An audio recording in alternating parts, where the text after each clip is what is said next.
All right. We're back. Wow, I don't know how many hours we have left of this thing. Could be any minute and they shut us off.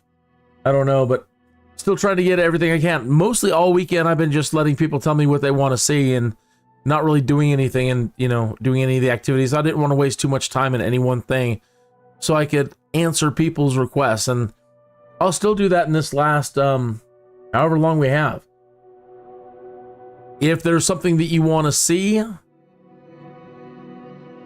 or any questions you have, please don't hesitate to ask. And I will do my best to show you whatever you need to see in here with the time that we have left. I've been, because it kind of died down and got quiet Sunday evening and all, I've decided to put a little time towards messing around doing some of the career stuff. And I've reached level 6, I think, level 7. And so I've just been doing missions. So once you've started doing missions, here's your certification tree, right? You start with private pilot license and you take your test, and that's going to open up some specializations and missions. And once you advance far enough, then you can take your commercial pilot license airplane test. Then you've got to go back and earn more credits so you can take your next test. But when I've tried clicking any of these so far, it crashes. So I'm afraid to click any of these right now for fear of the darn thing crashing on us. I haven't even tried doing any of these to see if we can unlock a helicopter. I'm afraid to click one of these and have it crash on us too. I'm so tempted. I have not clicked these buttons at all.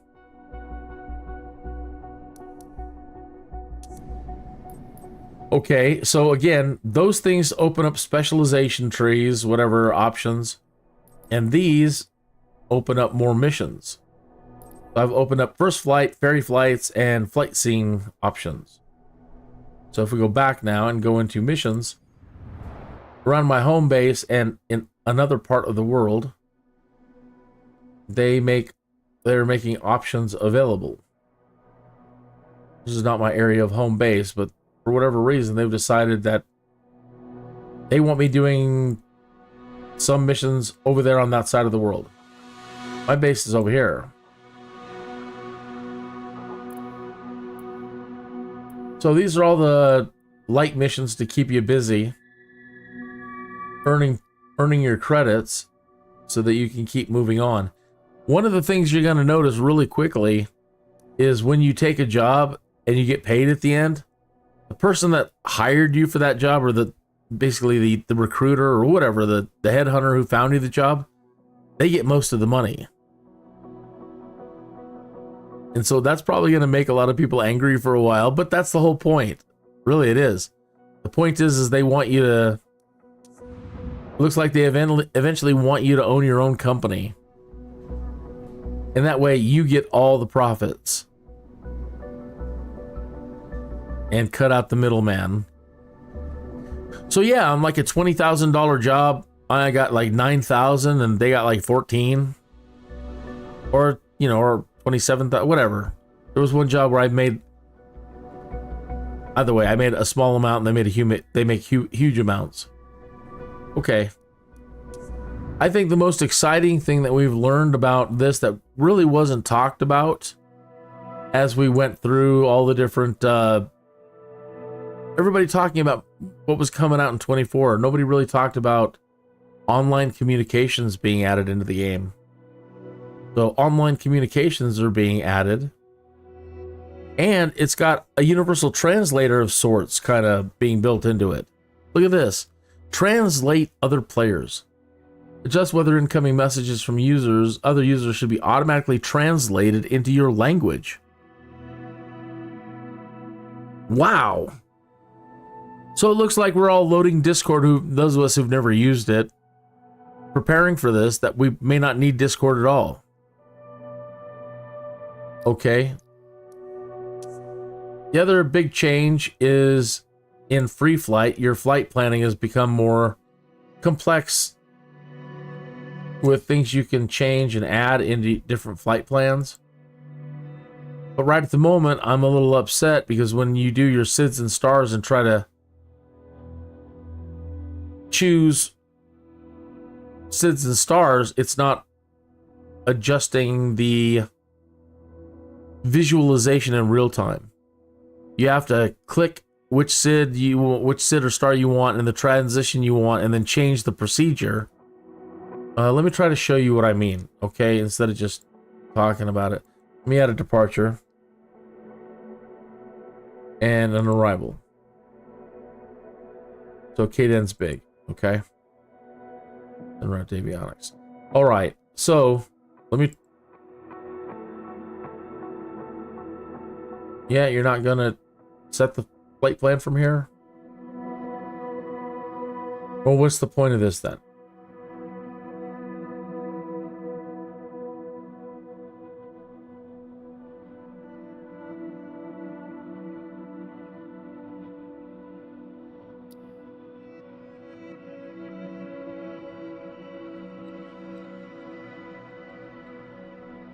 Dang you. Okay, so we've got a flight plan. There's no way out here to just switch things to IFR and set up your SIDS and stars out here. And as you scroll through all the different SIDS and stars and transitions, you could see them change in real time. And all you had to do was just scroll through them. You didn't have to click on them, just scroll over them and it would just adjust and show you what was going on. Now that was a big deal. That was a huge milestone. Nobody was expecting that. That was one of those, nobody expected them to give that kind of stuff to us. But it was so revolutionary. It's such a historic milestone. It's worth its weight in gold as a feature. All right, so now we don't have that option, or maybe it will open up later once you take more certifications, yada, yada, yada. But this is free flight. You'll be able to do whatever you want. Okay, so I go to the EFB. I pop it out so I can get it out of the way. Resize it. So it's over here and out of the way, and I can still see the map. Okay? From there to here. Okay, and now I go to Denver, and I go add arrival. Okay, look at the procedures. There's direct. And there's all of these. Now, in the past, you had to go scan through all the different charts to know which one you needed. I don't want to go direct. I want to do this by the proper chart. So let me pick an approach. Let's do ILS 35 right. Maybe. And I don't know why. Okay, we'll do ILS 26, whatever. Change procedure. And then sometimes it jumps into this screen. Why does it do that? Okay. So I'll choose 26.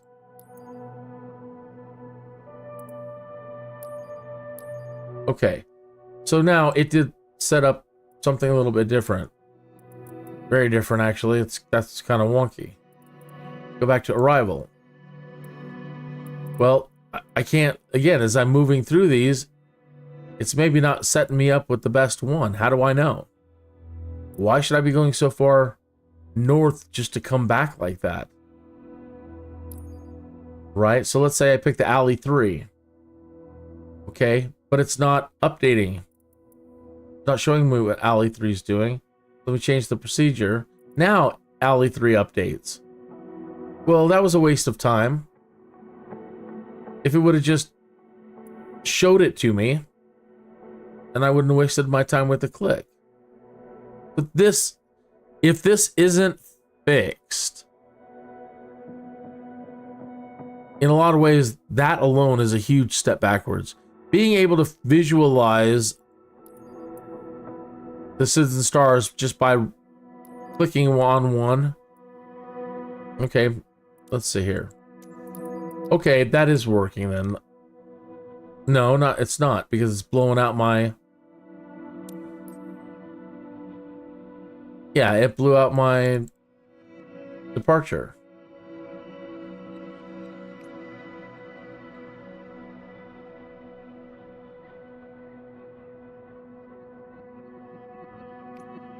And it blew out my, it just changed it all together. It blew out the Denver.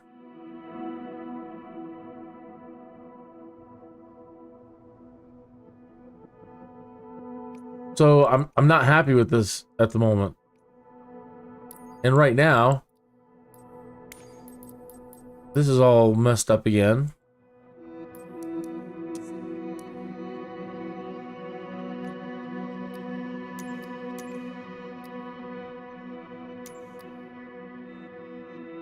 What a pain in the butt. Ah, and then when you click in there, it holds that custom text and it won't, you have to backspace it. That's, ugh. Please fix that. It's like in the cache, when you're trying to create a cache, click in there and you got to erase everything before you can type in what you want. Okay, so that, how wonky that is. Take off, fly out here, fly a triangle, fly north. Right? This didn't even give me a runway.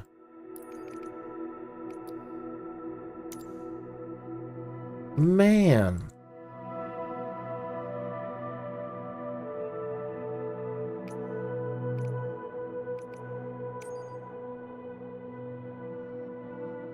It's Denver. Yeah, this is just, I'm not digging it.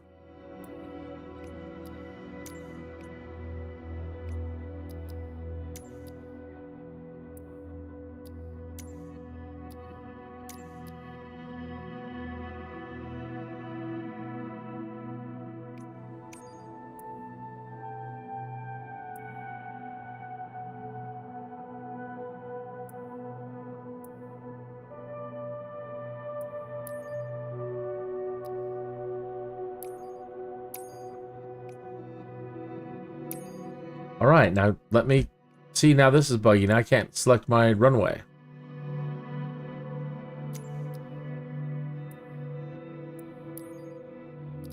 What in the hell?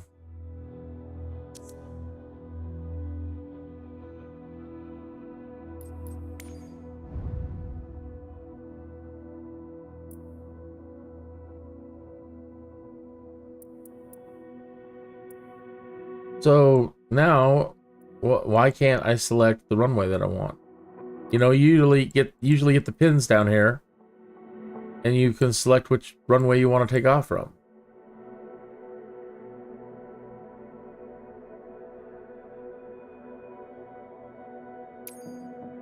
Okay, you've got to set it this way instead of just the pin.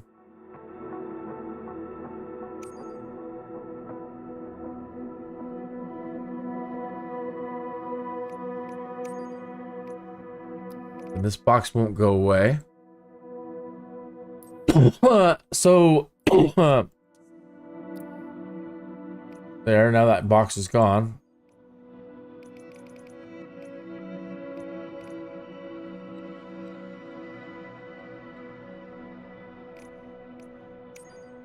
Okay, that's almost like a straight shot. Okay, so back we go into this thing. Damn you.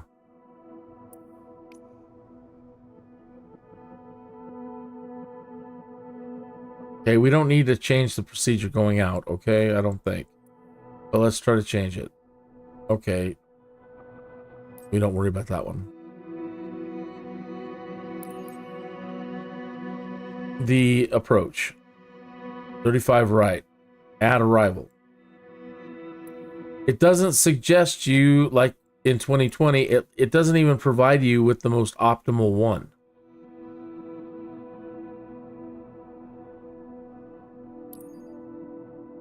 Okay, so we knew that from looking at that one earlier, that didn't work.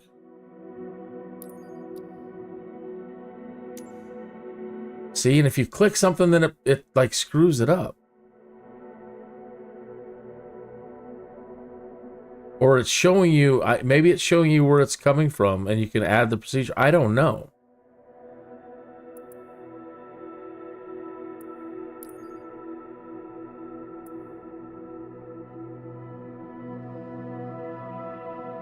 And all it's doing is keep zooming in on, you know, no matter which one of these I click, it's zooming in. I have no idea what the hell it's doing. All right, so I click change procedure. Now it bond. I don't even know where I'm at anymore. Now I'm over in... Yeah. So now this is all changed.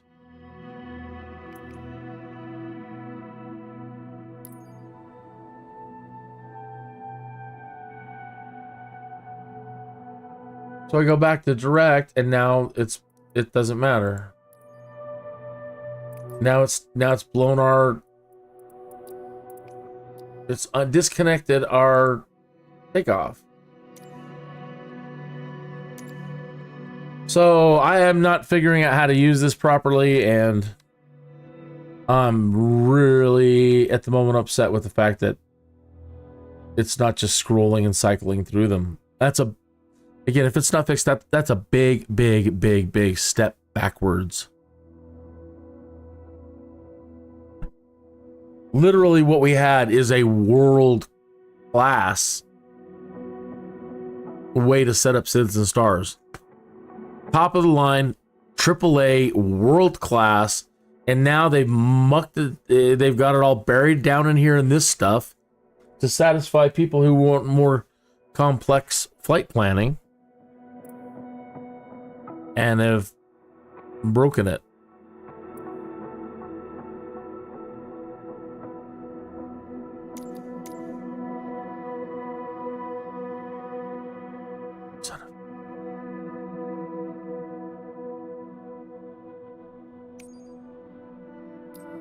So over this weekend, that's it. That's the biggest thing. That's the only thing that's really bothering me. That's my #1 complaint at the moment. A lot of places don't have photogrammetry yet, but again, this is just an alpha. That I get. A lot of places like Las Vegas aren't even finished or don't seem finished yet, or they're not set up right. I get it. But for this, I hope this isn't entirely done either.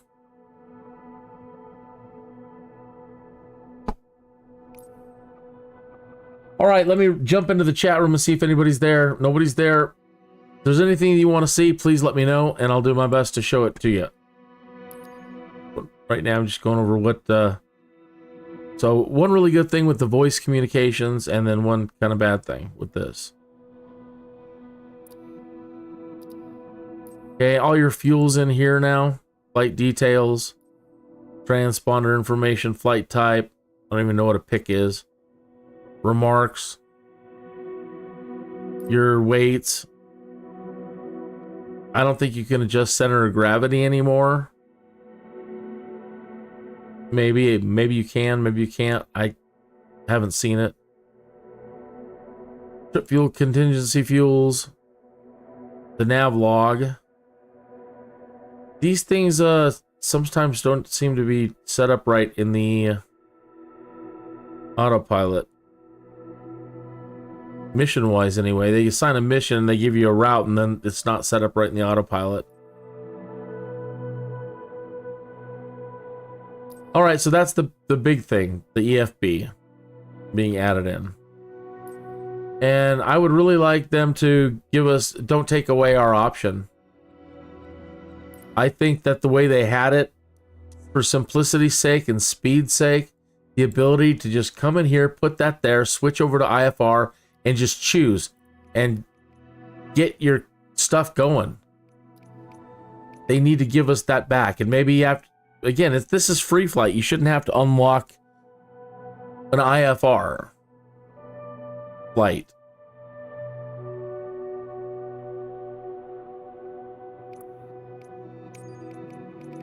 And here it doesn't set you up to specifically say ILS. So anyway, I hope they reconsider this, and I'm gonna keep going over to the forum and find out what I can about it.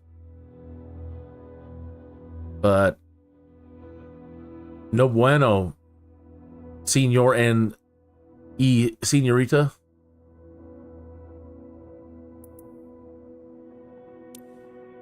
All right, let's see what the other monumental thing is. Oh, okay. This stream, I'm not actually doing 4K. I want to see how much resources I can save or what kind of FPS I can get. If I start easing up now, I pushed everything as far as I can go. I've been able to run it and play it at 4K and stream it at 4K. But we crashed earlier and it told me it could be a driver issue or the machine's just overheating, and I got the fans up to maximum and the room as cool as I can get it. And that's the last thing we want, is it overheating. Anyway, it's been a good workhorse. It does what I need it, and if I need to go full 4K, I can. But this one, I pared it down only on the output in OBS, I believe. Or I lowered the output render scaling resolution closer to... I can't nail 24 by 1440 or whatever it is. 2560 by 1440, okay? With the render scaler, I can't exactly hit 20... I can't hit it exactly. 1404 is under. 2496 by 1404, and that's under, so let me go up one more. There's 2688 by 1512. Now in OBS,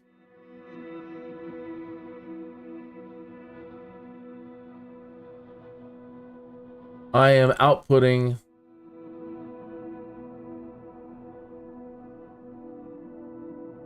2560 by 1440 instead of 4K. Okay. I might even try 1080p. But what I'm trying to do now is see, you know, what kind of FPS it's going to do at this.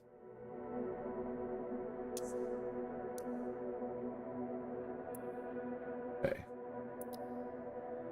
Cat back up over here, move to the side.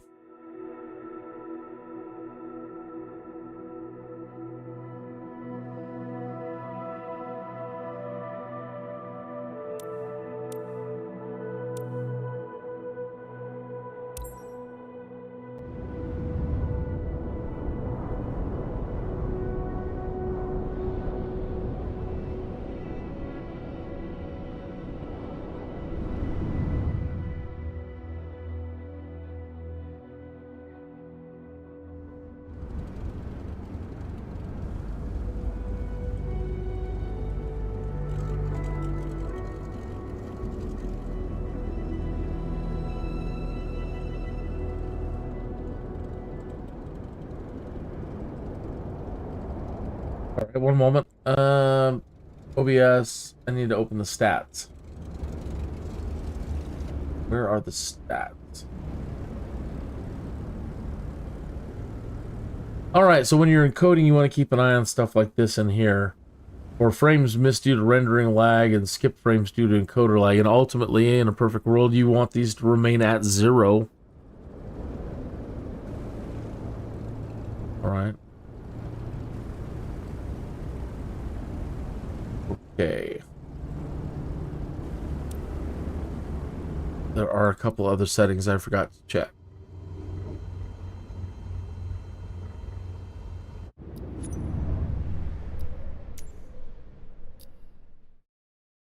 I need the dynamic setting back up to 60.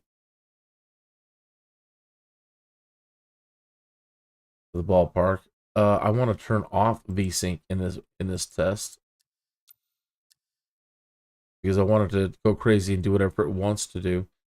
Can't turn on frame generation without turning on hardware acceleration, and I turned it off earlier. So I'll mess with that, trying that option again later. If I add in the Nvidia DLSS, it will probably shrink the render scaling even more on the output. That's usually what it's doing to make it look better. Usually taking whatever you've got and it shrinks it down. So when you're testing in 2020, we don't have access to the developer thing in here. The feedback, the developer screen that shows us our render output. But in 2020, when when you have this thing set to full screen resolution, you turn on the Nvidia Super DLS, blah, blah, blah, blah, blah, and you look up here, your render output is cut in half, usually to 1080p. So while it, you know, you might get more frames and all that, what is making its way to YouTube for your viewers isn't full 4K. So that's basically what we did all weekend, is make sure that we could get the thing running at 4K. And right now, with the last few hours that we have, I don't really care about that. I want like performance all the way around. But I'm still leaving at the moment for a few minutes. This set to 3840 by 2160. And then we'll downscale everything to YouTube to the 1440. Okay. Check some of the render quality. Everything should be on ultras for the most part. Let me go ahead and bump this up all the way. Anisotropic filtering. That's usually off. And the gurus say to let the control panel, NVIDIA control panel, manage your anisotropic filtering. So let me go do that.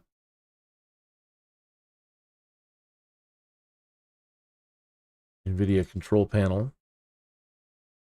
Well, manage 3D settings, program settings, Microsoft Flight Simulator 2024, and good. We're good to go. Let me turn on that reflex thing.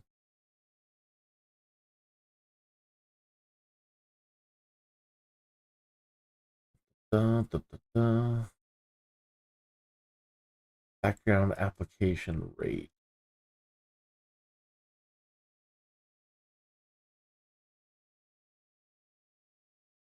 Okay.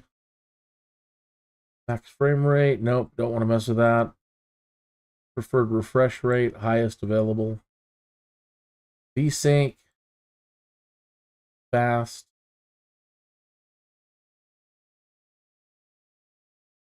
I don't know if triple buffering is supposed to be on or not.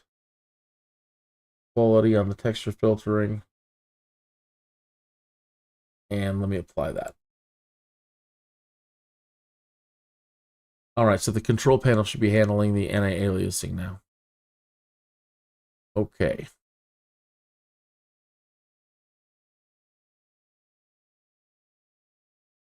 Crap. You weren't seeing that. Water waves, it doesn't have an ultra, just high. Everything else should be mostly highs and ultras throughout here. What's missing is lens flare and what is it? The lens flare and the other one, the bloom. And now that you have more of these, more options down here for fauna, sea traffic, road traffic, and air traffic. Menu graphics, menu graphics. Motion blur, we don't need it on. Okay.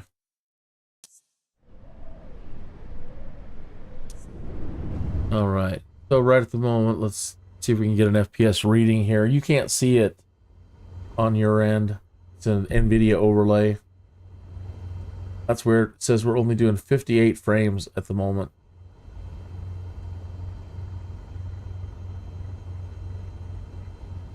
Looks good. Lighting looks great. Whoa.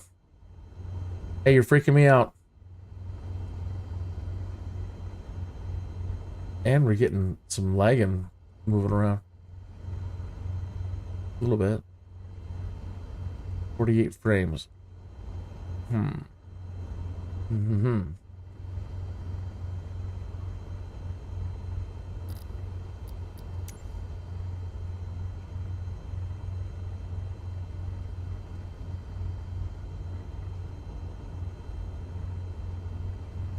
8 frames. We should be doing better. What is it? I think I had all the airport stuff turned up. All the traffic. This stuff normally, no, that's down. Everything's at least reasonable, you know what I mean? So you get a little bit of air traffic, but this stuff usually takes a pretty big toll. But I had them all opened up earlier. It wasn't that bad. Online. I'm going to turn off real world air traffic for the moment. And I'm going to turn off multiplayer. Can you? Nah.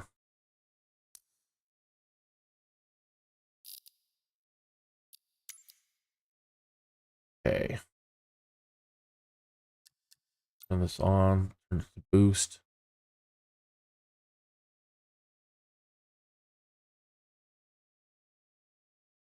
Okay.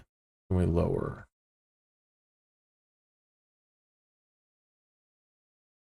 Object level of detail? Well, never mind. Let's just run it like this for right now.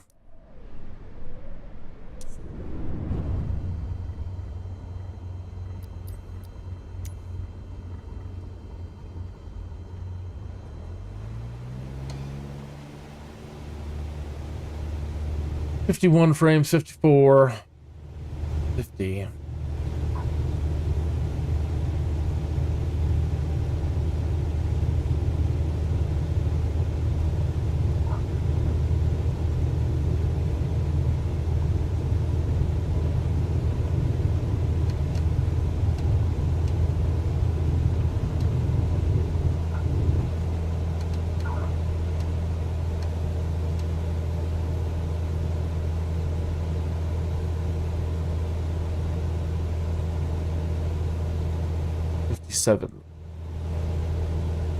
Oh. I said I wanted to turn VSync off, and in the control panel I've got it set to VSync on. Okay. Vertical sync off.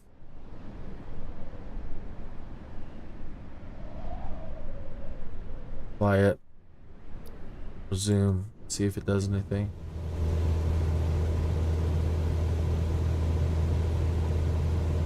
No, not really. 55, 54.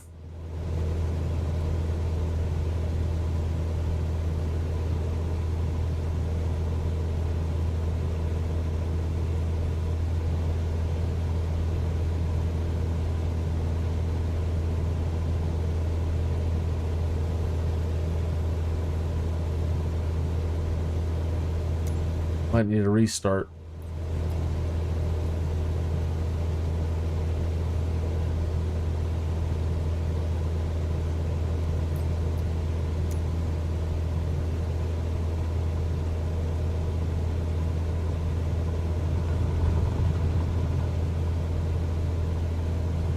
The transparency, or the, I don't know, something's going on there. You see that? It's messed up in the graphics.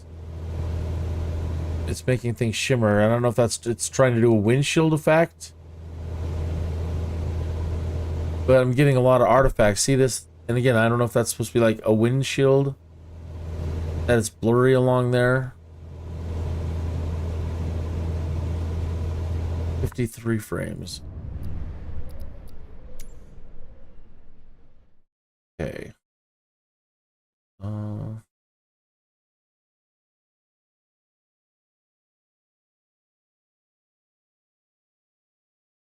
I really wish we could get the developer screen open so that we could check the render scale.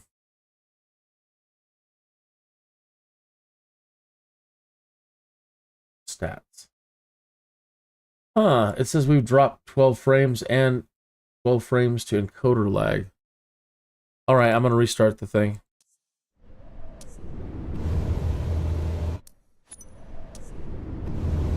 Oop.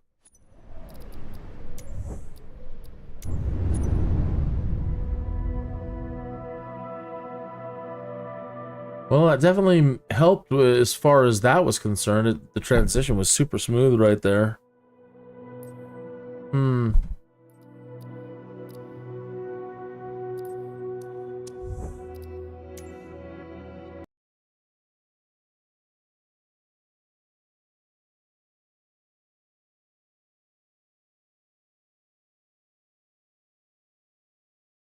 Is that not up to...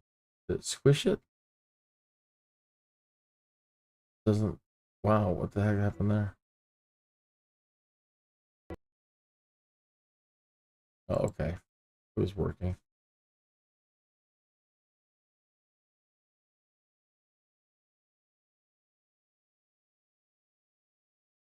Restarting.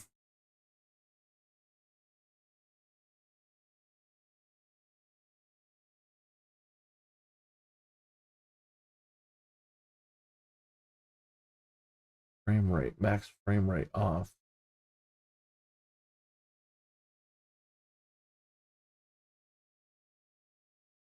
Transparency.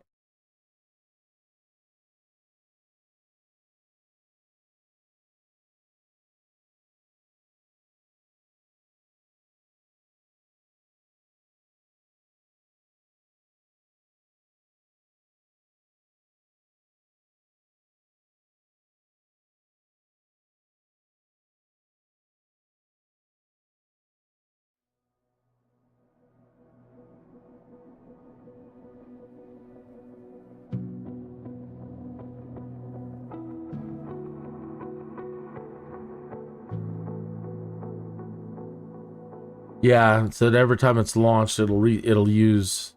So in making changes in the Nvidia control panel, you do need to restart the simulator.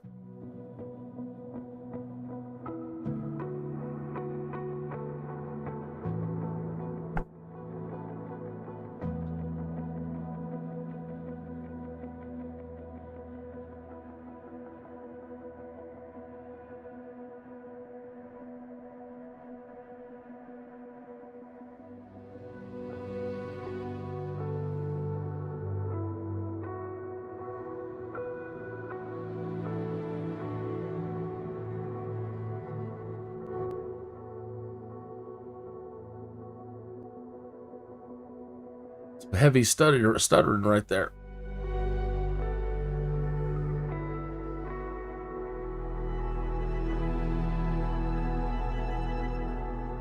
New York City looked pretty good. None of the photogrammetry was working. The procedural generation or whatever it's called, that was working really fine the first day, Friday night, Saturday morning. And then it was like they tried applying photogrammetry to it or something. I'm not really sure, but all of a sudden New York got really ugly. And even if you turned on or turned off photogrammetry, it just looked ugly.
$49, $48,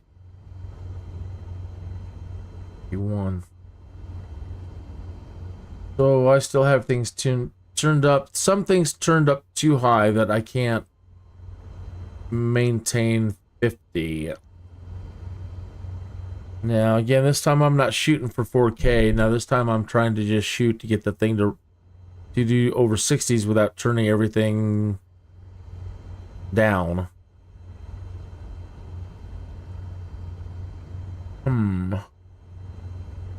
What's next?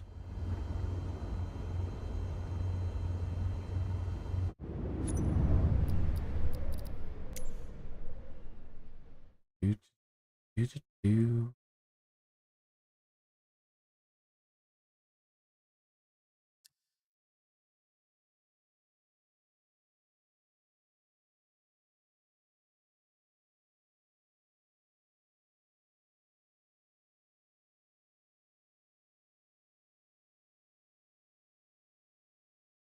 All right, let's get rid of the plants. Let's compromise a tiny bit on level of detail.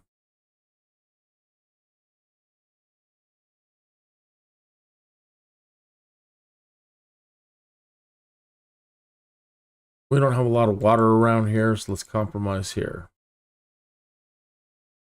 I've never had RTX before, so I won't ray trace anything. The terrain shadows, we're not going to be down to the ground camping or anything, so one tick. One tick. You can't turn these off now. Either medium or nothing, or ultra. This is light reflected on the sides of object, ambient occlusion usually.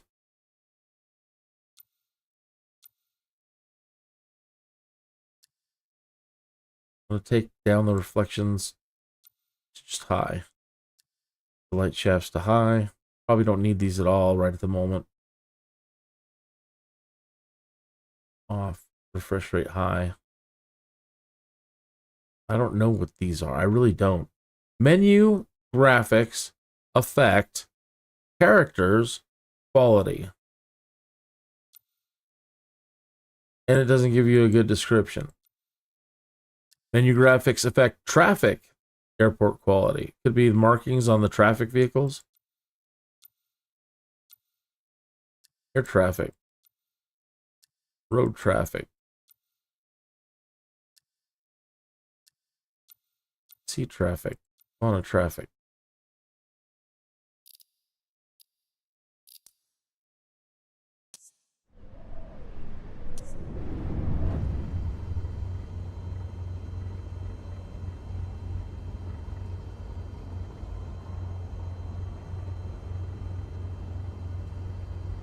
.54 FPS. GPU 98%, CPU 36%.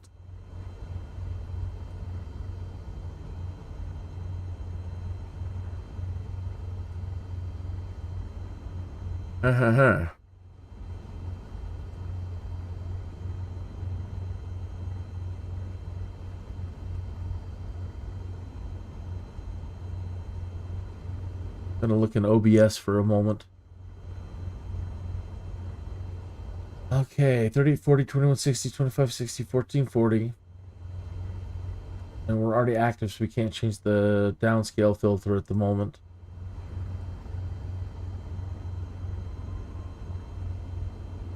Once we are, let's cut that in half. Let's go 25,000 kbps, 2, good quality. Really?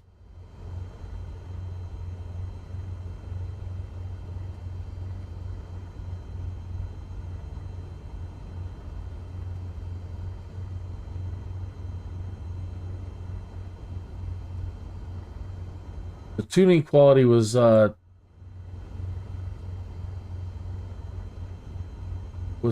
turned down to just good quality, not better quality or best quality. Okay, so let's go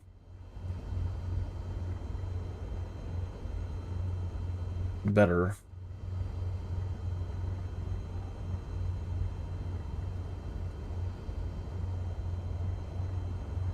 Okay, that's 3 frames lost.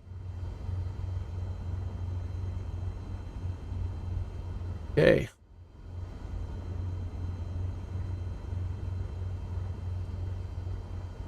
Might have to restart it again. I'm going to display settings. I'm going to go ahead and turn back on hardware accelerated yada yada yada optimization or whatever the heck it is. Change default graphic settings. Hardware accelerated GPU scheduling. Reduce latency and improve performance. You'll need to restart your PC to have your changes take effect. So I guess we aren't doing that one at the moment.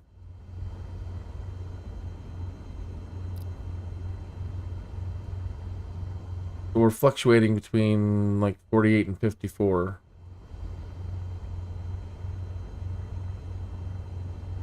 Darn you.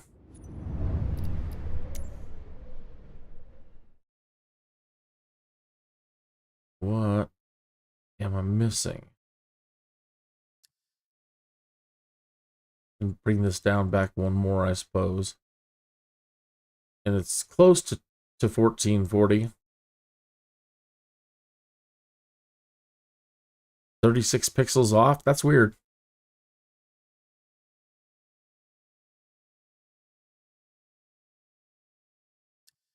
%, refresh rate.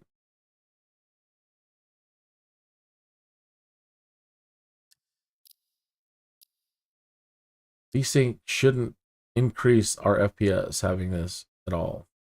That shouldn't make a lick of difference.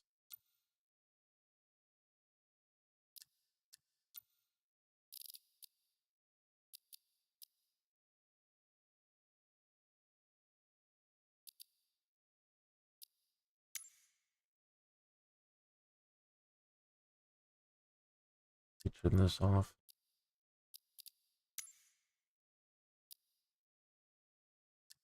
Flight pins, airport markers, city markers, land,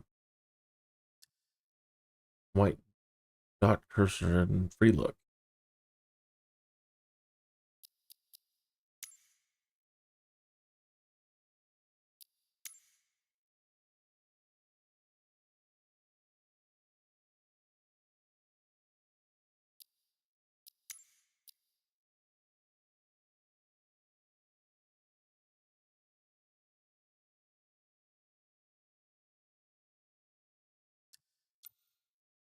I haven't at the moment. Don't need it.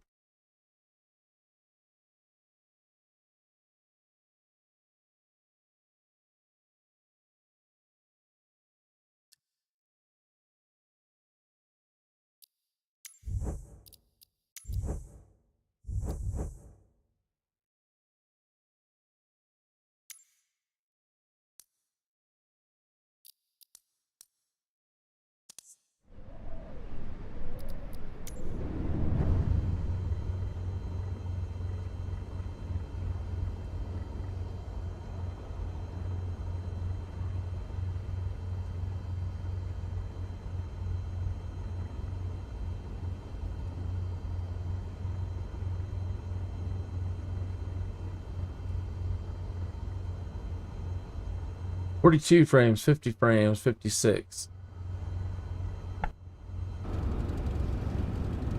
52, 60, 59. We're right there.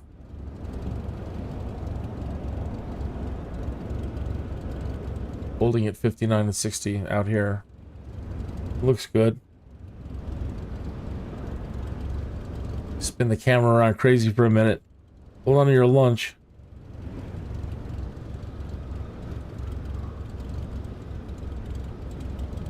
Holding 58 frames, 56, 57,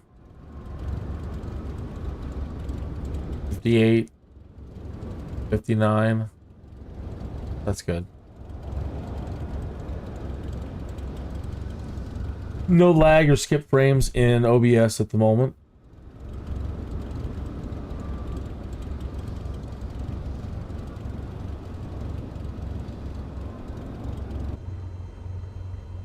Okay.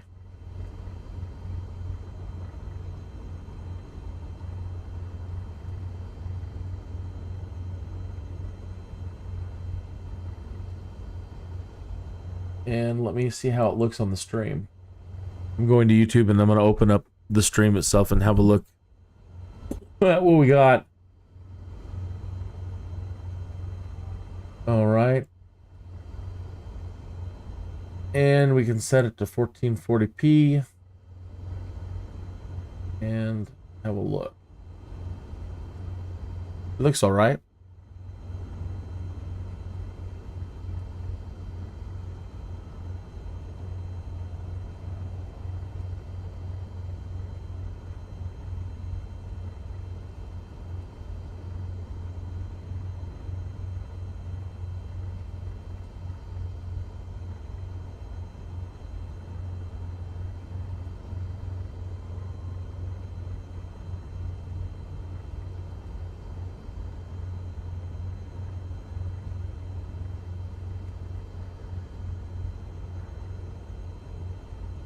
It's just now catching up on my end. I'm seeing the rotation happen right now.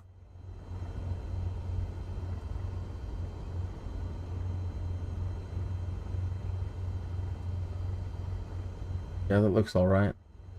58 frames. Yeah, we're good. Good enough. Okay.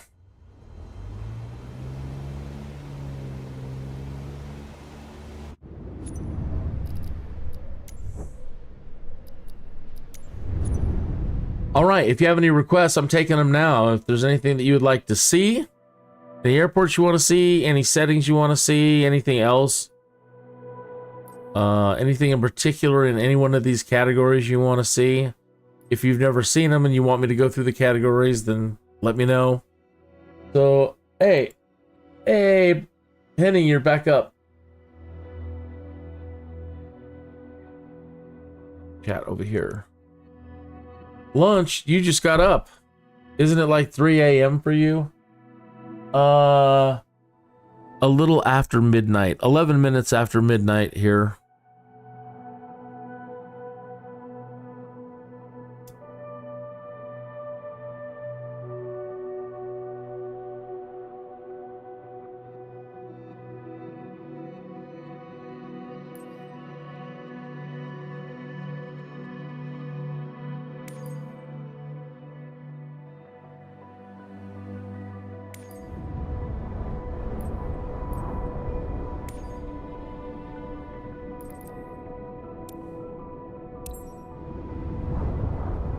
Photograph the Grand Canyon. From its south rim, take the photo from the ridge of Grand Canyon Village.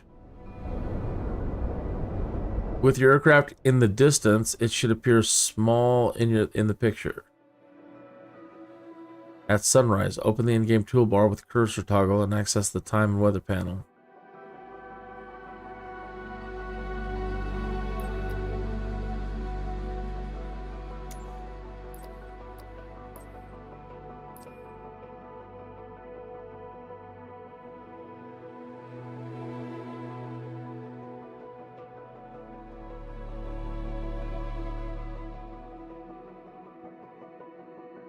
Can't tell what sunset is in here.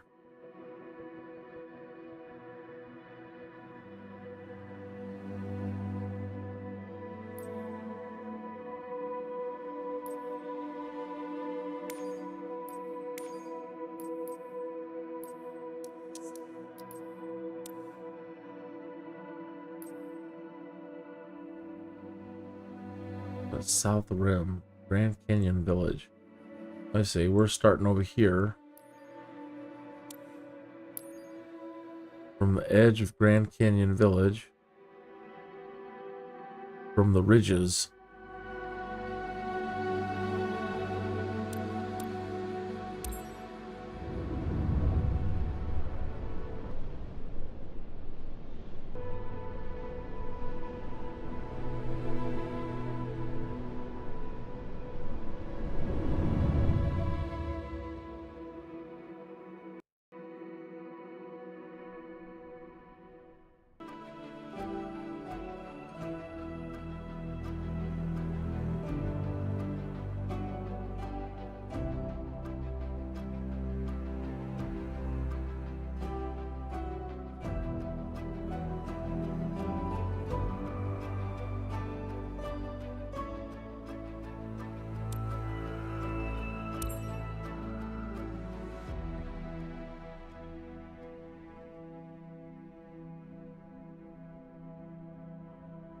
I don't hear I don't hear the engines at all. Now the sound just kicked in.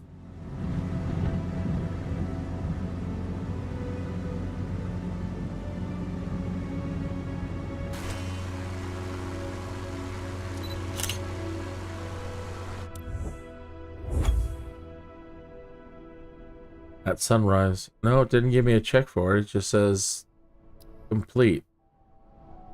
That seems like sunrise to me.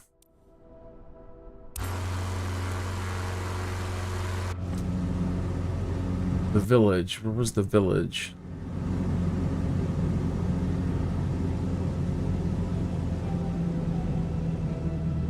Jeez. Settle down, plane.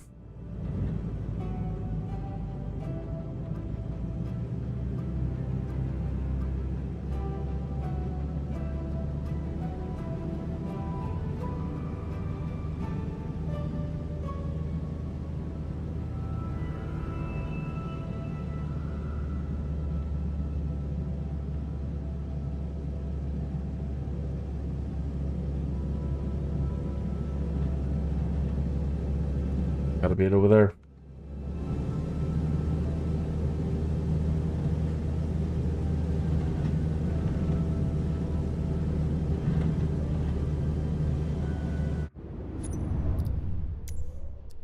Sorry, I gotta check the controls and the sensitivities on this thing.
You know, the music, yeah, it is really beautiful. When I was doing one of the missions earlier in Spain, it added Spanish music to the mission. Spanish guitar.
All right, I had this problem earlier with the flaps. That's what was causing me the problems. Check out the flaps there. They're for whatever reason with this plane, when it defaults to, I have something set wrong. So let me get back into the cockpit and show you what I'm talking about.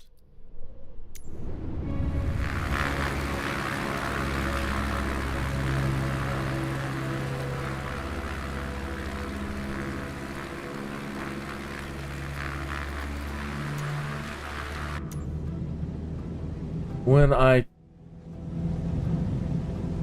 raise the flaps, it moves it back. It's putting it back. And if I touch anything, it puts it back. It won't. Okay, so yeah. Which one is it? Which one is causing the problem?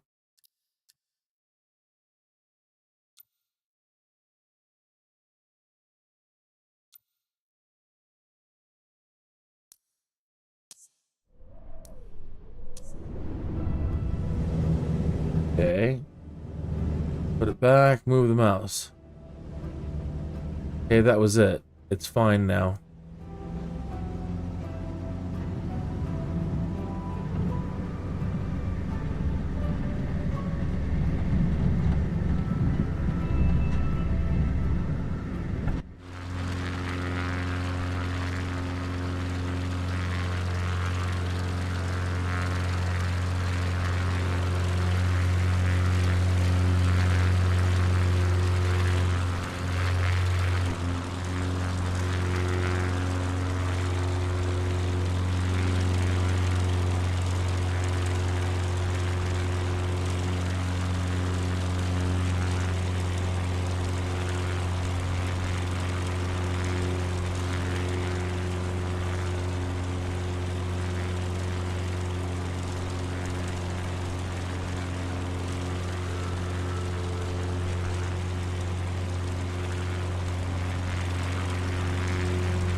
Trying to climb this last little bit, kind of scary.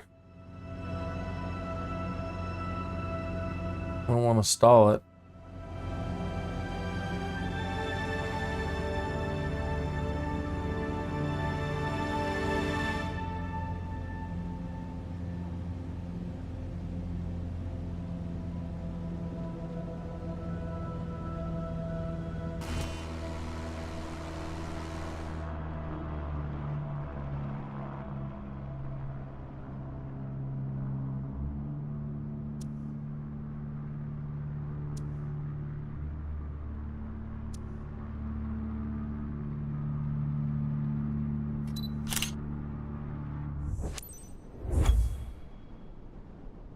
Okay, from its south rim, but we're still not nailing sunrise.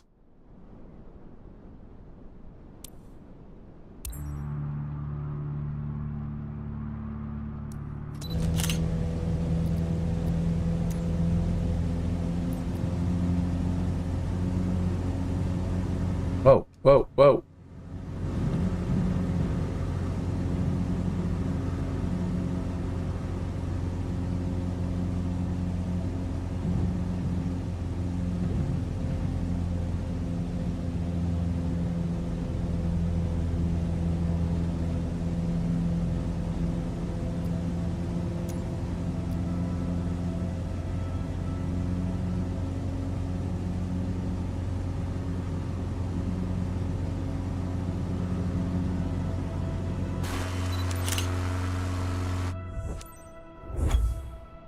Sunrise.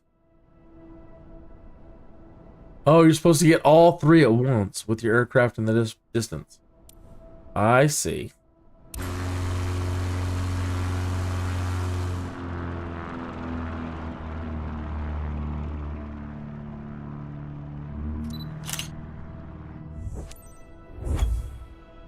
Aha! From the south rim with your aircraft in the distance and at sunrise. All three completed. You know, graphically, you probably wouldn't want your target object right in the center, you know. But we get our 3 points for it, so whatever. Normally, you want to be like up. You want your object, target object on the grid. On the grid point, usually.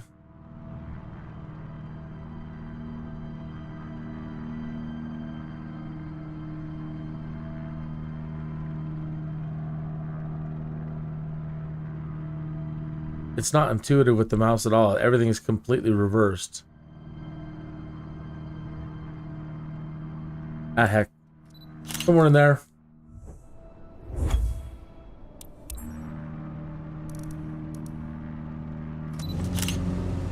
Alright, so we did it. You just get to quit then, or what do you do?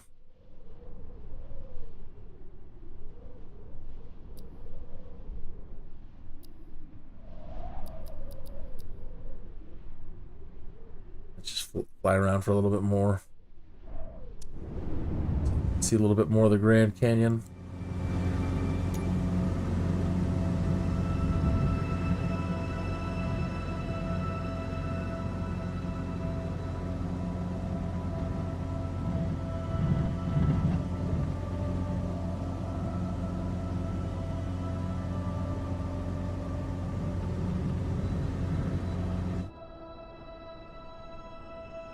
No.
Oh no, they consider that a crash.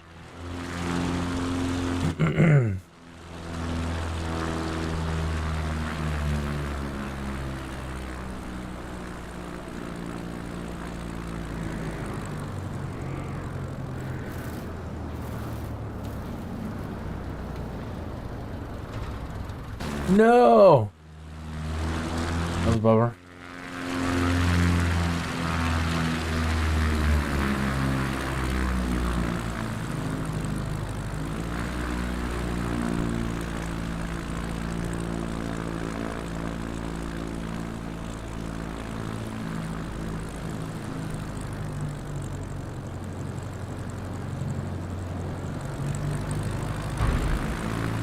Shit.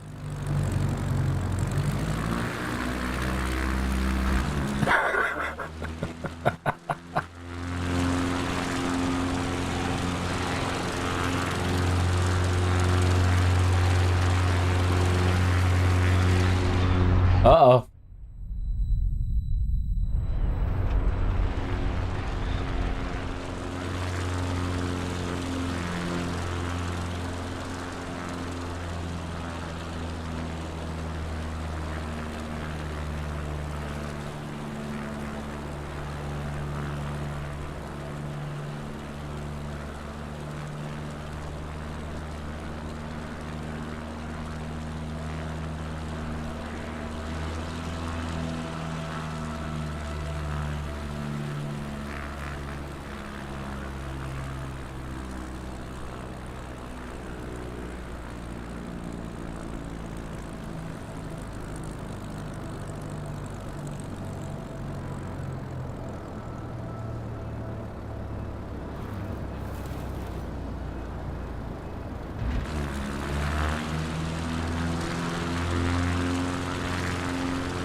Stick shaker.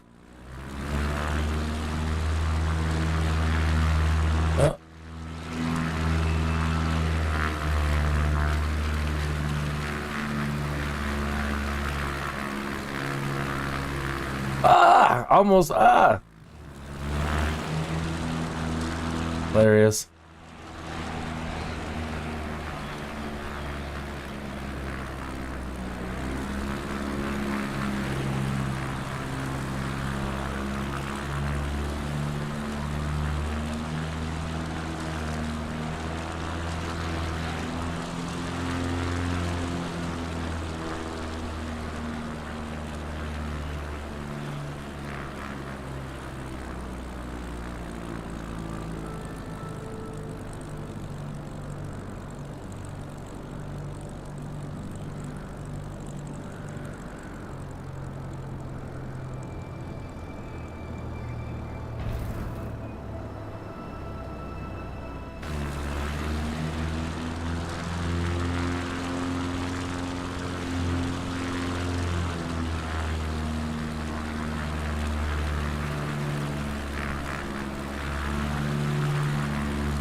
Nope.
Just whoa.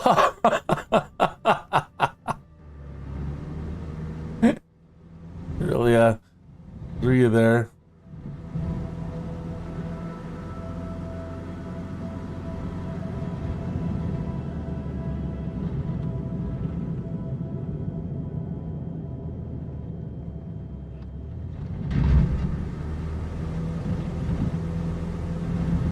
It's like a Bugs Bunny cartoon or the Roadrunner cartoons.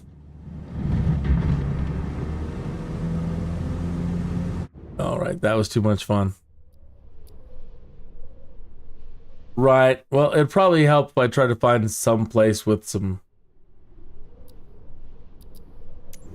place that's more reasonable, right? One of the better ridges.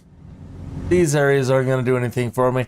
I just figured maybe I could pull off something stupid and stick one of these by just luck.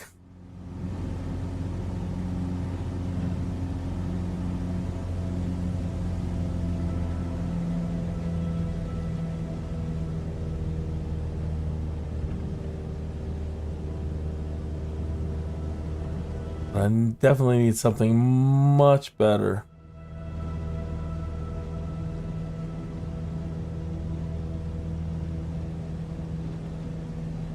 This is gonna all have so many trees. I don't know if we're gonna be able to find an open patch.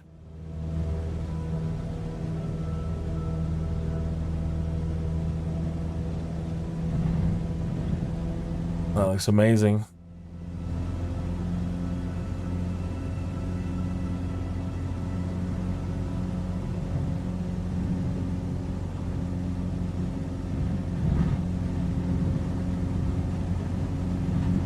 Nothing here.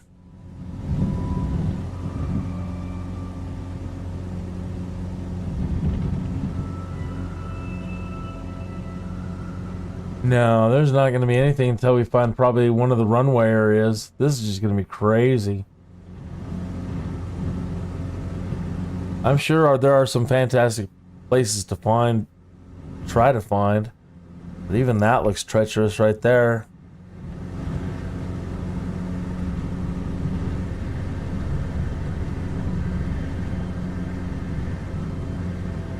Yep. We need some more rookie flying places like this.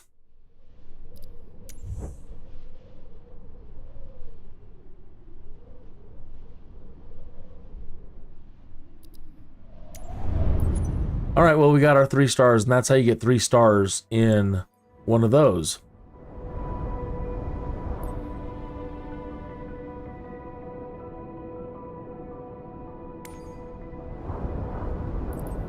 This is the one that was bothering me the other day. I couldn't find it. And this one, it says...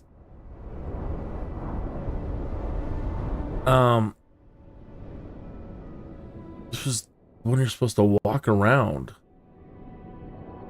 A walk in Mesa Verde. And then one of the bonuses, if you do this one, is if you take a shot from the ground. Take, with the photo taken on foot. Okay. That's how you get your star for this one. But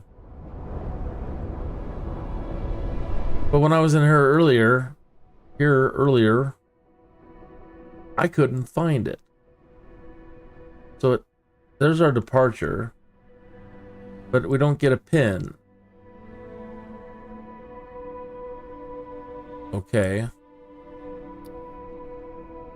So,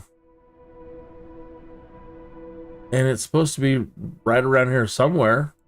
Now, when you get in here,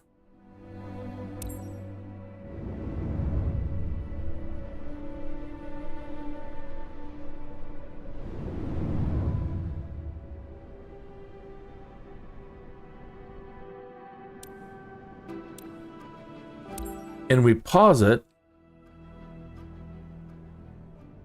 and we look at our EFB.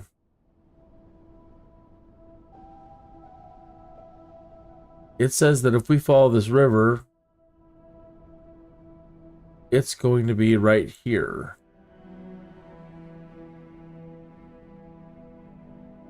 But when I went looking for it the other time, I couldn't see it. So we'll try it again. And you're supposed to obviously have a place around there where you can land because they want you to take the photograph on foot.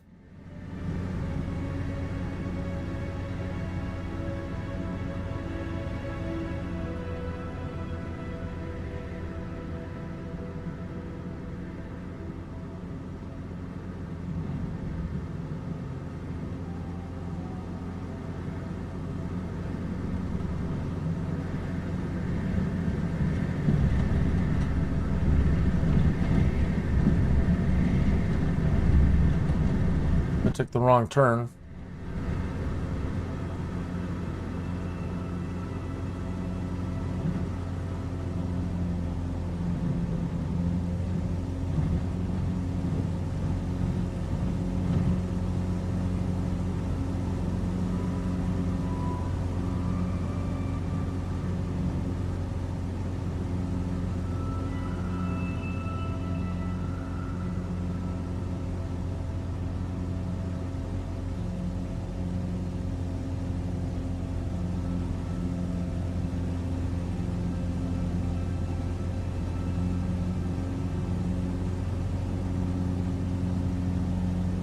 So that looks like a spot you could land right there.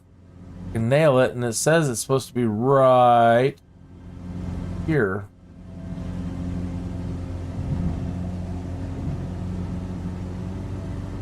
Okay. So if I zoom back into our EFP, well, close.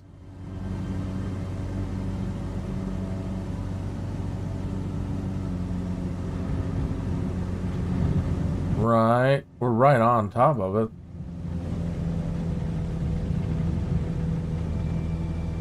Okay.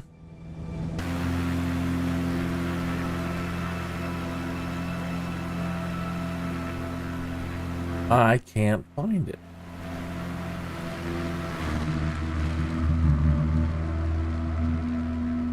Supposed to be cliff dwellings.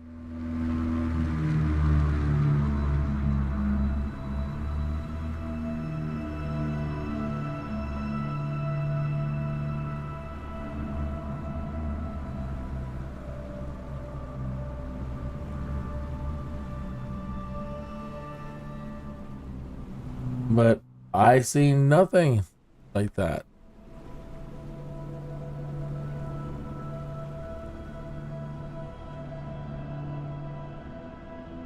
I go towards the plane. So it says we were circling it, so it could be, you know, even over here still.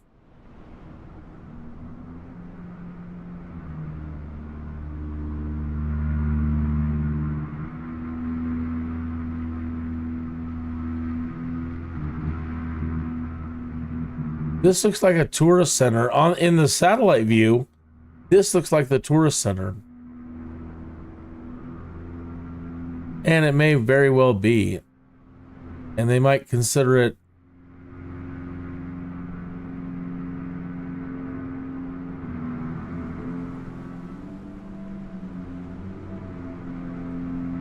this place, but that doesn't match what we were looking at. Oh.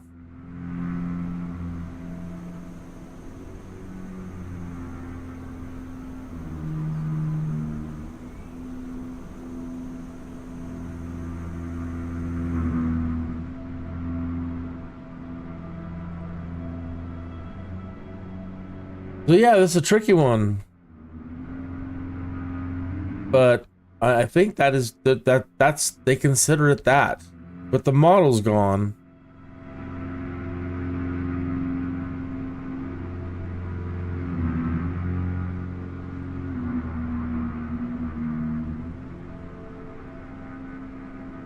Well, I guess all we can do is try it. So.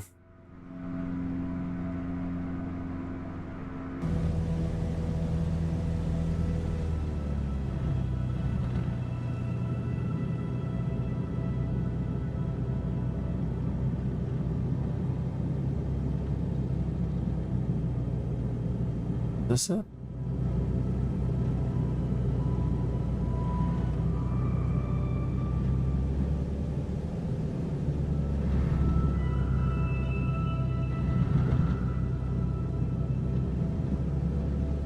Ain't it?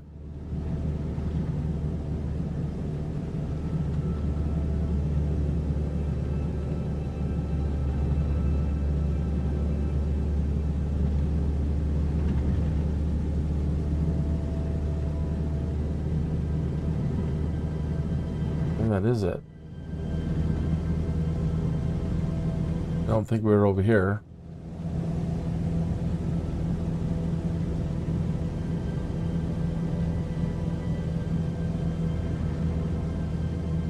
The only point of interest markers we got are way out there.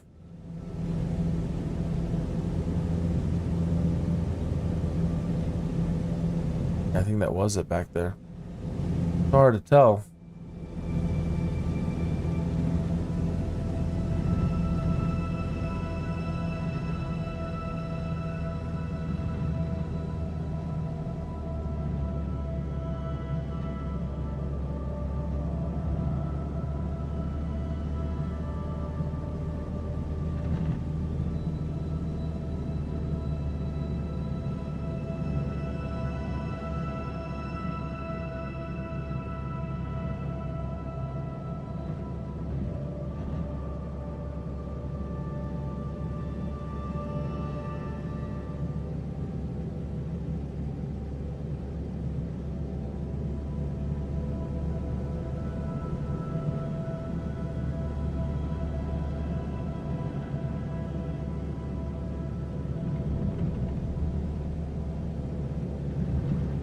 I'm lost again.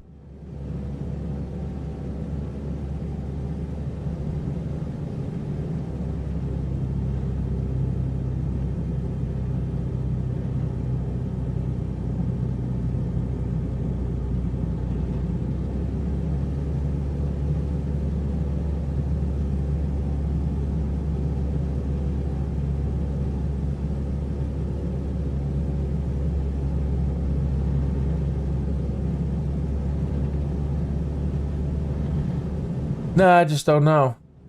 And I had it there for a minute, but I can't see that, even that anymore.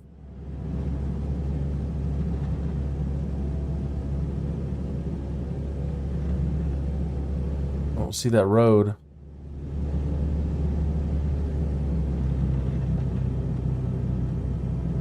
Where the hell did the road go?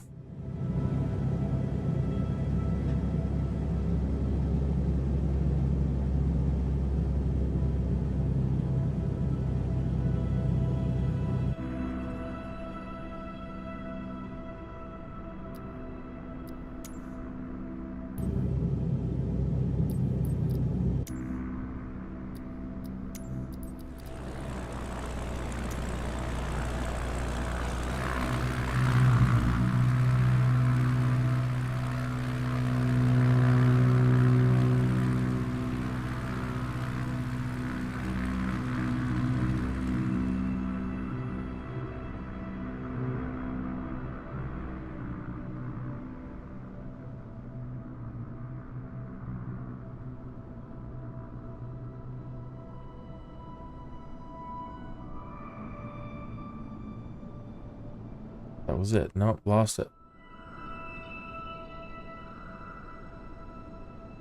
What in the hell? Okay, it's over there. I was there. There's the road curving around there.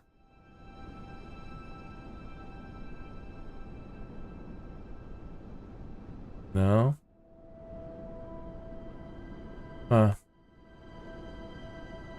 Nope, nope, nope.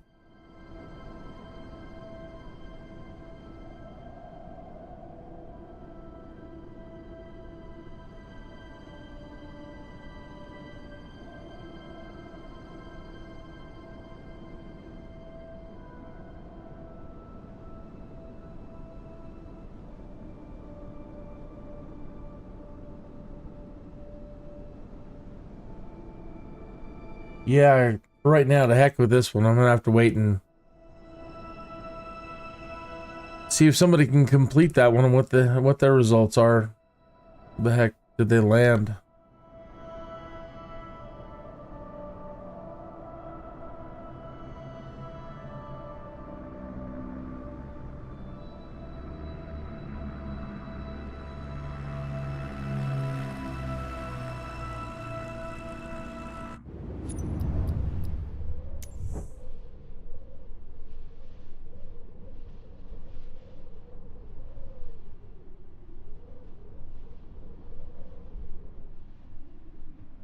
You know your neighbor is up because she's yelling at her dog?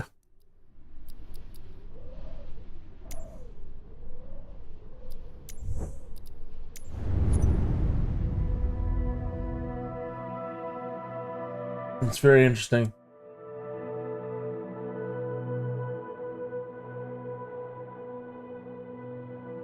I did this challenge league earlier and I thought I was doing pretty good. There was only one other racer I was competing against. And I did my next race and I beat him. And then all of a sudden, man, they just took over. Like all the Zen guys showed up and now look at their rankings. I'm way down here at 9th. Yeah, it was just Maddie Plays and myself in here earlier. And we thought we were doing really good, you know? And then all of a sudden, pop, pop, pop, pop, pop, pop, pop.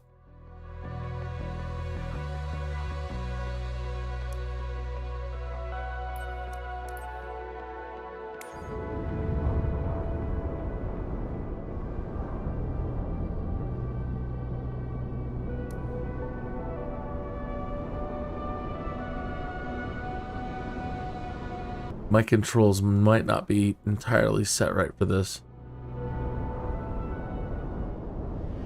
I was changing things.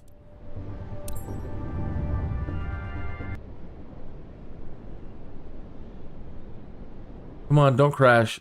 Don't crash.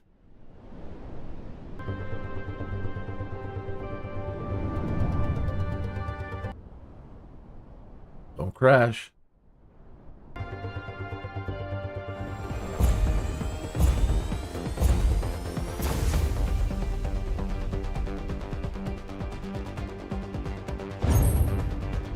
You gotta stay below the height of the pylon.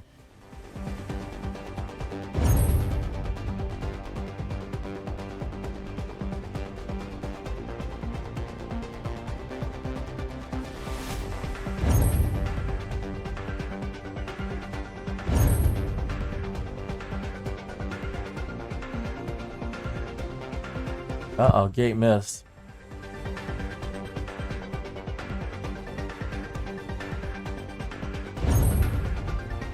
Shit. Pardon my language. Ghost took over.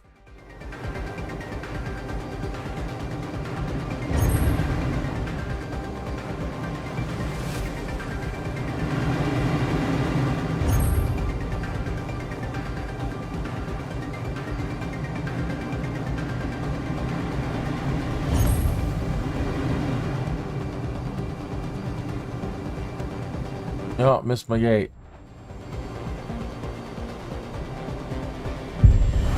Shit. Not doing so hot.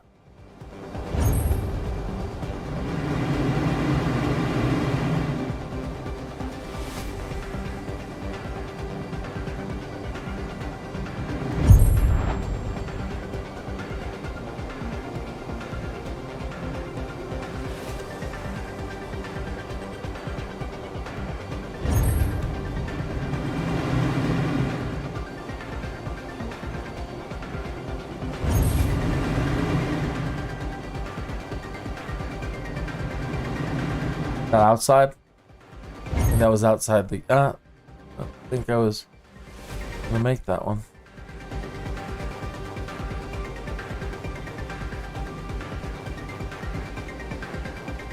Some lag.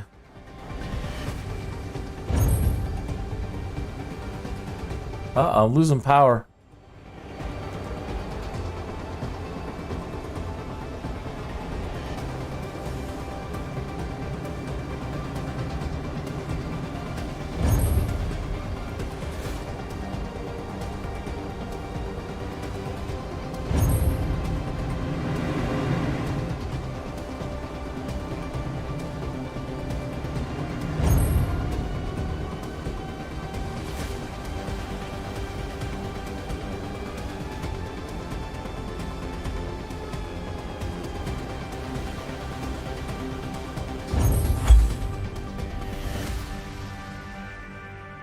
It's the first thing she does when she wakes up. She starts yelling at her dogs. In a good way or an angry way? Like, come on, get up. We got things to do. Woohoo! Like, yelling at them in a good way. Good morning. Come have your breakfast. My darlings. Or, damn you animals crapping on the couch and eating all the Oreos and ruining everything.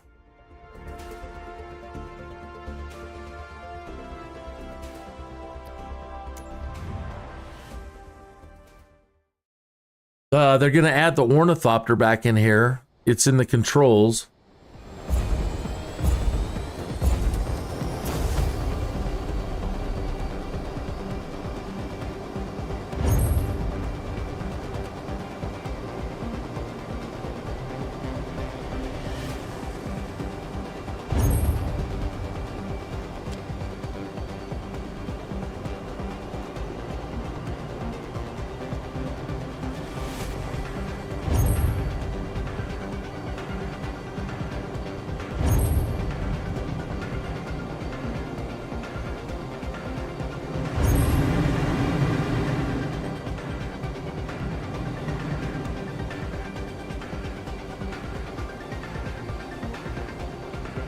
Oh, really?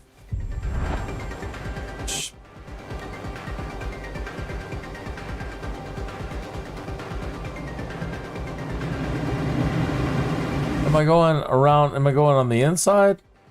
There it is.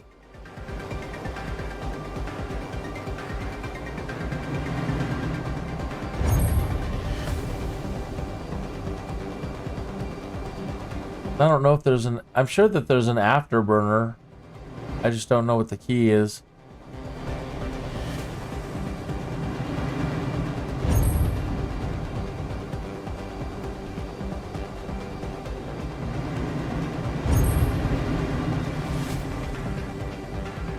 Uh-oh, lost control.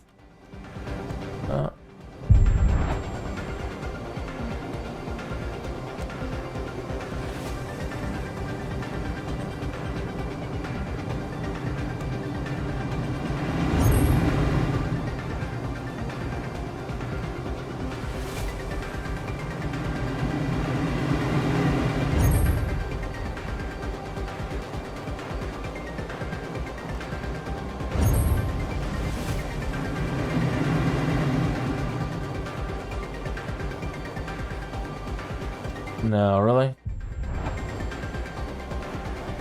Okay, so the gate's on the other side of that rock.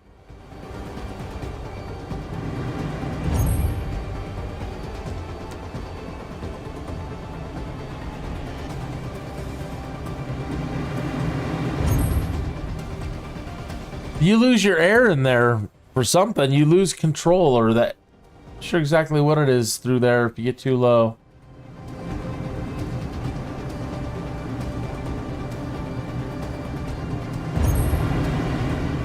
I'm only getting 36 FPS for this. 37.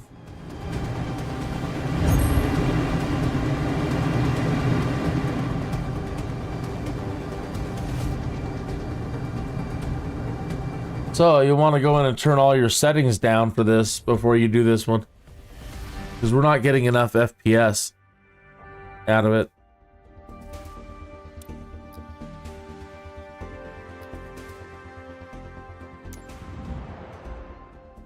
One more. Let's see about changing the FPS. See if we can get more out of it.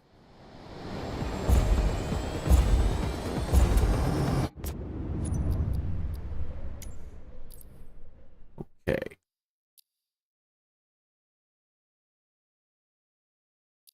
Also, unknown.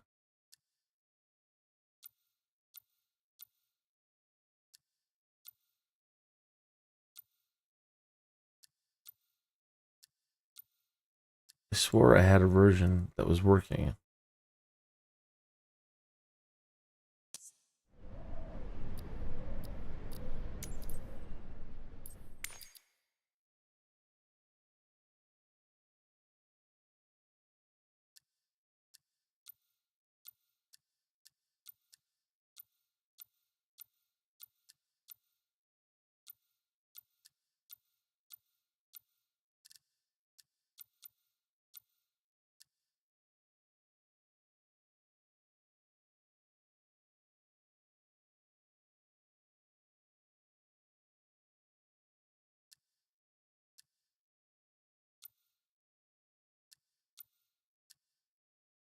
All right, well, let's see if we can get better decent FPS with this. 47.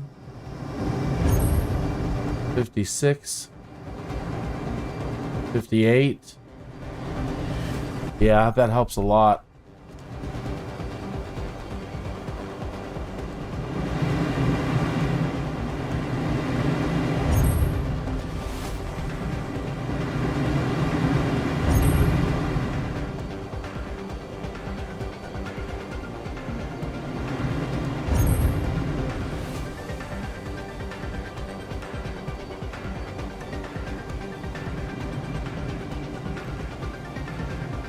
Let's see.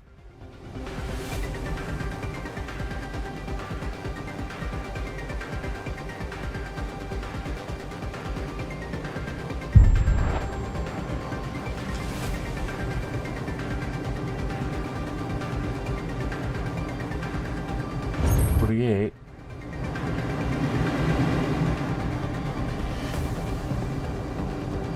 Yeah.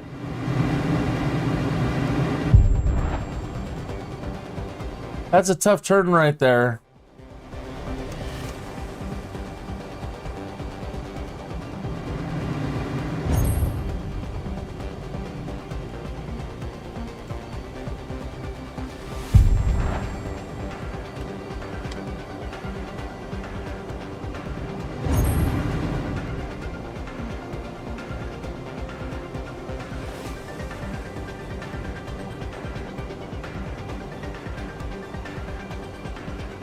Really? All right, well, I'm no racer.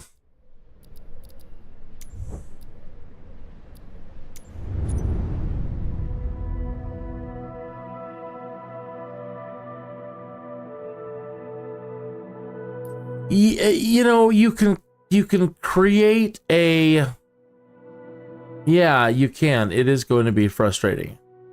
It is. Until you get the hang of it. And I haven't got the hang of it yet. And not only that, for each controls, okay, like aircraft, right? So here's the aircraft configuration we've got for this at the moment. Okay. But under keyboard, joystick, track IR, and mouse, there's 3 configs.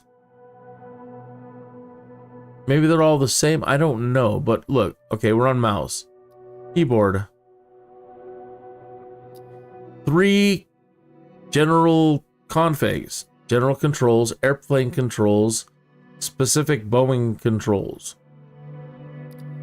Joystick. General controls, airplane controls, specific Boeing. And I don't know if these are the same 3 among every category. But it's not like one at the moment, it's not one profile per plane, it's 9.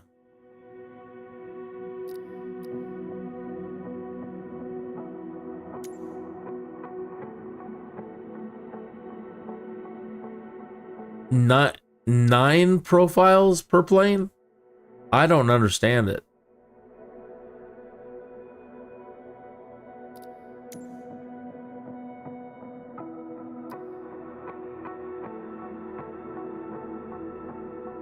General controls for the joystick, airplane. It's nuts. It's nuts.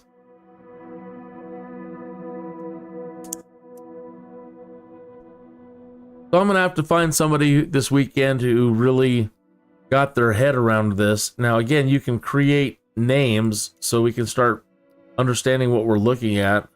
Like, I'll change this to Logitech Jet.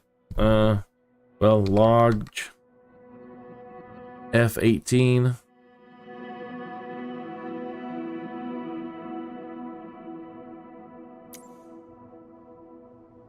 Okay. General controls. Airplane controls.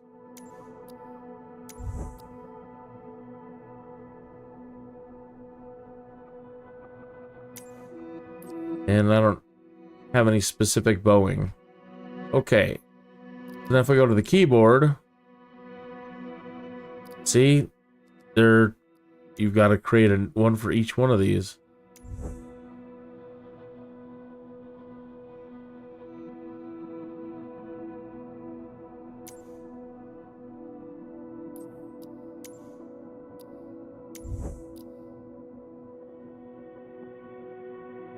Or I set it to something general like jet fighter.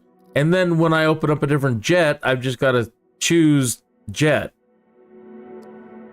So I've got to make these, and then I can come in here and just choose one.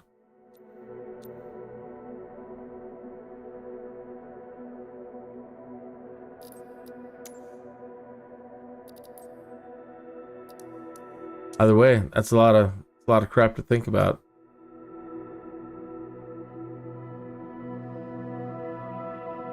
But yeah, compared to DCS, yeah, it's getting more and more complex over here for sure. And it's because people build custom cockpits with 1,000 peripherals. They want 8, 9, 10, 11, 12 screens. They want a full cockpit of controls. And they want, you know, and they're getting it. That's what this is all about. So Yeah. I'm sure once we have messed with this for a while, it'll start becoming easy again. But right now, yeah, it is a lot to take in.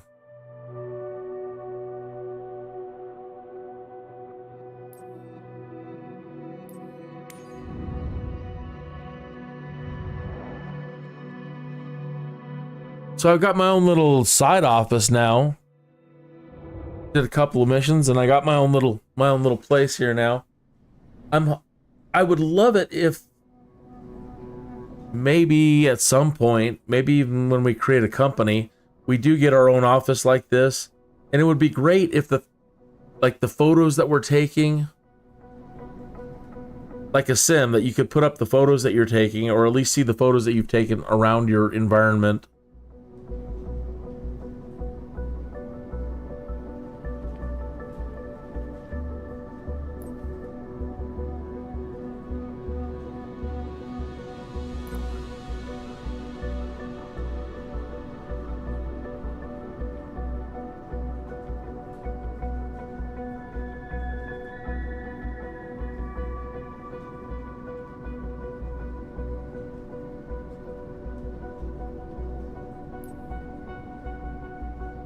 I get tired.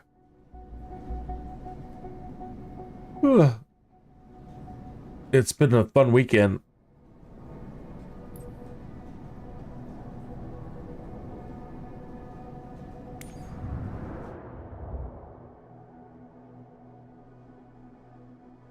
Okay, alright, so we've got some missions where we can do now where they'll take photographs, sightseeing. Albert Kouch, inspired by the scenic tour he saw on TV, decided to fulfill a lifelong dream and treat himself to a flight above Cavallino Treporti. Roll out the red carpet for your guests and make their flight epic.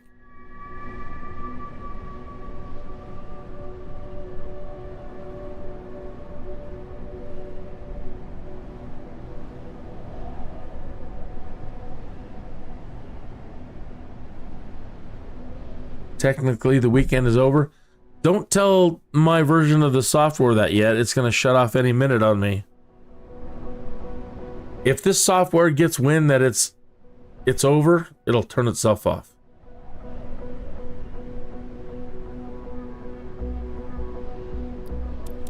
I've been waiting for them to drop the hammer on me. Yeah, any moment.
I know the drill.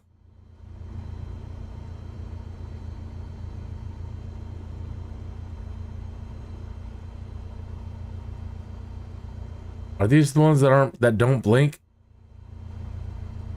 Hey, I'm Hannah Margaret, Albert's fiancée. Pleasure to meet you. Yeah, these are the NPCs that don't blink, and it's kind of scary. And some of them, it looks like their eyes are bulging out of their head. The eyes are creepy. What?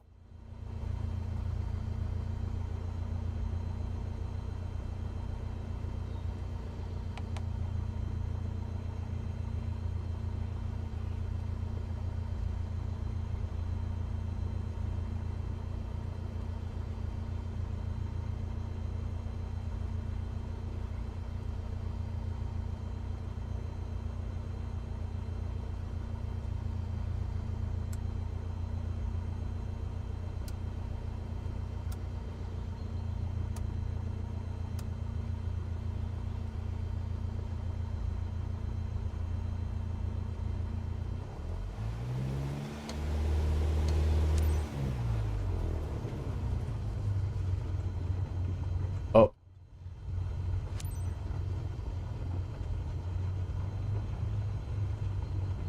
Right behind me.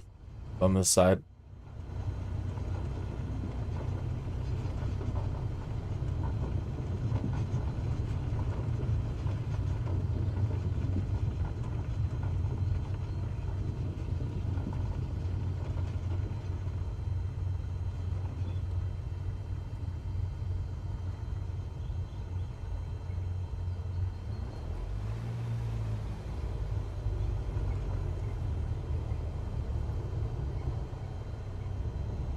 The terrain in here looks like 2020 terrain.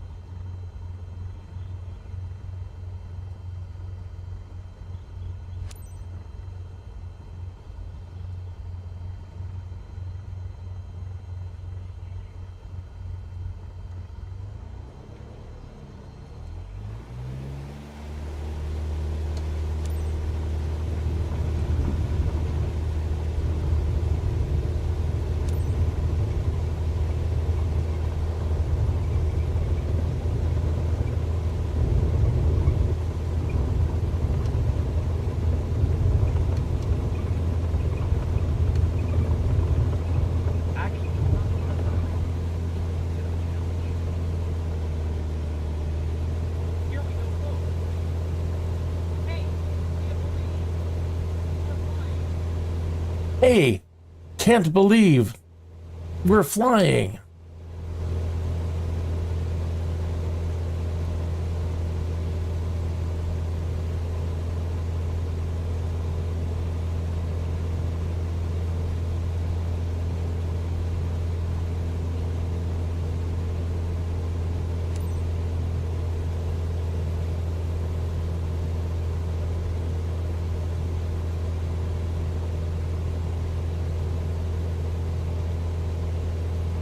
If you provide them a real cushy ride, slow and don't jostle them around too much, of course your score is going to be a lot better.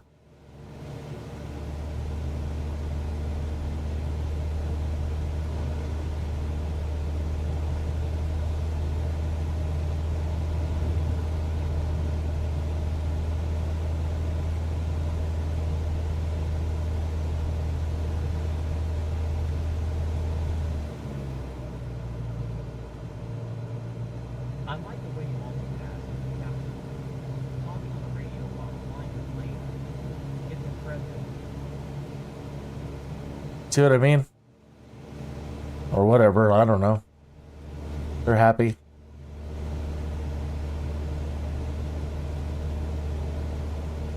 They look like girls, but they sound like men. Or one of them does anyway.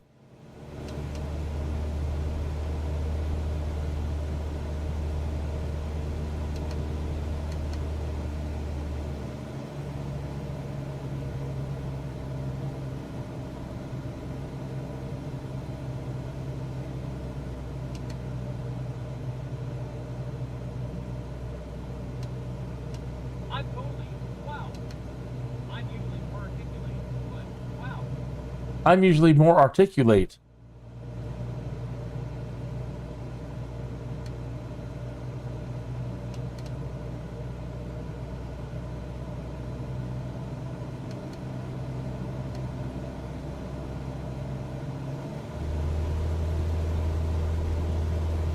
Okay, you have a great day, and we'll see you soon. Yeah, this weekend's going to be over soon, and then we can start messing around, hopefully, with Discord. And getting some of that stuff squared away. But they're adding voice chat in here now. I don't even know if we're going to need Discord now. We're going to be able to do our voice communication right here.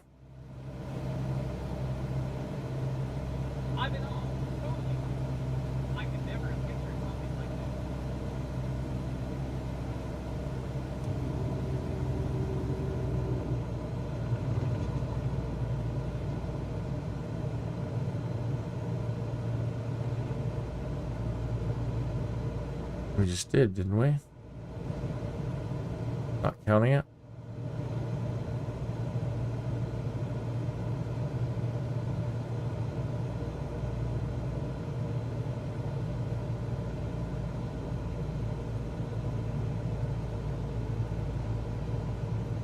What a place.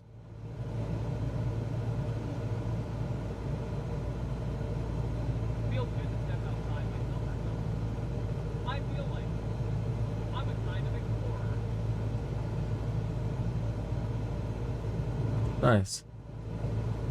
Good for you.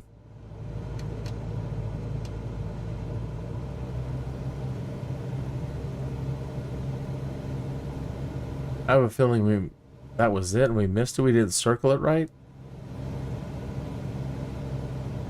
I'm not entirely sure.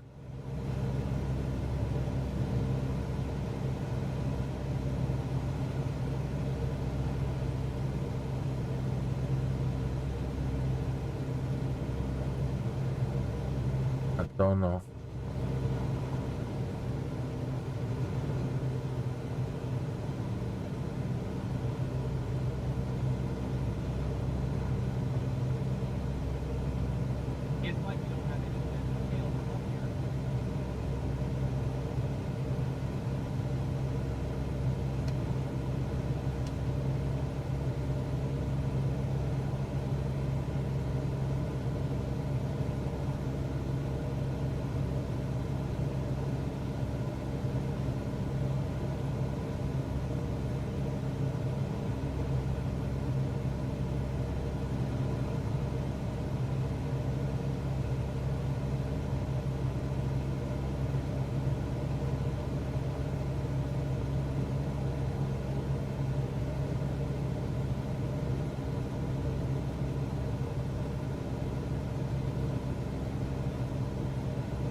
Well, where is it? Where are we? Hmm.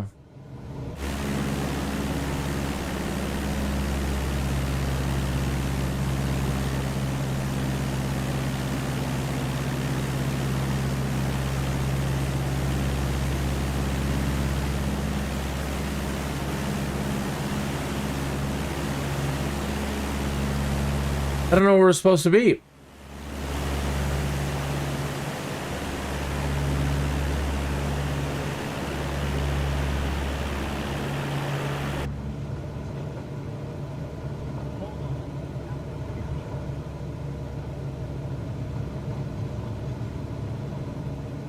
Was it? Sorry about that.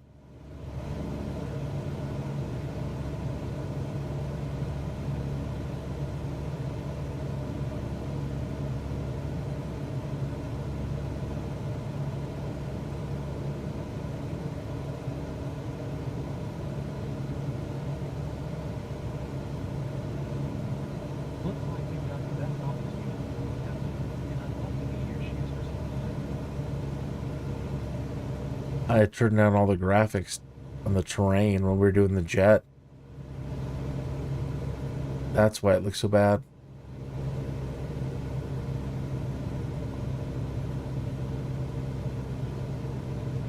Yeah, it's like a sentence right back where we came from.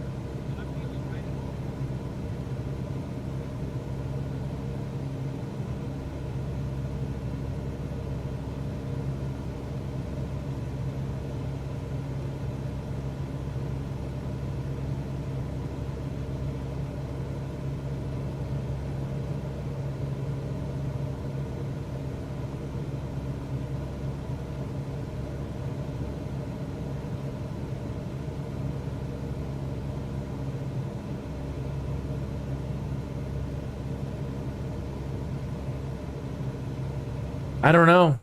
I don't know how I'm still in. Don't tell the game that. It might shut off on me.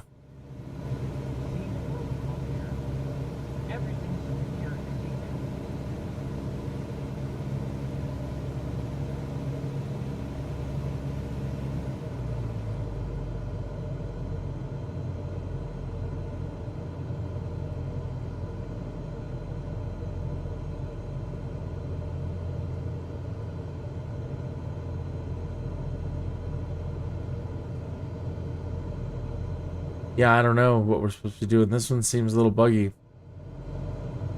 It's not giving me the pattern.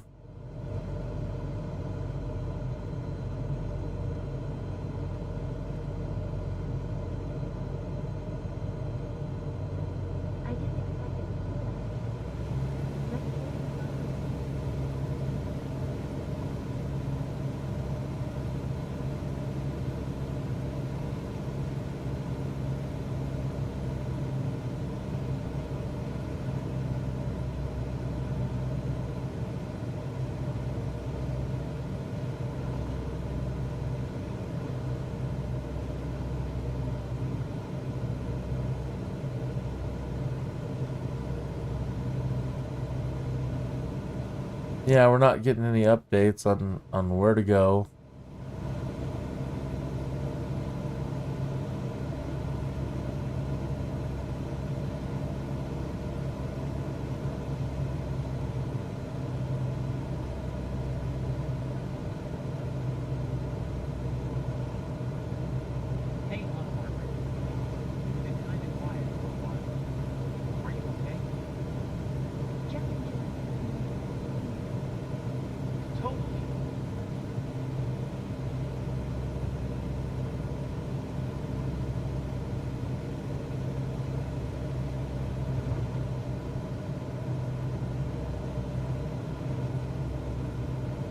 This must be an awesome place to live.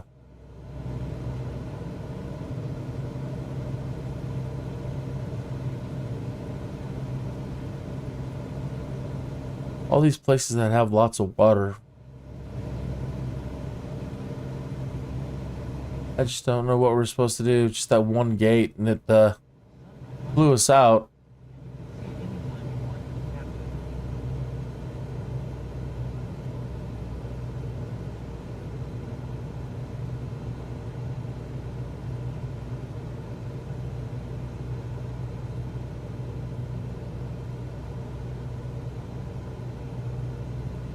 Yeah, I hope that's the case. Well, hell, I'll leave the thing running. But I don't know. Honestly, I don't know. I'm going to cancel this one.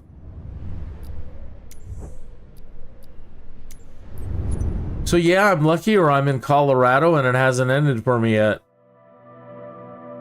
It's doing like a Pacific... I don't know. It crashes enough on me, so it's going to shut me off when it wants, I suppose.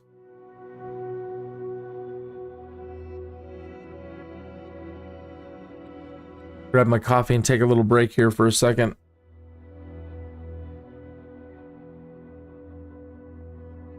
So yeah, it's been a great, fun weekend doing all this. Let me check my stats. So I only dropped 22 frames this whole time, even doing the jet stuff. And it's even 22 frames render lag and 22 frames encoder lag. Now, hopefully it's still been good looking on your end. I haven't been streaming this last portion in 4K. I've been actually coming down and trying to see if I can reduce the load on my computer a little bit, prevent it from overheating, by only pushing the render out at the end at 1440p. You're an hour behind me in Phoenix. Man, how do you... it's hot up here. I don't even know how you do it.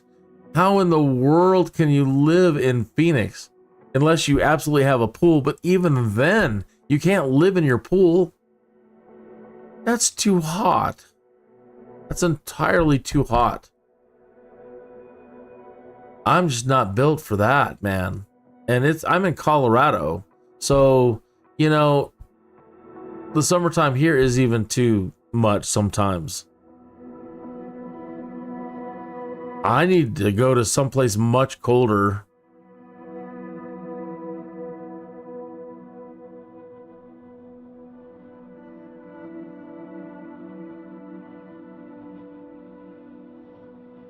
Oh man, lucky you. I don't know how you get used to that. I just don't. That's what people say. They're like, hey, just get used to it. Do you have a swimming pool? Do you have a neighbor with a swimming pool? A best friend with a swimming pool? Because that's the only way I could bear to do it, is that I had access to a pool 24/7. And then I'd be fine, and then I'd be tan, and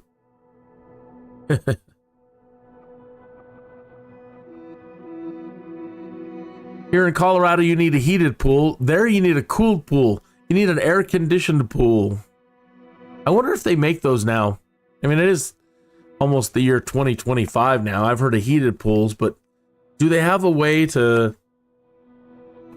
set up a pool with like a cooling system so it actually cools the water down?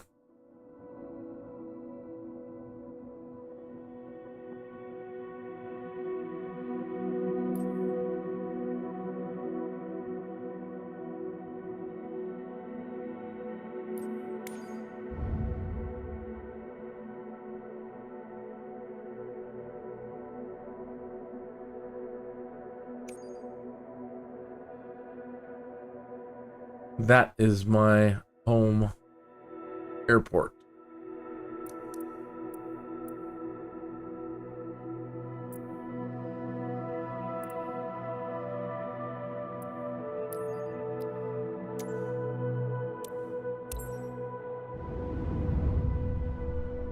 Uh-oh.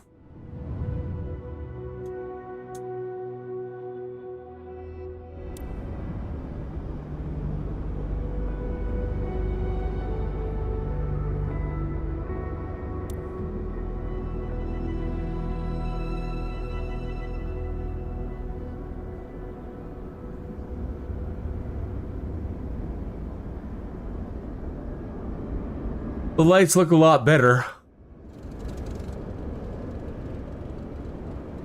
I still don't understand why the lights aren't much brighter. I mean, we see these commercials on TV every day. The new tactical military flashlight from Bell & Howell. This thing can outshine the sun. It can cook a steak. And it's something in the size of your hand, the palm of your hand. Like the most powerful military-grade flashlight technology is in your hands now, and it'll shine for 200 miles, and they are really impressive. Being hyperbolic, but they make really powerful lights now. And yet, when you come down and you're night flying sometimes, for you, first of all, you only have one light. Who was the genius at Cessna that said, yeah, they just need one light. Let's put it over on Yeah, we'll just put it on the left side over there and aim it down. Right in front, so they can only see the ground right in front and not way out ahead of them. And we don't want them to see the whole runway, everything clearly in front of them. Just, you know, like a 10-foot area, and that's it. There's got to be some challenge to it.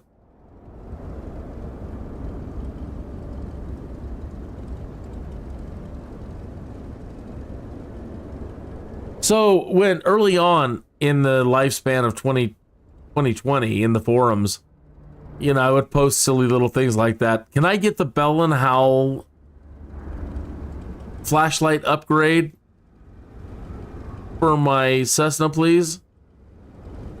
You know, even if you have to strap them on with some duct tape, can I get those flashlights? How about 8 or 10 of them to put all over the plane? Can we live like we're rich and afford more than one headlamp?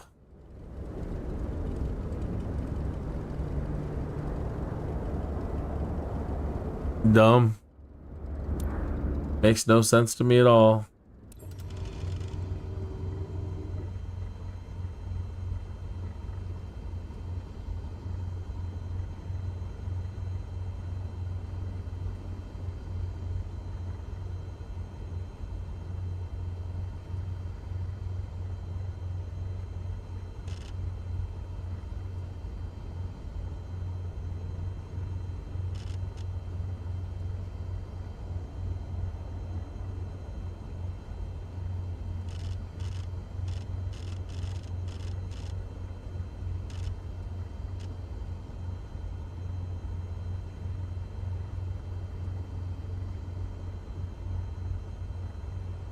Oh man, you have a pool sprinkler that cools it down. I couldn't live that way without it.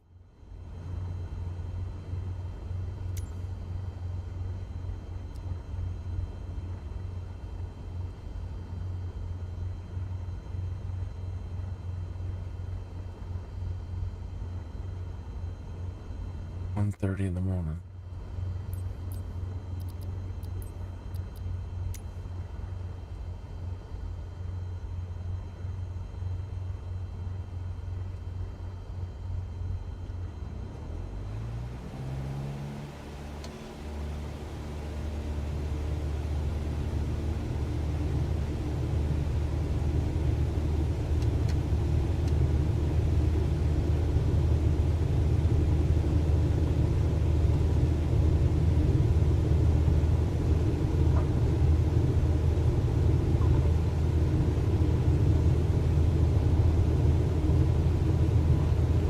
Or it's like a YouTube commercial.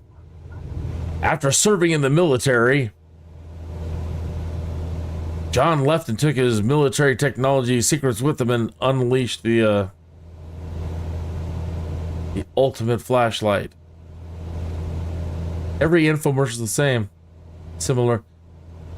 2 PhD graduates from the school of da-da-da-da-da decided to create their own thing, and they wouldn't sell out to the evil corporations and decided to sell direct to you. This guy looks really great.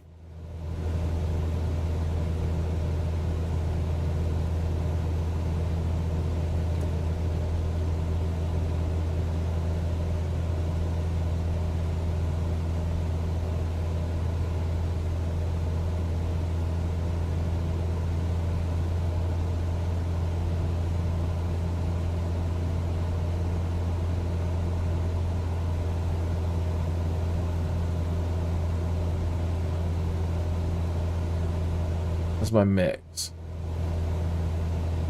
About right.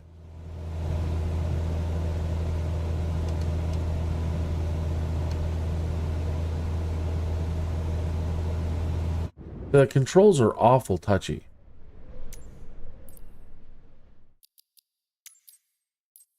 I can see the control, that the way that they got things set up is going to drive people mad for a while.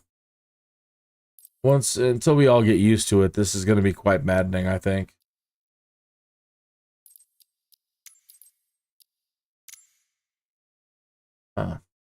Still seems so damn sensitive.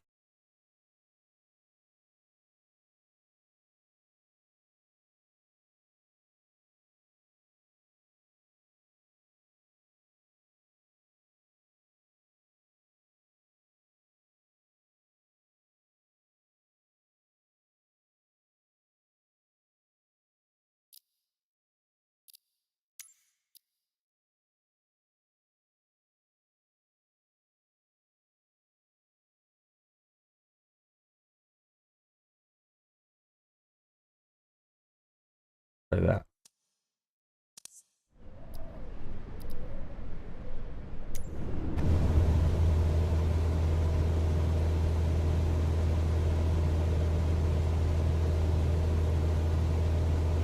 Still touchy.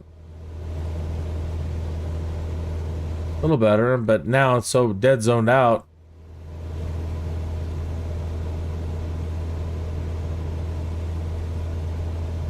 But that's just me tapping my fingers on the joystick, right? We shouldn't have any dead zone with the tap. I mean, we shouldn't have any movement. Just my fingers touching it and letting go. Touching it and letting go. You don't want, but you know, I don't want this. I have to watch a video of somebody messing with these now. These controls.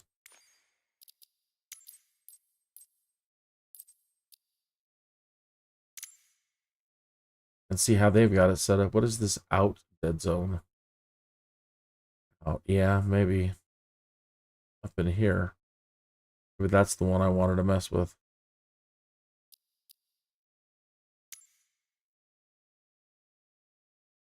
It doesn't engage till out in here. And then I'd want it to be more linear.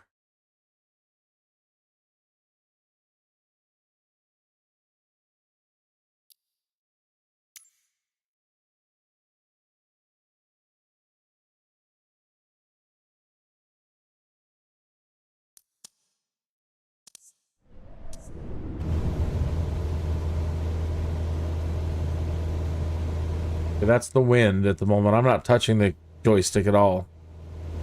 I've got my fingers on it, letting go. That's, again, that's not me. That's the wind.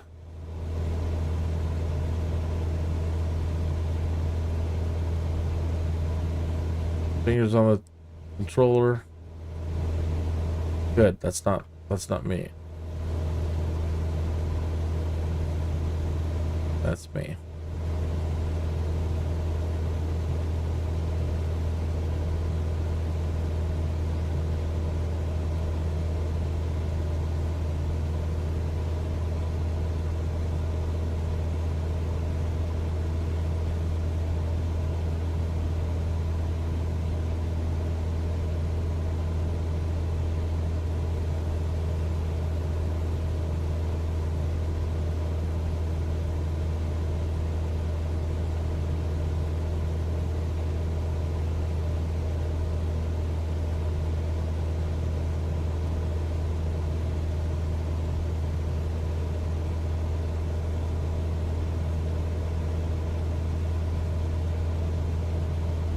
Try to trim it over with a little bit of aileron trim to try to straighten her out.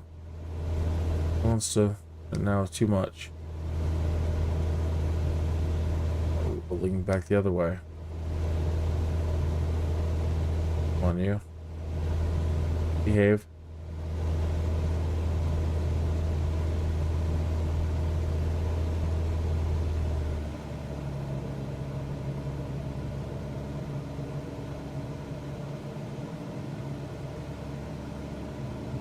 $2150 is a really good RPM if you want to go real slow.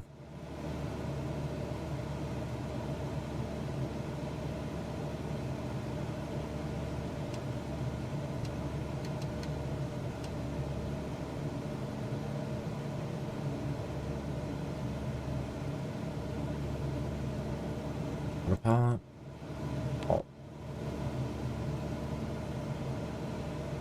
I love this new way you can mess with the buttons. You press and hold, and then move your mouse, and you can adjust like your heading really fast now. That's nice.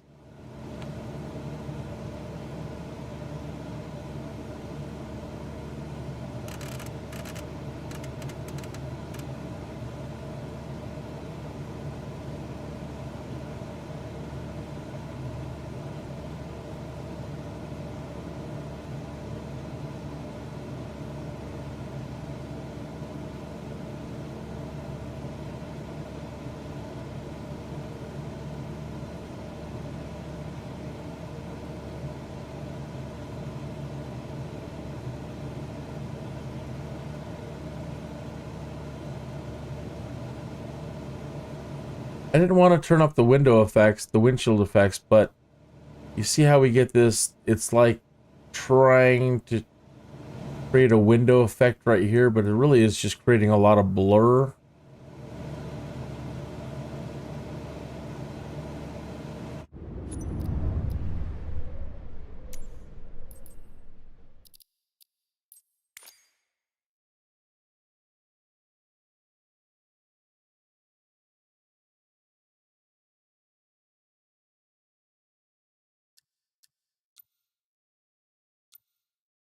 There's only high and medium.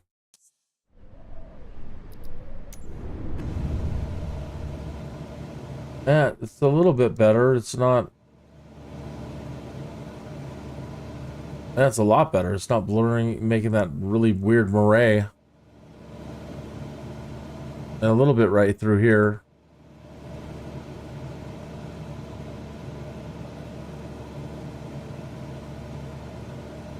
Looks like some lights on top of Pike's speaker shifted weirdly. There's something going on up there.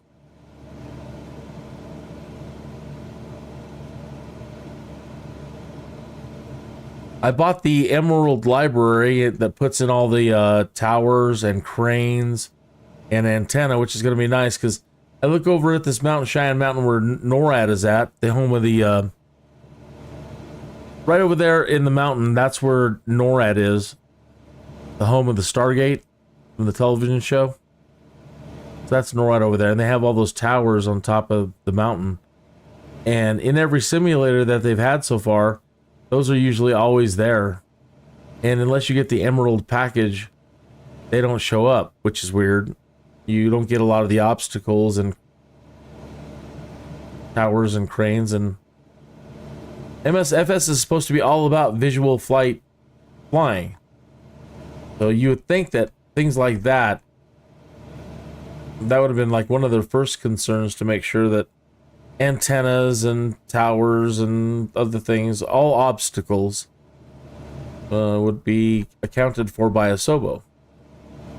But as long as there's a way to get them, that's fine.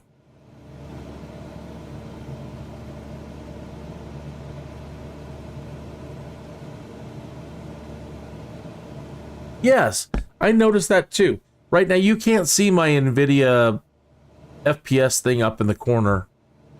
But yeah, the utilization on the CPU, really like 29-30%, which is interesting. It's been like 90, 95%, 98% for the GPU, but I've also been streaming 4K and right now 1440p, and then trying to I've been my render and my I've been up too long. My main display and my desktop size is 4K. So I'm playing in 4K. But I'm downsizing it for YouTube to 1440p.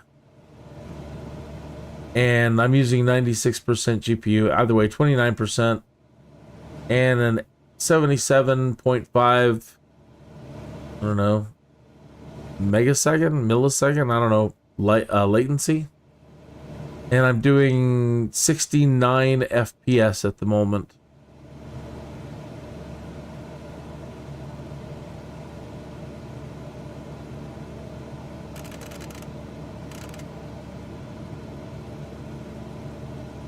Love the name of that Air Force base right there. Hilarious. But he was a decorated soldier, so I can't laugh too hard. I mean, who am I? But when you first see it,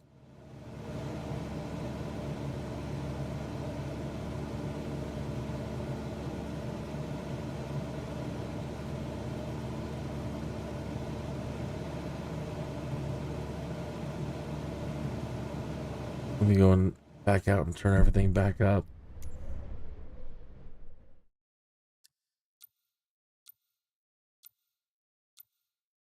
Make sure the texture's on ultra. I want to mess with that again.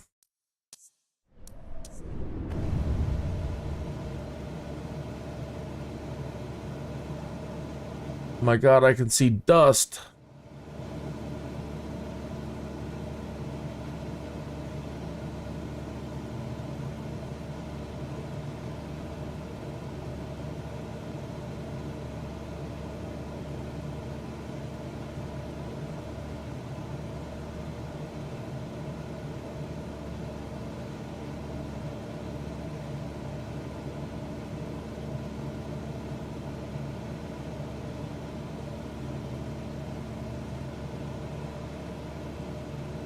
I wonder if the enhanced lighting pack that I got in for 2020 will work with 2024. The lighting looks pretty good, but it's supposed to do a better enhanced lighting for Colorado Springs.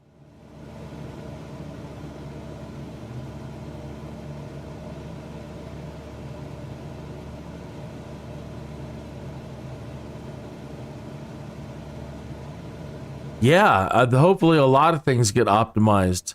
A lot of places don't have photogrammetry. Las Vegas isn't there yet. New York, it's not there yet. I mean, yeah, it just looks horrible. There's so many places that aren't finished yet. So, yep. But overall, it's been fantastic. I've loved every bit of it. I'm so looking forward to this in November. Hopefully they give us more opportunities between now and then. Keep playing with it. I almost feel like I don't want to shut this thing off until it crashes again. I'm just going to keep playing until November 19th.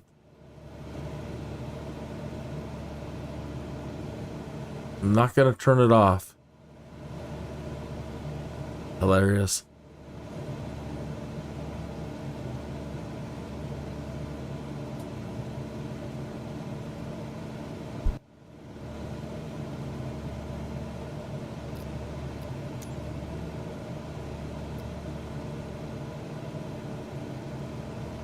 Oh, big change.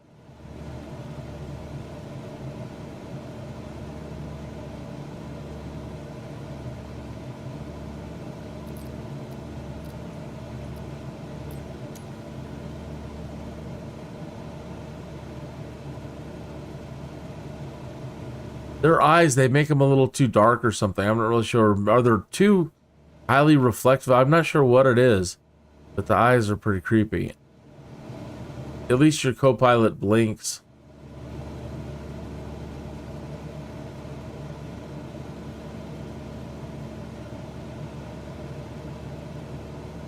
I'm gonna have to reboot.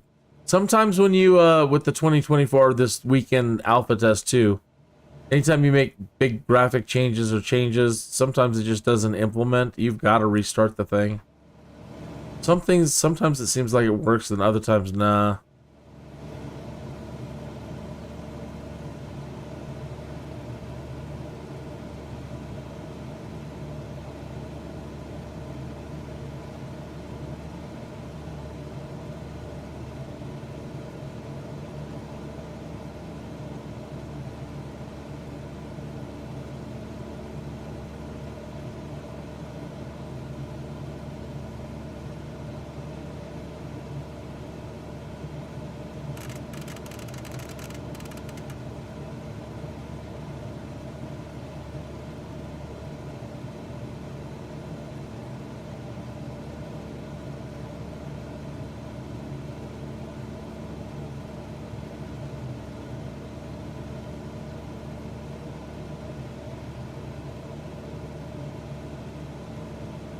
They definitely got the lighting down, I think.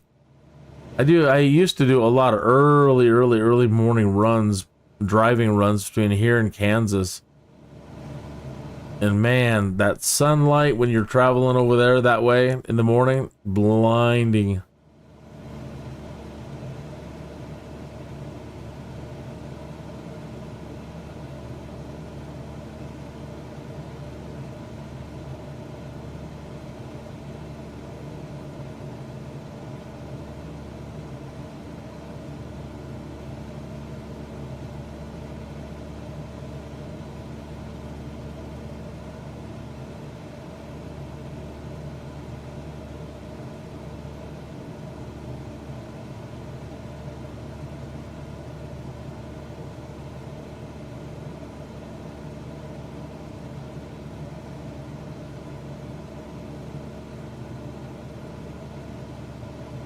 Oh, wow. We were just talking about Dragon Man last night. Yeah, I don't know that he lives in my neighborhood. Okay, let me start this way. There's a diner down the street. It used to be a local historic diner, and all the old people from the neighborhood used to go there for coffee in the morning, and since then, bad ownership and whatever, and the damn place got taken over by a Hell's Kitchen pizza place or whatever.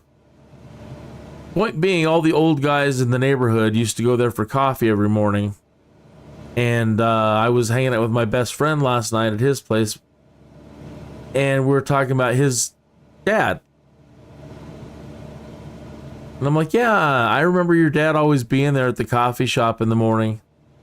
And he's like, yeah, good times, good memories. And I'm like, was your dad friends with Dragon Man? And he's like, I don't know. I'm like, I used to see him there all the time. And I just assumed that your dad and him were good friends too, because, you know, all the old guys hung out there. So he wasn't really sure, but yeah, that's so interesting. We were talking about him. And his building and his shop or whatever, yeah, kind of out east on the other side of town over there, towards Calhan, as I understand. Yeah. Military surplus, and I've never been there, but I heard at one point flamethrowers and, you know, all kinds of good stuff. Everything that a good constitutionalist, patriot, flag loving American would want. Oh, dear God. It's gotten me thinking about the elections again. Please, Lord, take care of us. Please make the next, I don't know how many days we have left now, like 30 days. My Lord. Can we please get back on course? Kick all these crappy people out of our government. My gosh. My gosh. I love talking politics, but I don't do it, you know, when I'm doing this kind of stuff. What's the point, right? It's making people angry. Early on, when I was doing a lot of my daily flying, I'm doing my career stuff in NEOFLY, doing long-ass days of live streaming. Some days I would just kind of, and here's the news, and go off and talk about politics, and would really alienate people, because not a lot of people, you know. So mostly, again, hanging out with my buddy, and he's really the only one I talk to anymore. Anymore, you say anything about anything, and people lose their minds. So I don't try to engage people anymore. I don't wear my hat anymore. And I really don't. I don't want to conflict with other people. I don't want to get into an argument. I don't want people huffing and puffing, even though they're ridiculous. But I'm not looking for any sort of fight or confrontation or whatever when it comes to politics. We didn't used to be that way, or at least it seems that way. I was never that heavily involved with politics growing up. And so, you know, oh, you're going to vote for that person? Ha ha. And that was it, you know, oh, well, whatever. Anymore, it's like, you're going to vote for who? Up against the wall.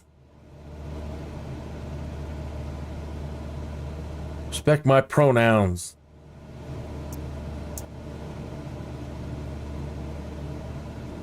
Conform to my beliefs on reality. My fantasies about what reality is.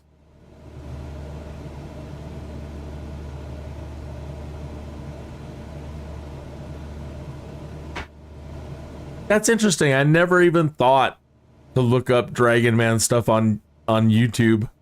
Hilarious. That's awesome. That's really cool.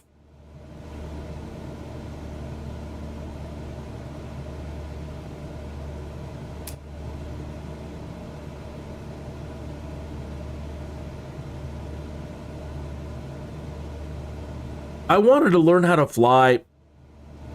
And I still haven't done it in real life. The more I learn and the more I practice, the more frightened I actually become of flying. I was never afraid of flying, but now that I know stuff, now I'm terrified. But my dad, he used to fly visual flight rules, and then he gave it up. It's a long story. But I mostly wanted to learn because my dad flew, and I wanted to impress him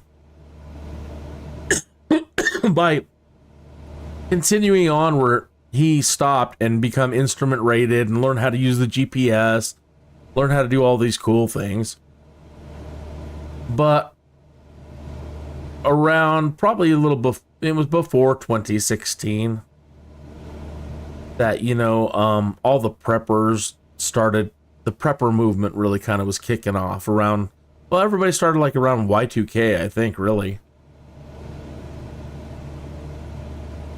And then they had a show for a while on television, like The Last Man on Earth, and there was all these TV shows about Armageddon, zombies, all the survival shows, all the shows about having a good bug out setup, and that's when I think I really started wanting to learn how to fly seriously. Like, how do you become valuable if crap goes down?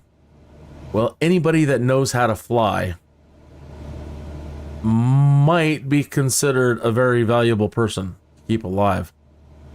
You run into like the Negan types. Other than that, just being able to fly, crap hits the fan, I'm going over to my nearest home base airport there and wait around for a while and see if anybody shows up to claim their planes and get the hell out. Not, I'm taking it. We're gone. So I figured learning how to fly would be could be potentially important in the days ahead. And then in these programs, there's always that one guy who says, "Hey, look, a plane. We could fly ourselves out of here. Do you know how to fly? Well, how hard can it be?" And then that guy ends up killing everybody. I didn't want to be that guy.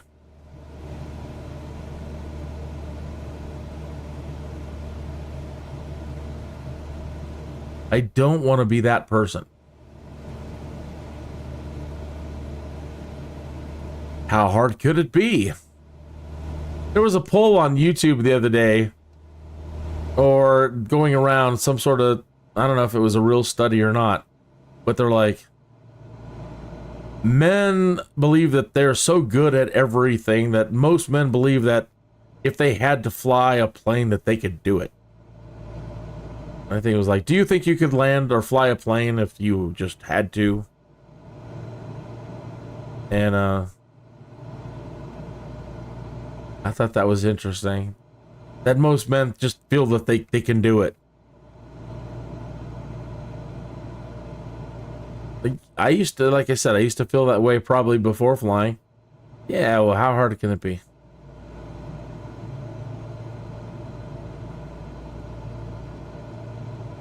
Here's the Air Force Academy. And we have that, I don't know if it's famous, but the chapel here, just this unique architecture.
It's so interesting the way they positioned and placed everything over here.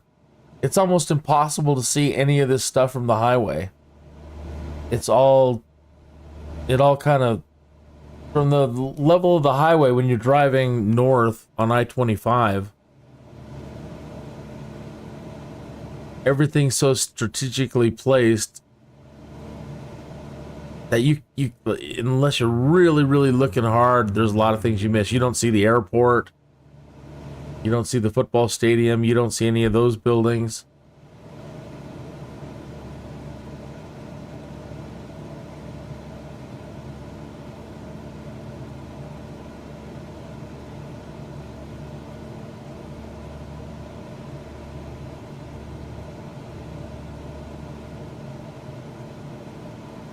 Well, I've been indulging myself long enough. Is there anything that you would like to see?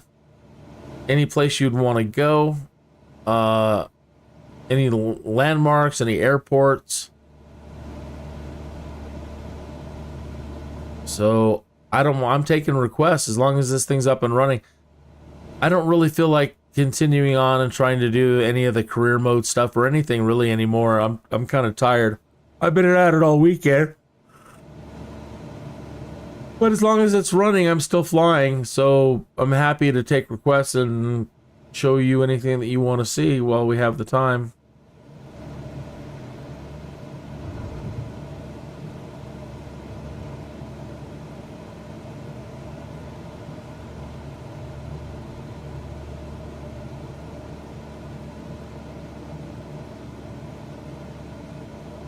Here's the highway.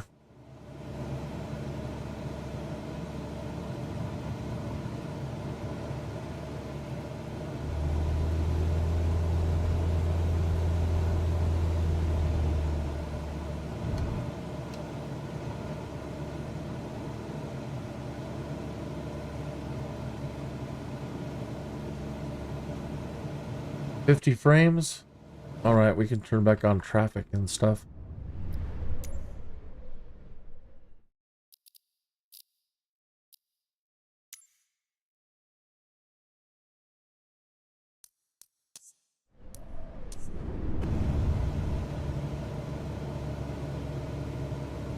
Doesn't feel like a highway unless this thing's populated, flooded with cars. There's so many people that have moved here lately over the last decade or so that it's just insane now on the highway.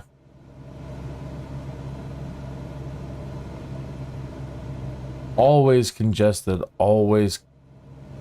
Anybody gets in a wreck or an accident anywhere between Pueblo and Denver, just slows the traffic all the way down. All the way from Colorado to Denver. I mean, from Colorado Springs to Denver. It's so ridiculous now. Our Department of Transportation are idiots.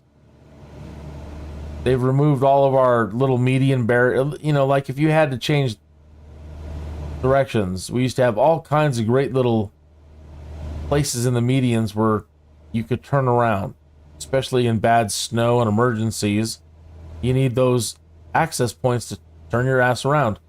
And they've removed all those, so it's one of those. You're kind of stuck going down to the next gate. Put barriers everywhere. Oh, it's just so ridiculous. It feels like a prison planet driving through the highway system throughout here anymore. It just the worst.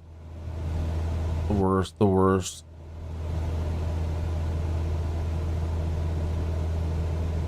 Colorado in the 70s and early 80s. I don't know how old you are, but I would say every place in the 70s and 80s was like the pinnacle of life in the United States, from like the 50s to the 80s. And since then, it's all been mostly kind of crap.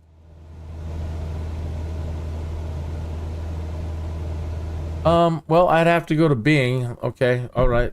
Dragon Man. Let me go to Bing.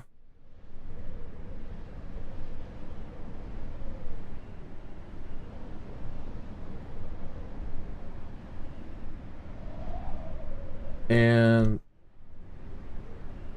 Open up the map.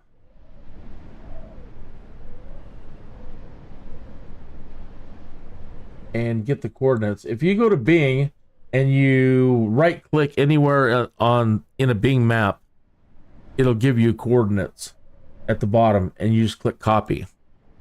Okay. So anywhere in these maps or on the world map where you have an option to do a search, just click in there and paste that in there. And you'll know it's working because you'll get a black box drop down with the option to select it. All right. And then you set its departure and fly it. This is the coordinates for Dragon Man.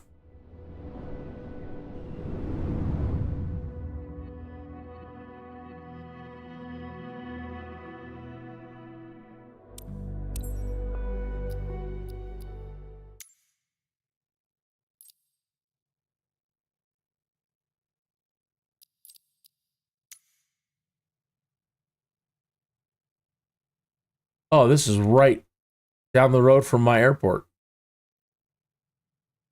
Okay.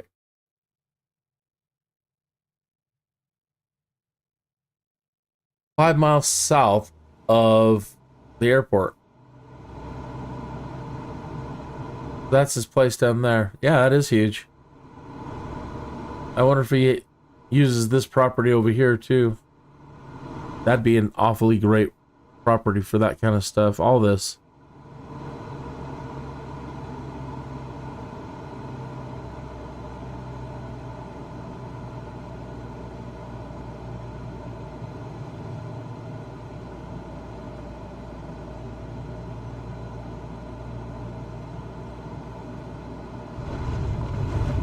On you.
He doesn't have good road access.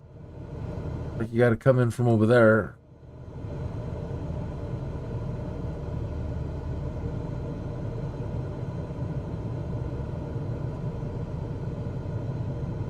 Or which way you get in?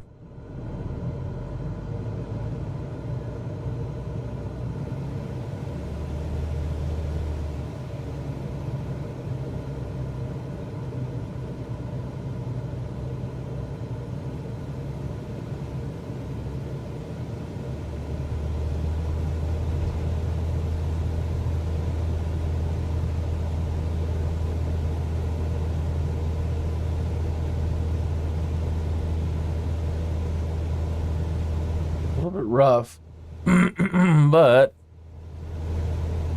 it looks like we can make a landing. Little obstacle or racetrack looking stuff out here.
There he is coming out to greet us.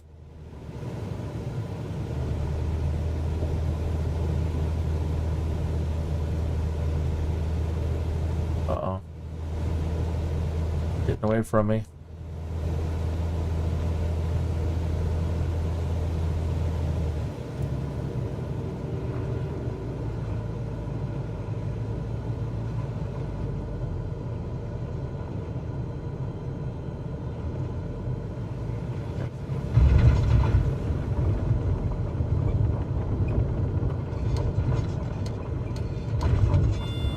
Yikes.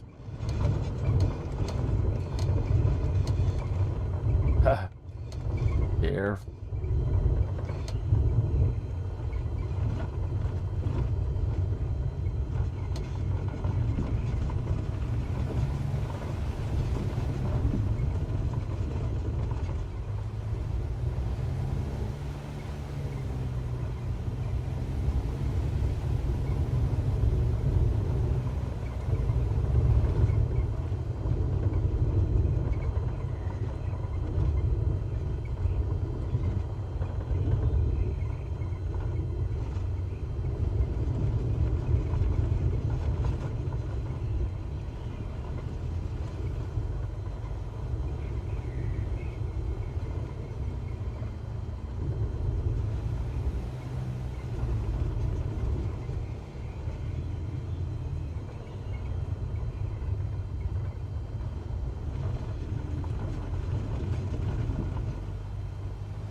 Ah. Oh, our wing hit the tree. Oh, that is one of the big differences between 20 and 2024 is that the trees they're not optical illusions now. And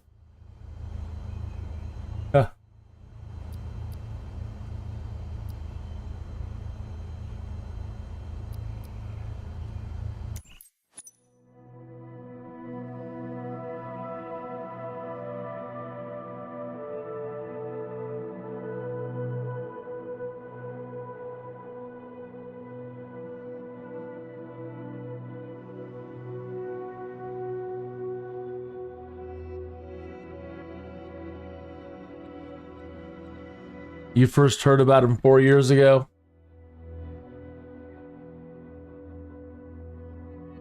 Perfect prepper location. He has everything to live during an apocalypse.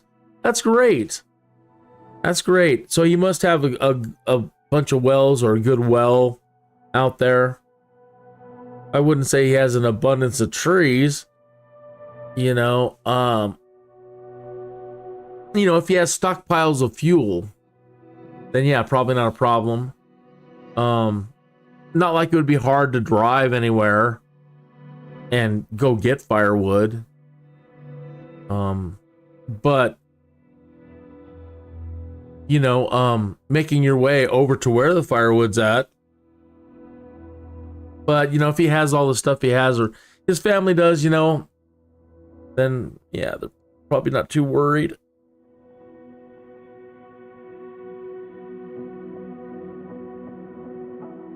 What time is it? 2:19 in the morning.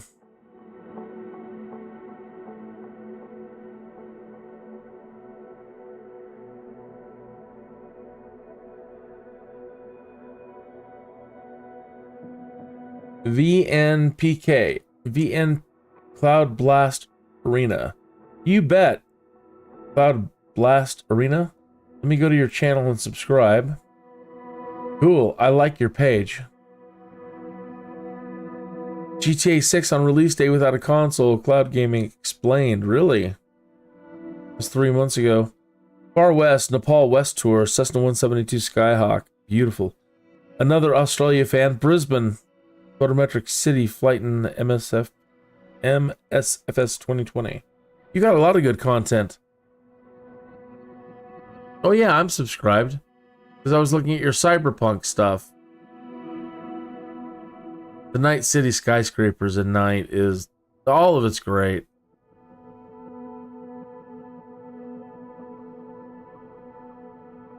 And let me make sure that I am subscribed to Mr. Langenheim here.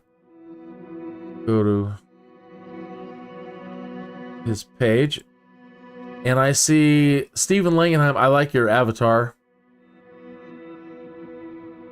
The 69 Eyes Devil. An awesome video and song by 69 Eyes off of their Devil's album back in 2004. Check out MySpace and Justin.tv page. I heard of Justin.tv, but it's in memory, but I don't know what it is.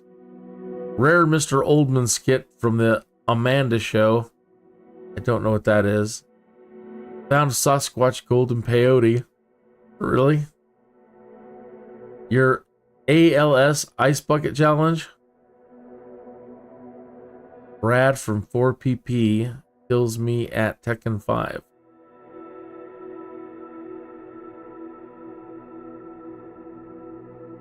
All right, I've got you subbed. All right, what was the airport we wanted to check out? VNPK.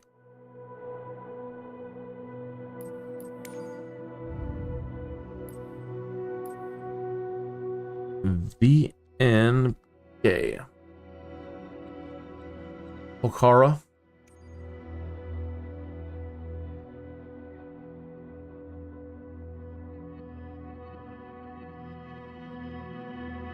Is this Kathmandu? Near...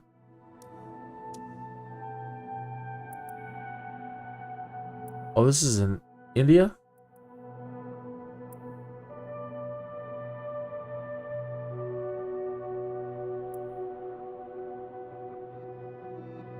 Oh, neat. I think.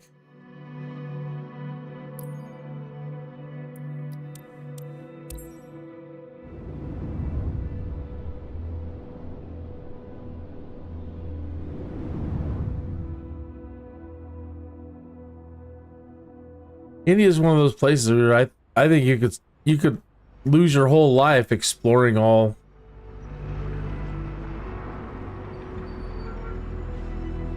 Oh yeah, look at that back there. Wow.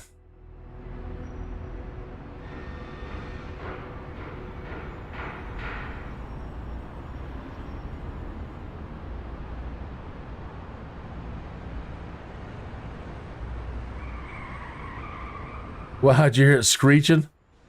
Easy, son, easy. You're driving like me.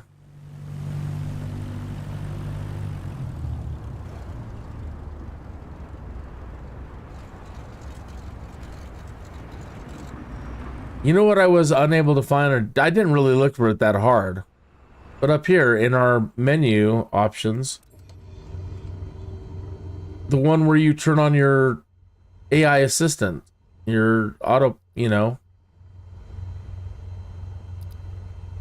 So I don't know if that's in the EFB somewhere.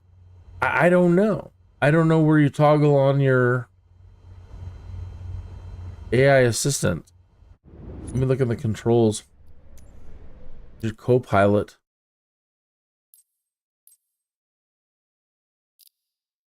And what would that be under even? AI. I didn't come up with anything.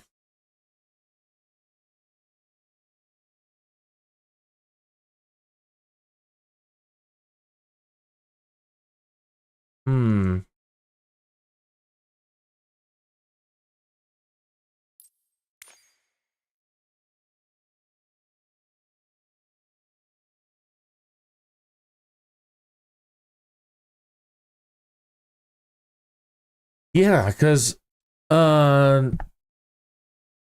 know, you're able to, if you needed to, switch control over to your AI and have them fly.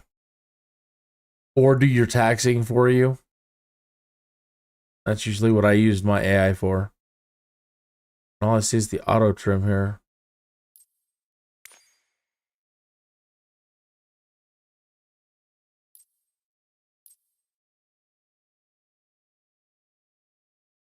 So I'll bring that up in the forums too. Is that missing? Is it being removed? I mean, you can't take away a feature like that, I think. I didn't see it in anything in here. Didn't see it.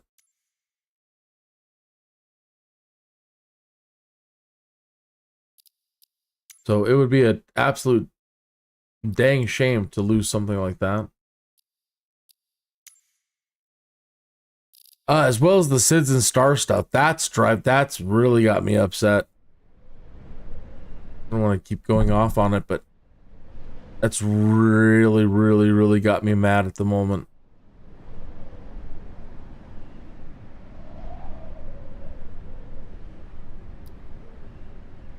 Because that literally means there's, you know, sacrificing better things for whatever. I don't know, better graphics. I don't know, but I wouldn't nerf that stuff at all.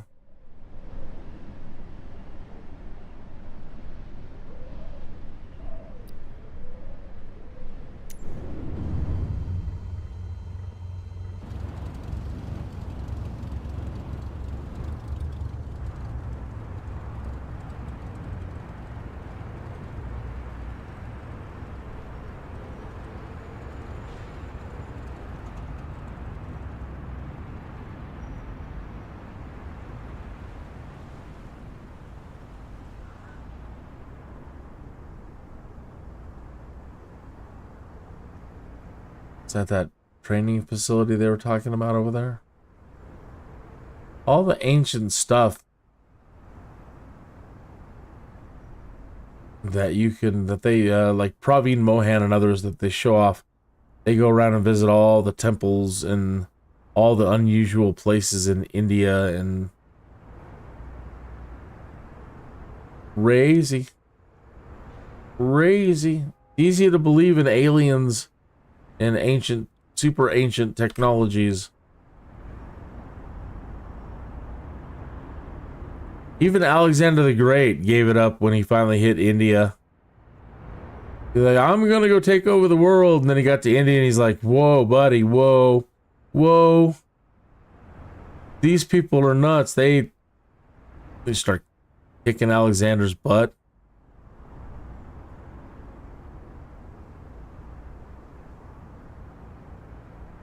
He's like, my quest to take over the world stops right here. And they ended up being kind to him, too. After they, kicked Alexander's butt, it seems they invited him into the palace and they sat him down and they're like, this is what being a king is all about. It's not about your ability to wage war and run around and take over the world. It's, you know, stewardship and yada yada yada yada and yada yada. And he left. And he went back to basically Babylon for a while. And then he croaked. He never even made it back home to Macedonia.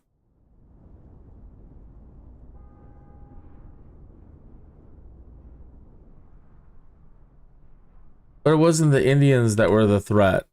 You know, he just kept going. What really brought him up into India was he was chasing the guy that killed Darius, right? So he was mad and he vowed to kill the guy that dared to kill the king that he wanted to kill.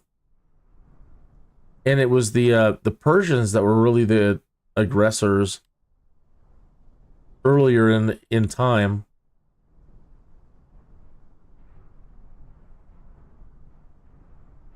Boy, what interesting stories. What just majestic awe.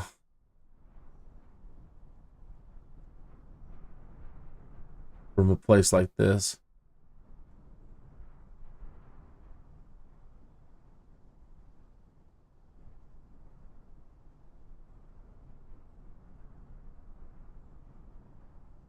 You know, I'll bet before humans lived here, that water tasted so damn good.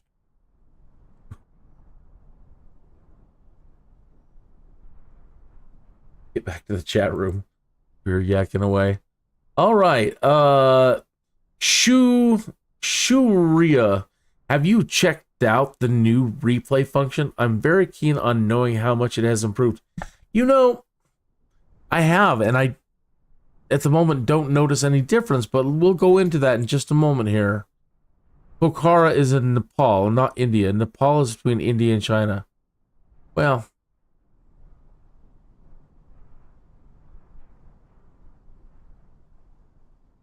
I'm just a dumb American, but thank you for informing me. I knew we were close. Okay, the replay tool. All right. So it is in here, and I don't know if you have to turn it on, but I know I've seen it. And then when I went to go look at it, I didn't notice any more controls, but I don't play with it that much, if ever. Maybe once or twice back in the past when they first set it up.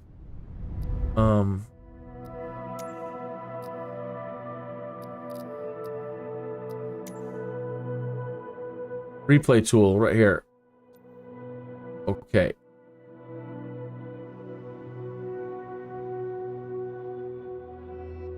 So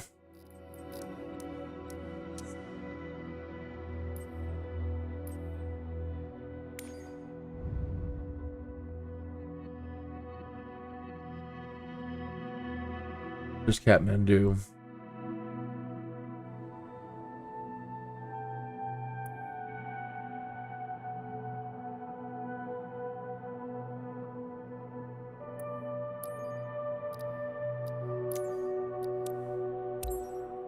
All right, and then we'll open up our controls once we're there, and we'll look at the replay tool or try to figure it out.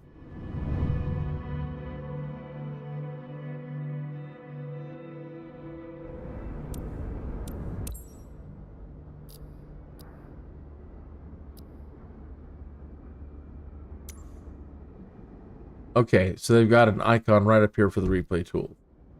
So to me, it doesn't look any different than it did. But like I said, I never really played with it. So timeline controls, camera track recording. And then this is where you can get all cool if you like know all the good drone camera controls and can do a bunch of cool things. Okay, so sequence recording. Is it recording? How do you know? Set sequence location.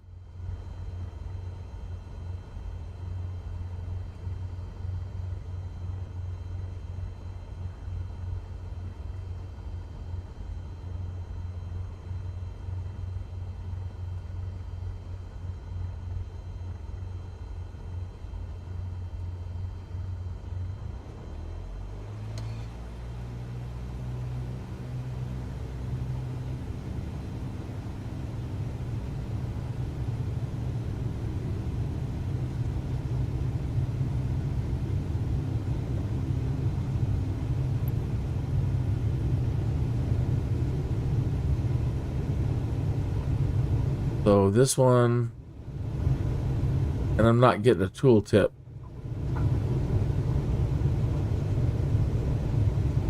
What does that do? I don't remember.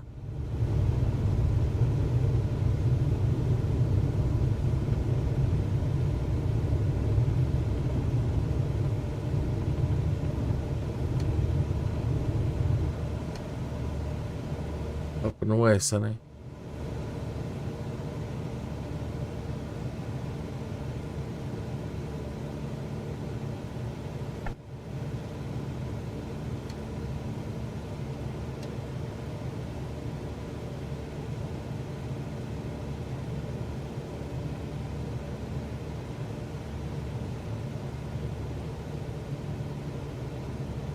I was hoping it would be a lot more intuitive and advanced too. They made it sound like they had really changed it. Okay, so let's hit stop. Okay, and we'll pause this.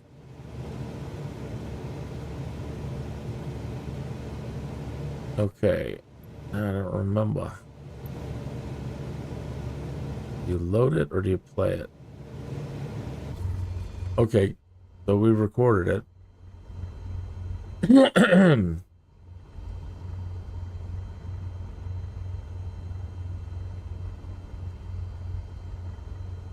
So now we can go out, right, and look at it from a different perspective, or how does that work? Or are we just watching it?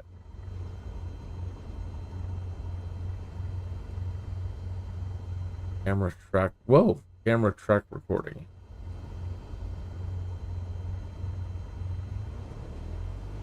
I'm gonna have to watch somebody who's an expert at the cameras at this tool here, and show us all how it's done. I don't know if we add another track. Camera track recording. Yeah, so I don't know.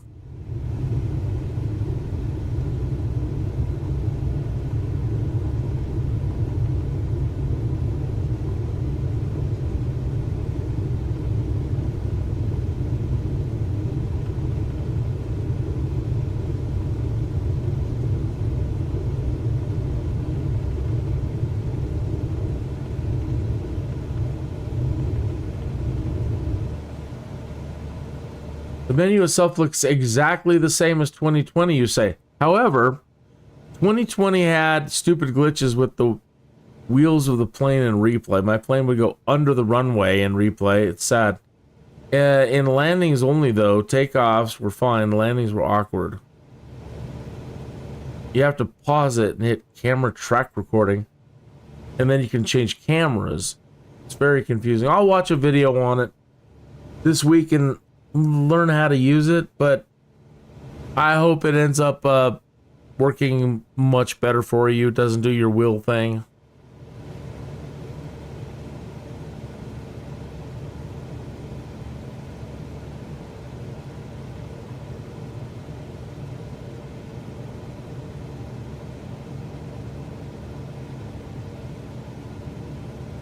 Korea.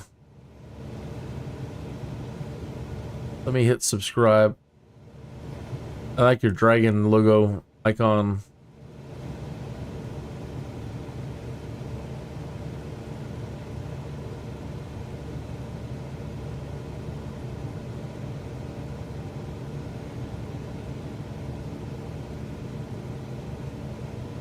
Camera tracking.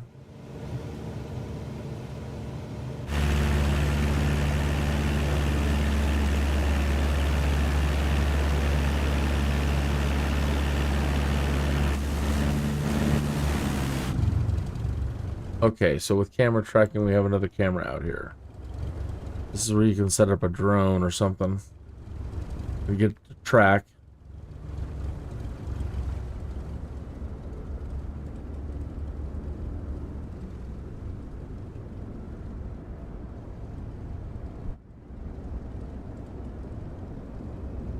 Okay, so we're like drone tracking.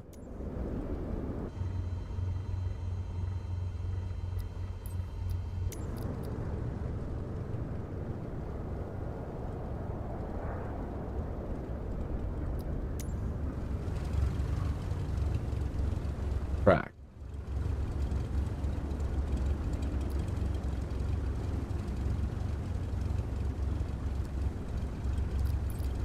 I'd have to set up the drone target. How do we, let me see what targeting.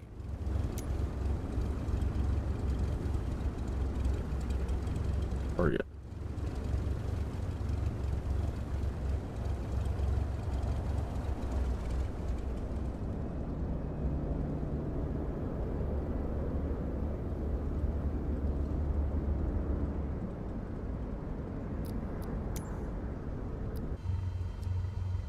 Dang you.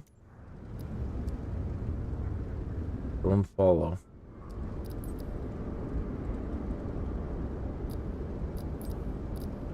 Okay.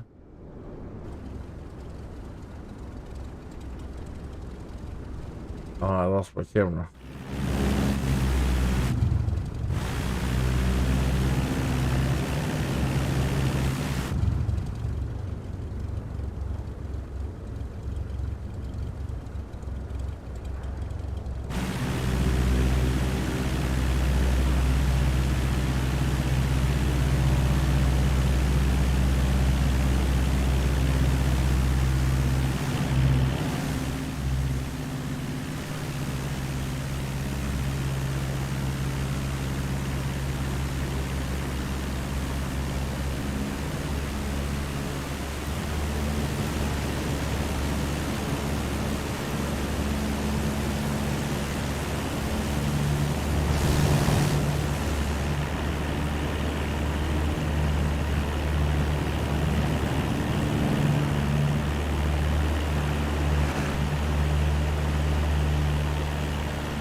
Pretty neat. I gotta remember how to learn all the advanced drone controls as well, and then we're in business making movies and stuff. Should be a lot of fun.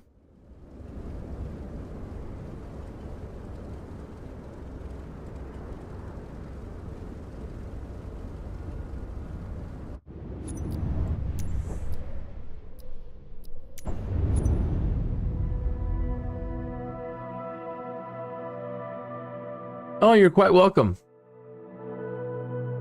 You're absolutely welcome.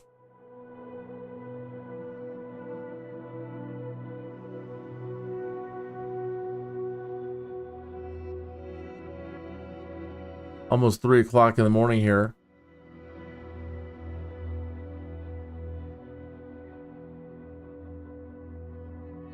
I wanted to be a little bit more selfish this weekend and spend a little bit more time with the by myself off stream doing the career stuff, because it can be rather boring. But I really wanted to see how far you could get in the career stuff over the weekend. And the only problem was, and I'm afraid to touch these buttons over here, is every time I touched one of these buttons over here, it crashed, and I don't want to have it crash on me again.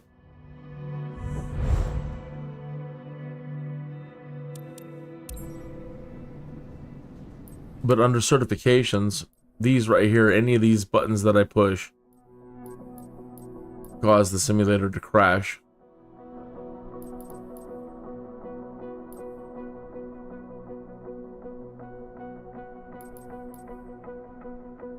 I don't know if anybody was able to do any of these or not, any of their commercial pilot.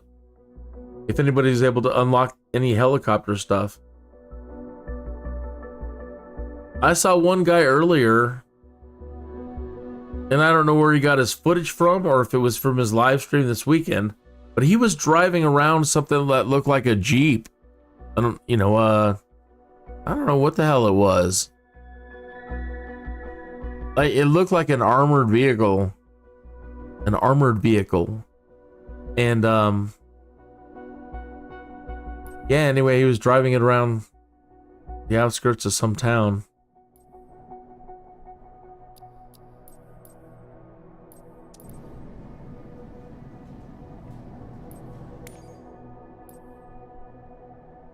This is going to be a blast. Skydive aviation.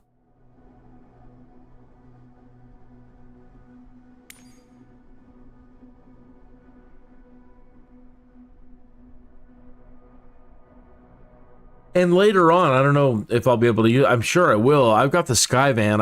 I bought the Skyvan DLC, and it's nice.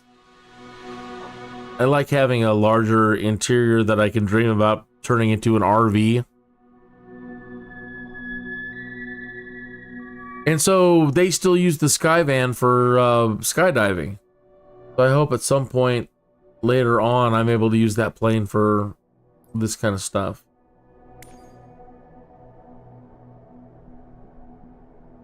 Become an essential link in the global supply chain.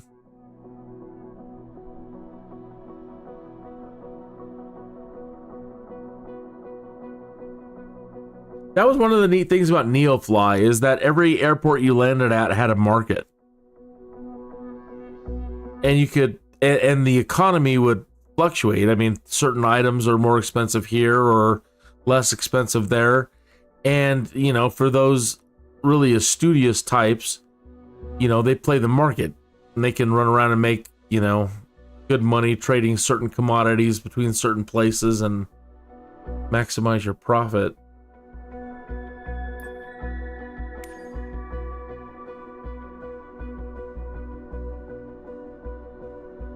Banner towing. Eat at Joe's.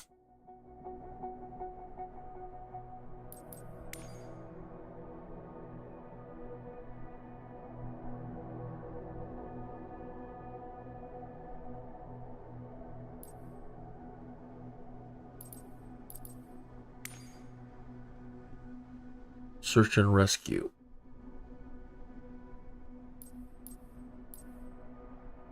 I have to do a lot of bush plane practicing this year. I am awful at it, and I need to watch a lot of I can't wait for shared cockpits to train with really good pilots who are really good at short takeoff and landings. They can just make the thing land and stop. Genius.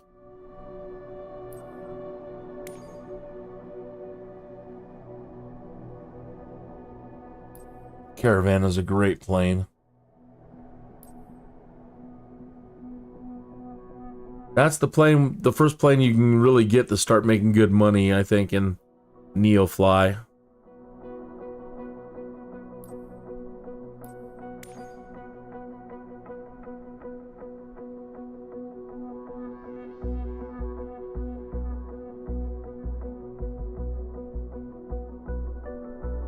That is going to be really interesting. Learning how to scoop water without crashing your plane. I mean, that's neat. The way it's designed to allow you to do something like that.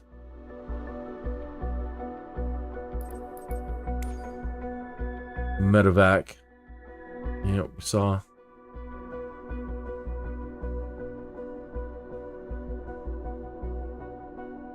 One of the features that they had in NEOFLY that I wonder if they'll end up adding into Microsoft Flight Simulator, and I never saw it work properly, to be honest, but it was supposed to have a real-time generator, meaning that in the real world, if there was they were tied into a system, one of these apps that you get that tells you of like emergencies that are going on, crashes or whatever, and it would generate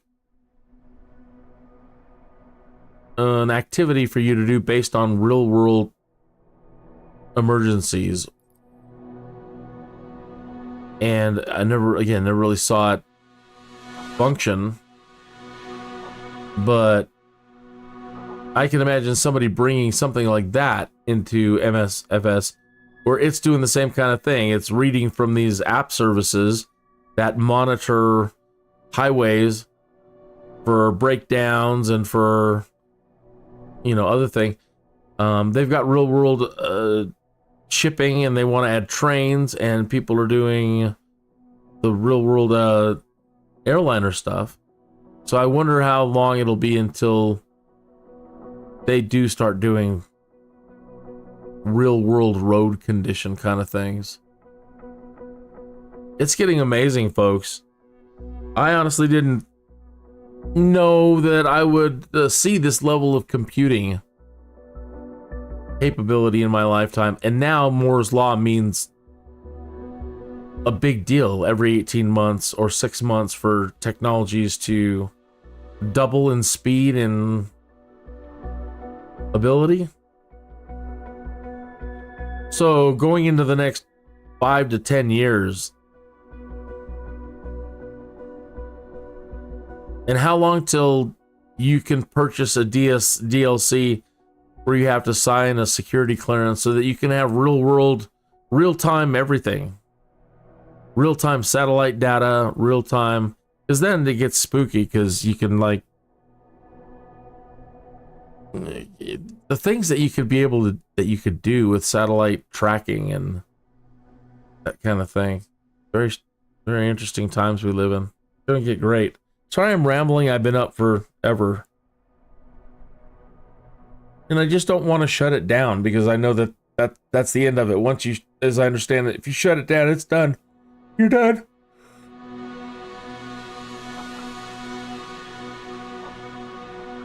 I'm just being stubborn now.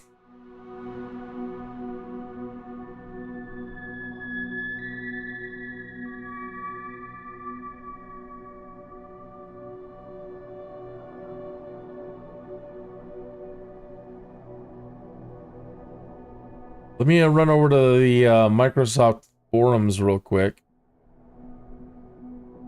And, well,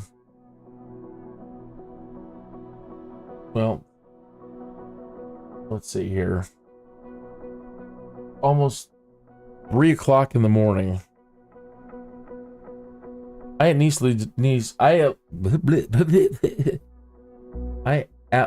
need to take a break. I need to stand up. I need to walk around, get some fresh air, stretch, get something to drink, and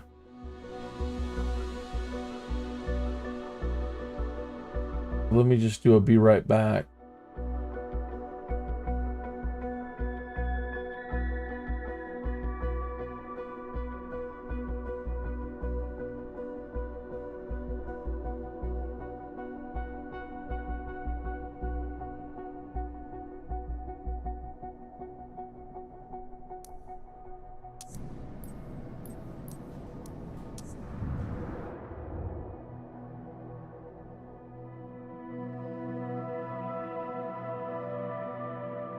That's too bad though. From out here, we don't get our lovely globe. That's another thing I'm missing.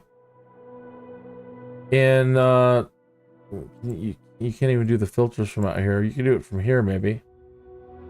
But you know, watching the weather, like the hurricane this weekend, just sitting out here. We don't have any of the wind data.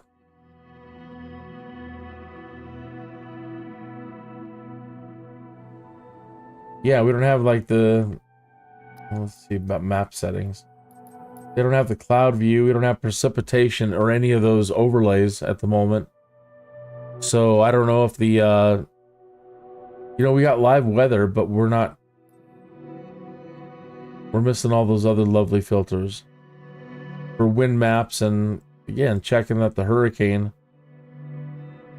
this last week was a real trip. So it was fun. It's fun sometimes just sitting out here on the world map and watching the world weather. Right now, not so much. So let me go get a beverage and do what I said. And hopefully it doesn't shut down between now and the time I get back.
Well, the thing's still running. I'm making my way back. It is getting cold in here. I'm sure the computer loves it. But brr! 3:08 here in the morning.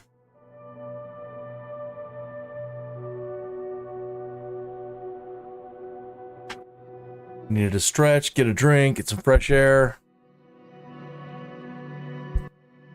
I have to dust this place tomorrow. Too much dust.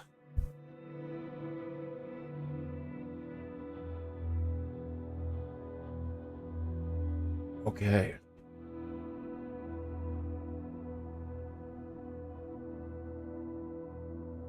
Oh.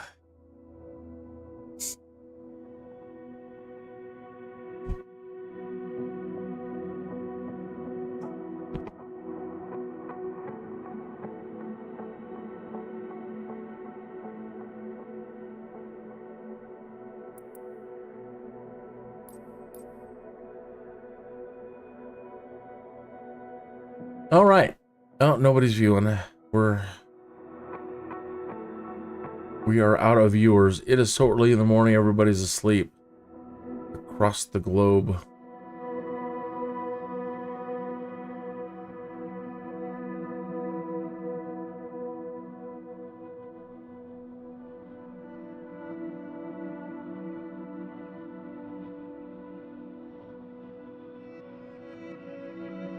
Son of a bitch. That's a spider. Man. Don't like spiders. I'm sorry, spider.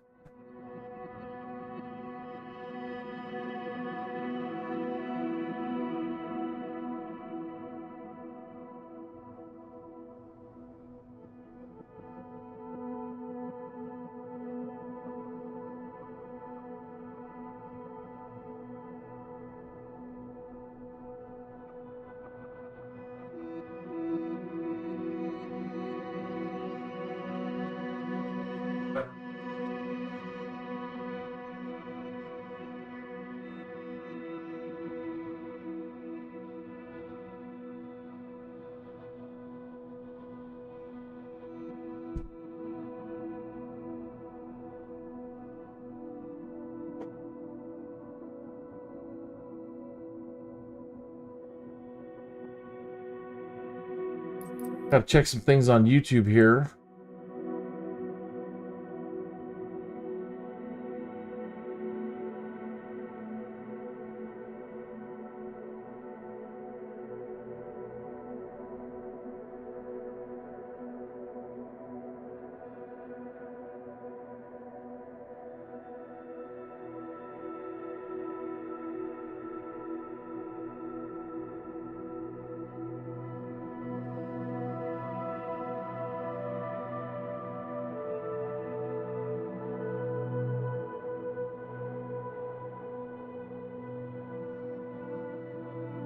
Seven, 8, 9, 10, 11, 12, 13, 14, 15, 16, 17, 18, 19, 20. So right now I have like, what's this one? 20, and then 1, 2, 23. I think I have 24 hours of footage from inside Microsoft Flight Simulator 2024 now. And I lost a day.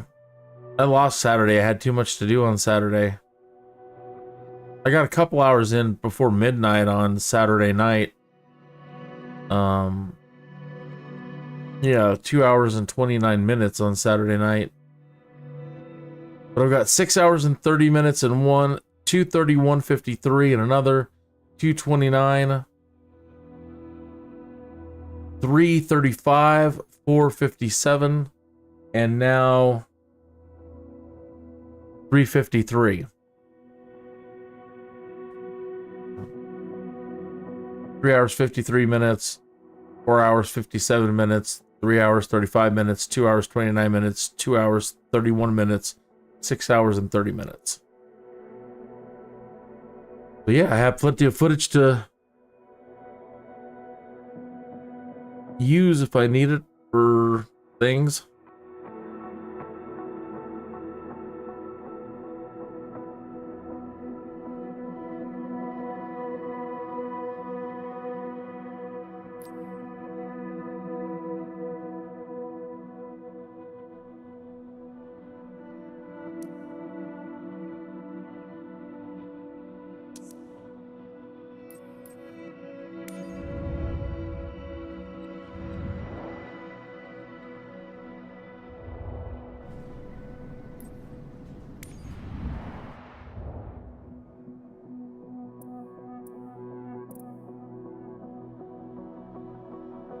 Oh, okay, so places there and places there. It's opening up more places around the world.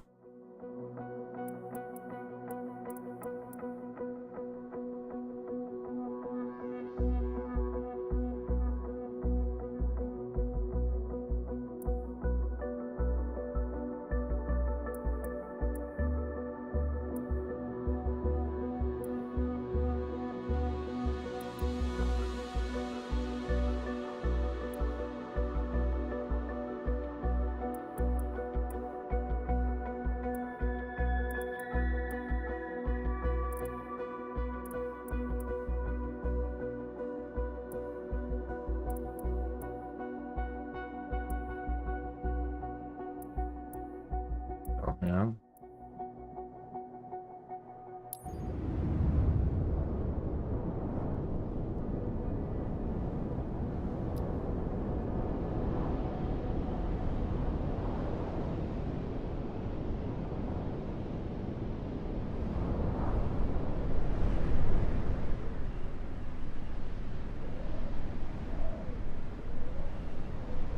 There's nothing to this one.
35 is that way.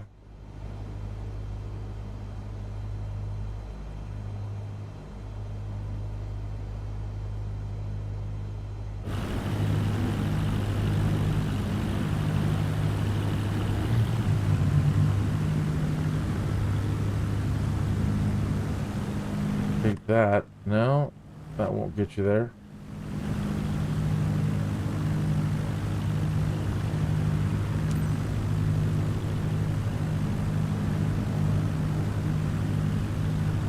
FCA XGS FCA.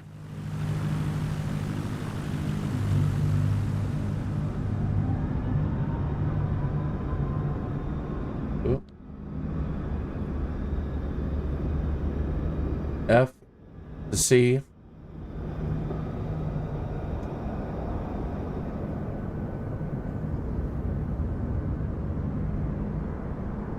I suppose.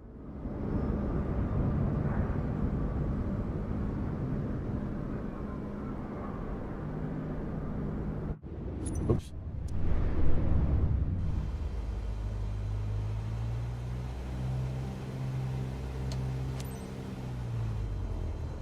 Long taxi. This is where having your AI later on, especially after you've done it a million times and taxied a million times, it's nice to have that AI co-pilot to take over and do your taxiing for you, especially at bigger airports like this or Denver. In Denver, the taxi can take a while, and if there's heavy traffic, it can slow down. But it's always nice having it was always nice having the AI, being able to just switch it on and have them take care of that for you.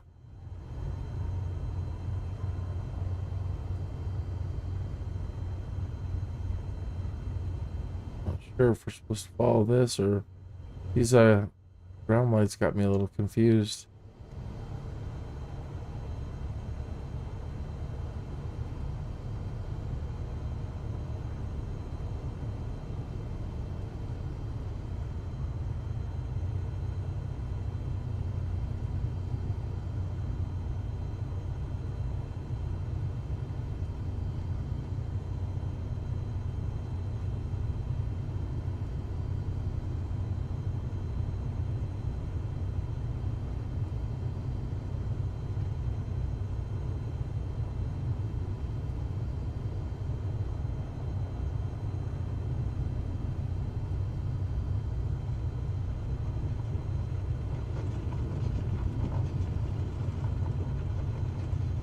I'm guessing. I don't know. I said FC to A.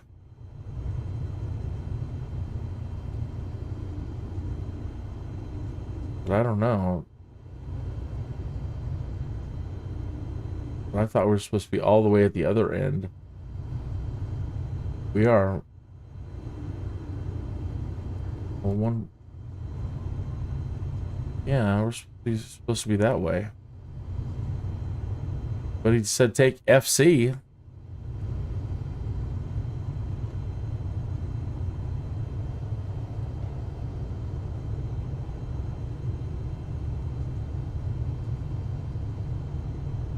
Probably looked at the map, the airport.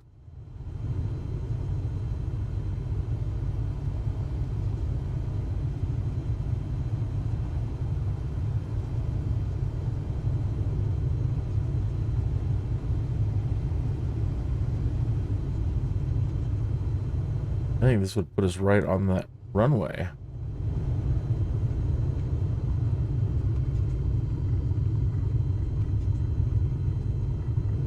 Yeah, this is what is this doing for us?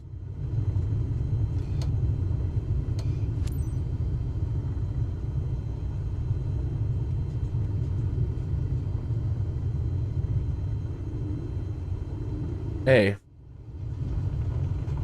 Okay, so this is a taxi.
Some of these cracks in this runway look big.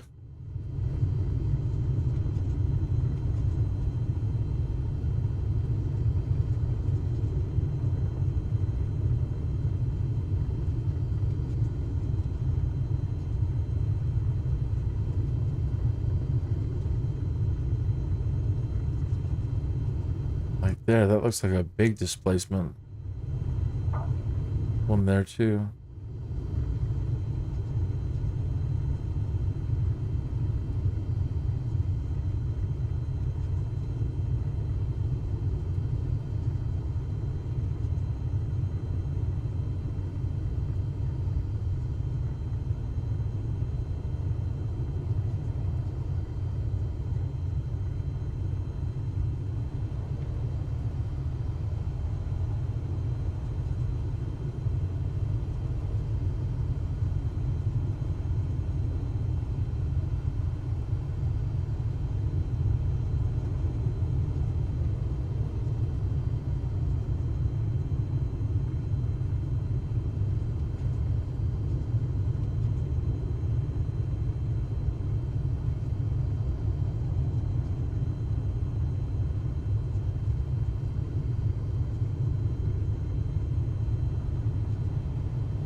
Everybody here in the United States is asleep. I should be flying around Great Britain or something.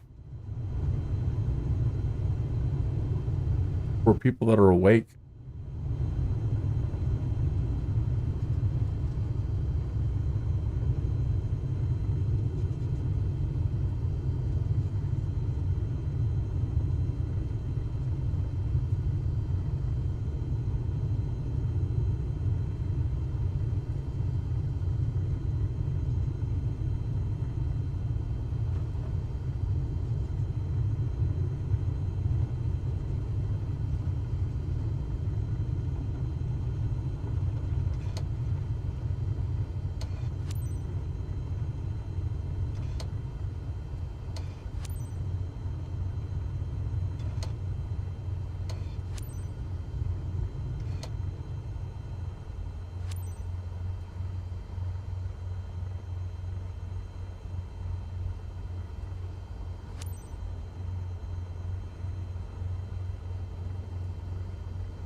Big bump.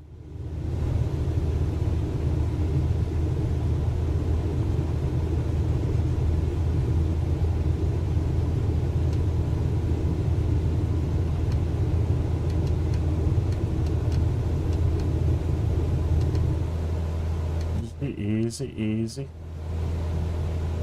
Easy, easy.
What interesting dialogue.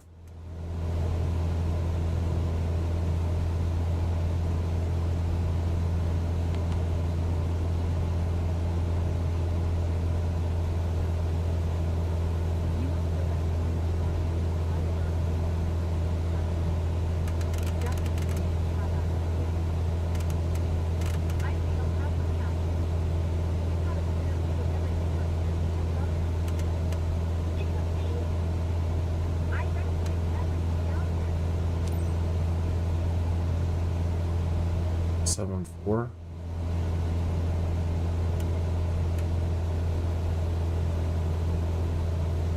Speed of 87 knots.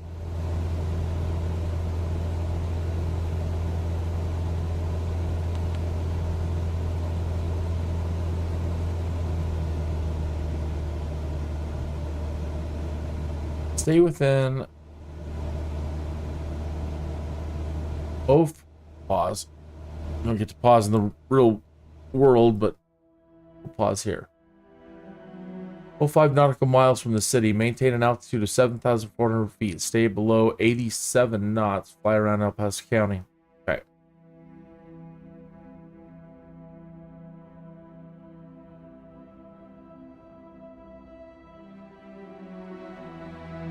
Well, let's intercept it over there then, I guess. I don't know.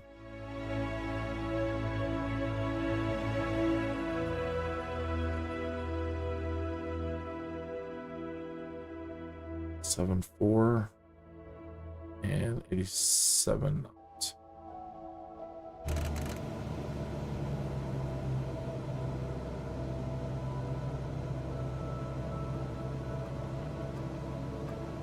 I didn't expect it. We're missing the best part of the view. Oh, give me a break.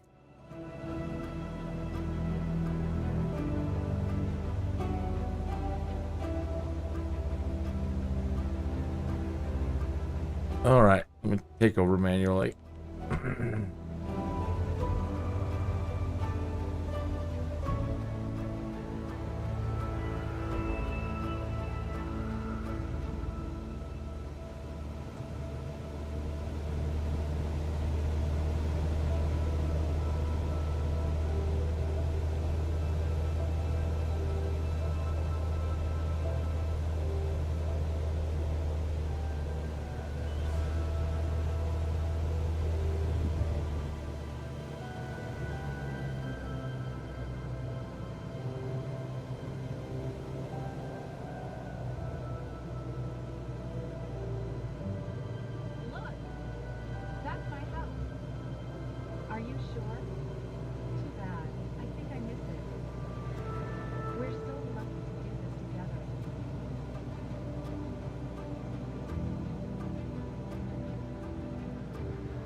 Did not.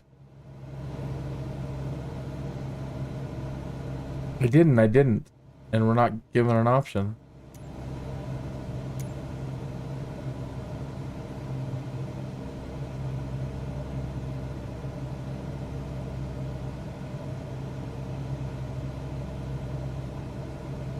I did not hear the last transmission.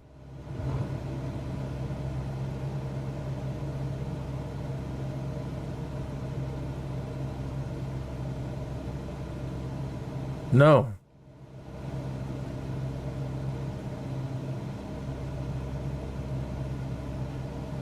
Why can't I contact air traffic control?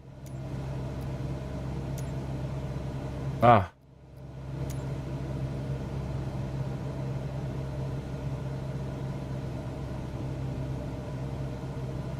Oh, my icon is a dog. Do you see that in the corner or in the thing there? It's giving me a dog icon.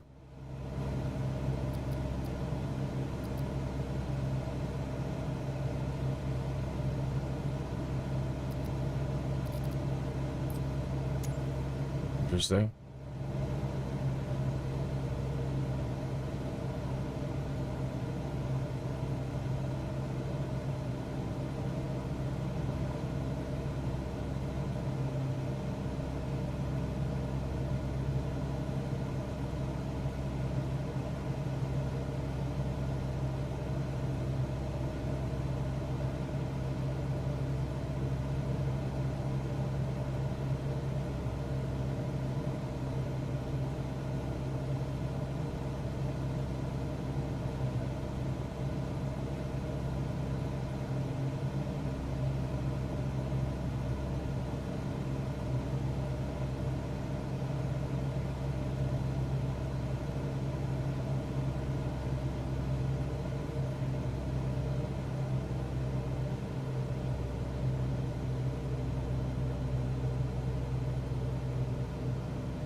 Well, the rudder is certainly working good.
We kind of missed that one.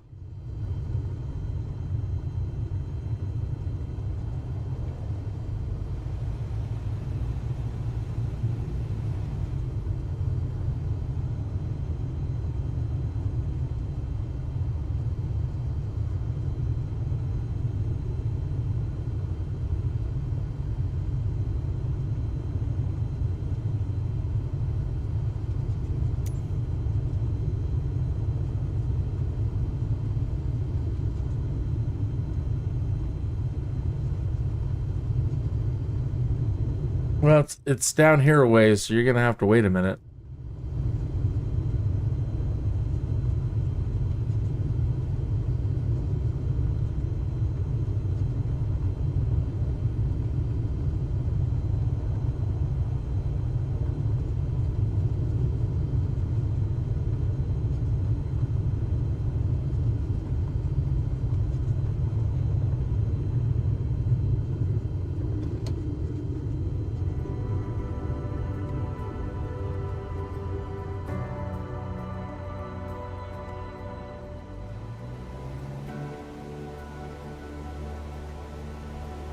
Back the way we came.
Hmm.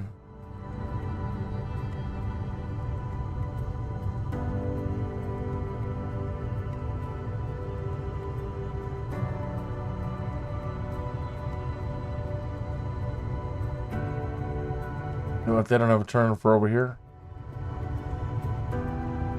Okay.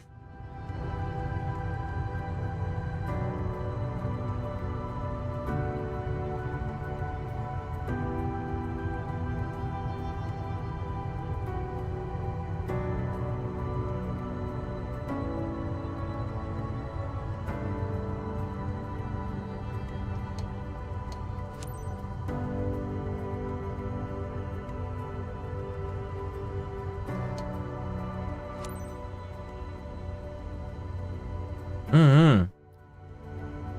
Good.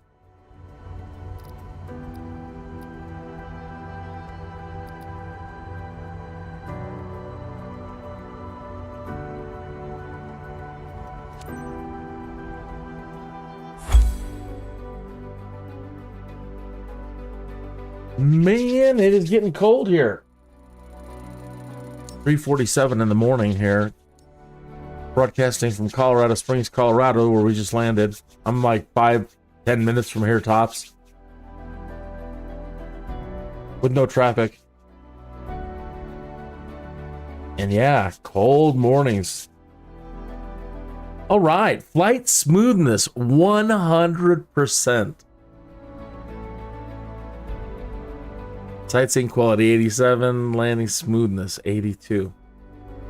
That's pretty nice. Flight smoothness. Most important mistakes. 5 missed air traffic control transmissions. 5 taxi speeding.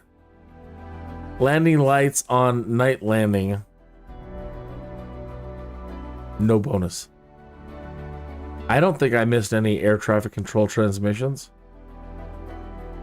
Most important mistakes.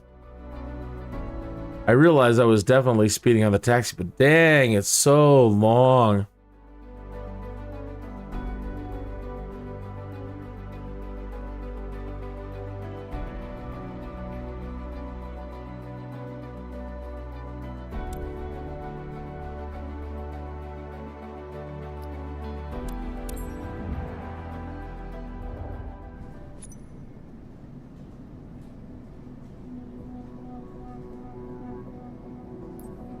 Reputation level.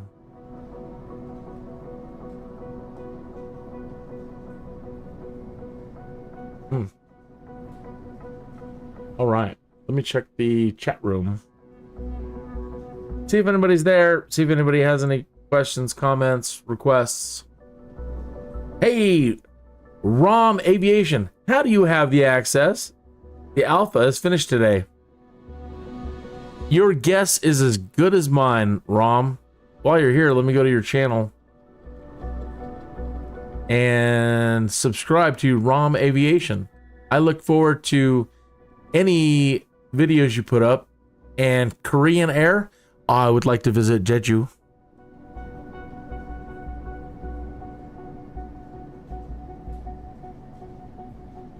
Latvian controller, how do you still have access? Your guess is as good as mine. Let me go to your channel and subscribe. Latvian controller. Subscribe. Skyrudder. When you're still in game, even when alpha has ended, you can still have access to the sim. When you're still in the game, even when alpha has ended, you can still have access to the sim. So I guess until the thing crashes, or I pass out, or one or the other.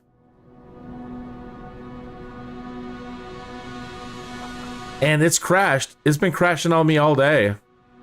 So it's just a matter of time until I'm shut down.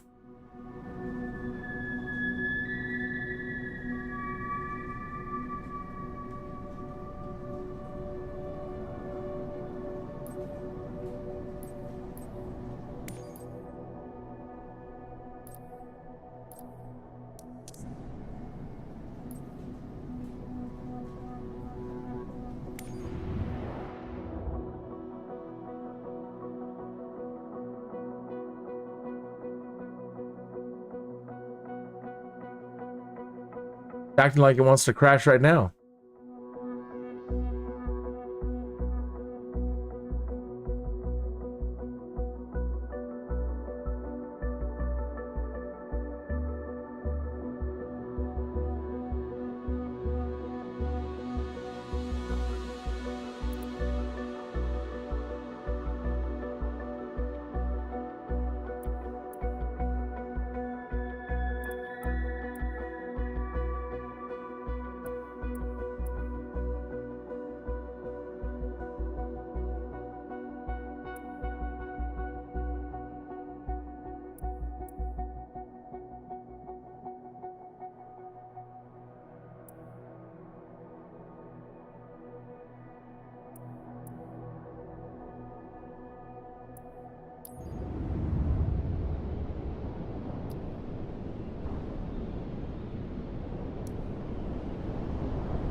Are there any places anybody would like to see? While I have this time, I don't want to be selfish with it while we're still up and running.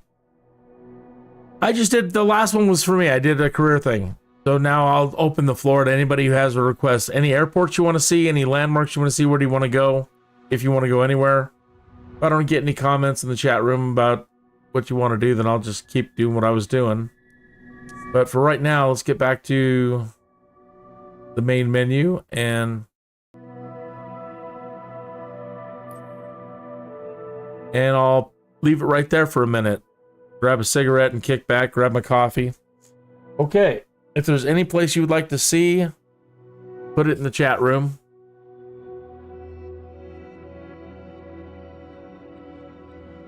It doesn't matter if it's a menu item or whatever you need to see, whatever you need. Let's try to get it dealt with.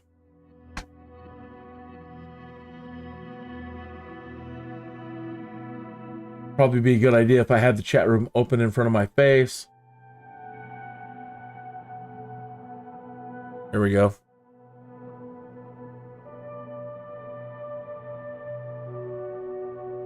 Let me grab my glass here. Cheers! Here is to your health, well-being, and prosperity. And may you have lots and lots and lots of good flights, whether it be in 2020 or 2024. Cheers.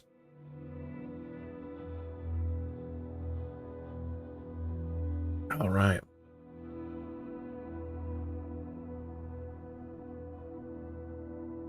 This whole time we've only lost 26 frames. That's pretty good. And I don't have an average on what our FPS was.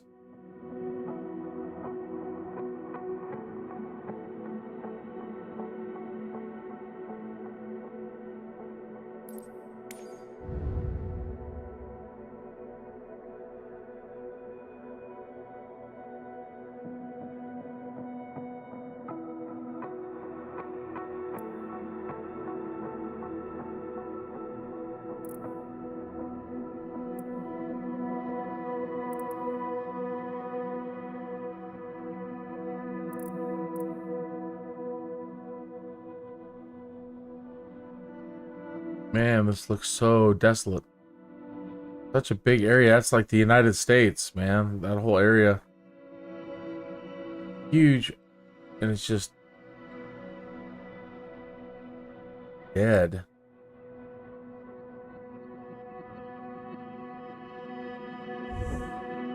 Oh, we just aired out. Is my time up? I think my time might be up, folks.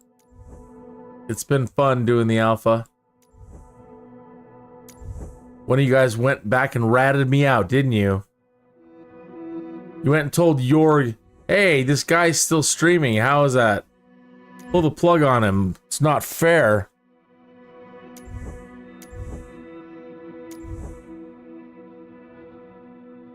Come on, Jorg, let me keep going. That's not fair. I need more time, Jorg. We have more time.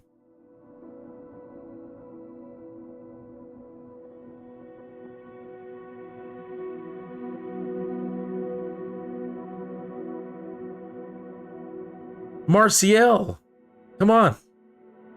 Turn me back on. Been fun.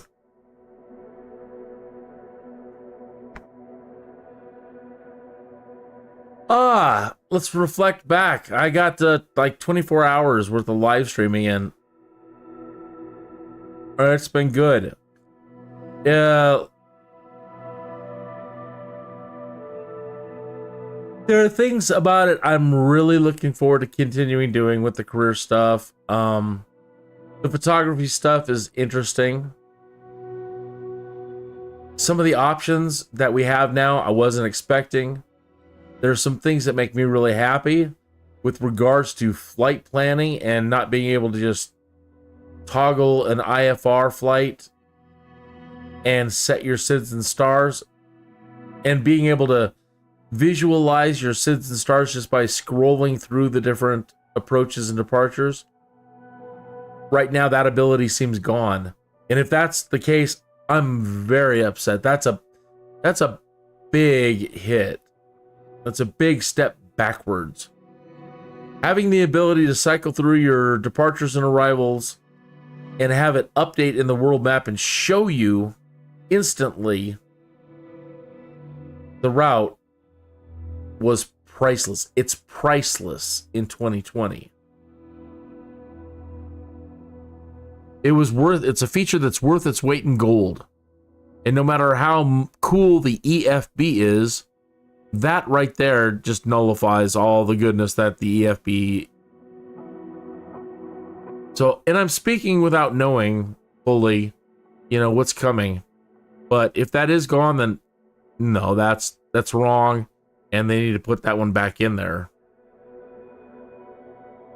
Just as a quality of life thing, there's nothing more frustrating for somebody learning how to do this stuff when they have to learn SIDS and stars and they don't have something like that where they can just scroll through them. That means they got to look at every single stinking PDF available and chart available to them to make a proper determination as to what is the proper departure and transition before you open the EFB and change things. That's research hell.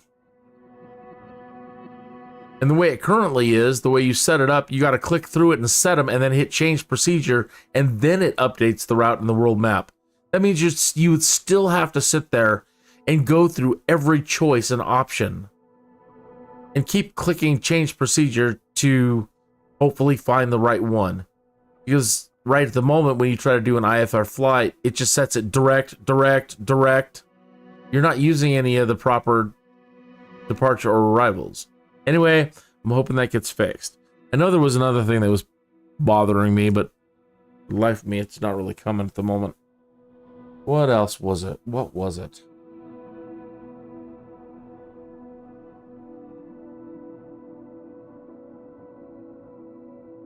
Yeah, it's been pretty wonderful.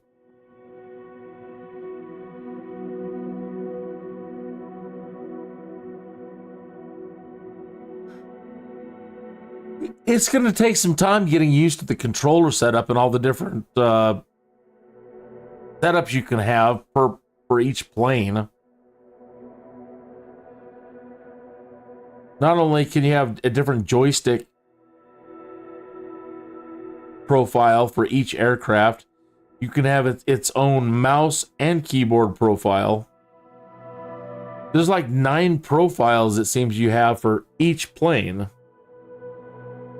Because the mouse, the keyboard, and the joystick all have 3 profiles each. So it just got crazy complex.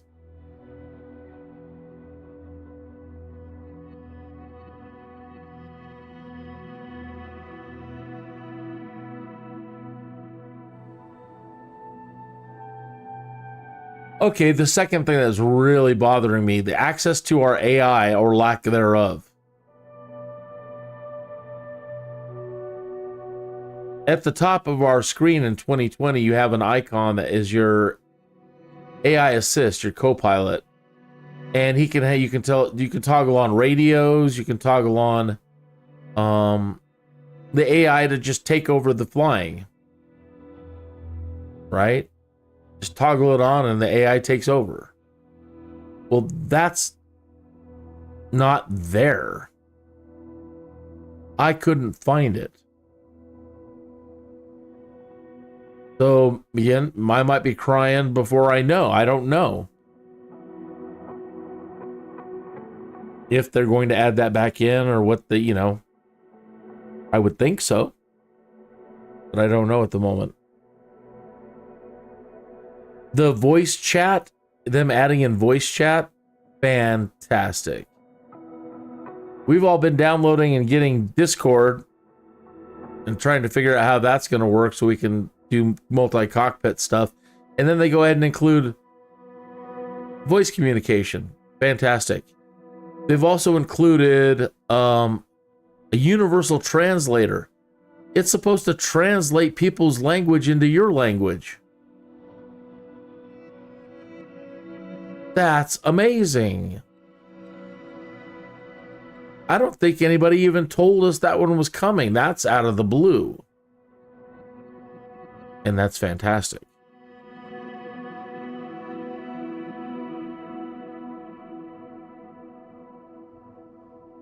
We were successfully able to do 4K streaming. So please like and subscribe. I will try to do a lot more 4K streaming. I can play it in 4K. I can stream it in 4K. Although this last test, I wanted to come down and see what kind of performance bonus I could get if I drop it to 1440p instead. Some people are like, you can't really tell the difference between 1440 and 4K. You're just pushing out pixels because you can. Well, I don't know.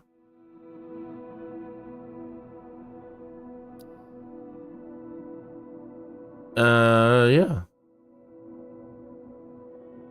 What are your thoughts? Any last thoughts, comments on this stream? SIEMA, S-I-E-M-A. I don't know what that means. Hopefully it means hello and not you're a jerk. Let me go to your channel and subscribe to you. Mally Joke Sim, Flight Simulator, and X-Plane. Welcome to your channel. Hey, it's lovely to be on your channel. I like it. It looks awesome and it looks fun. I like your logo. Let me hit subscribe here. And I like the look of your cover art. The live stream PL MFS 2020. The Brownick Hamburg. Yeah, I love your cover art with the pilot on it.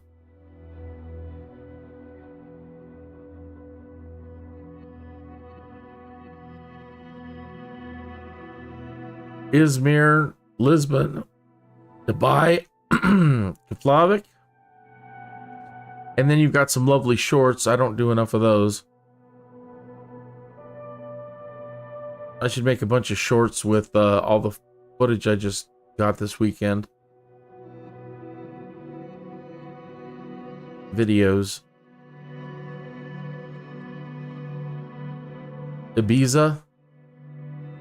Mallorca. Innsbruck. I heard that's a difficult approach. Prague, Malta, Vienna, Salzburg. Man, nice. Corfu. Budapest. Nice. I'm glad I subscribed to you. Oh, hello. I'm just wrapping it up. It finally, the simulator finally stopped on me. And I don't know that I'm going to be able to get back in. I think the alpha is now officially over for me. So, and I really can't get back out of it. Alt F4. Okay, so it shut down. So yeah, I think the alpha is now officially over for me, and I can try. I can go in there and try to turn it on one more time, but I'm probably not gonna get anything. Computer's freaking out. Yeah. Okay. Come on, let go. Computer's having a tough time shutting it down. Looks like I got a bunch of Microsoft reward points just then for something.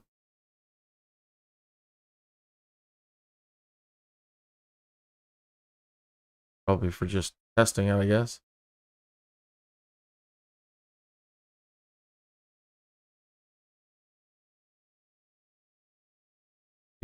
Pardon the black screen. I'll fix it here in a minute.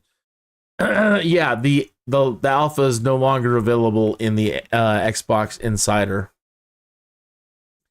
So that was fun. It was a whole lot of fun.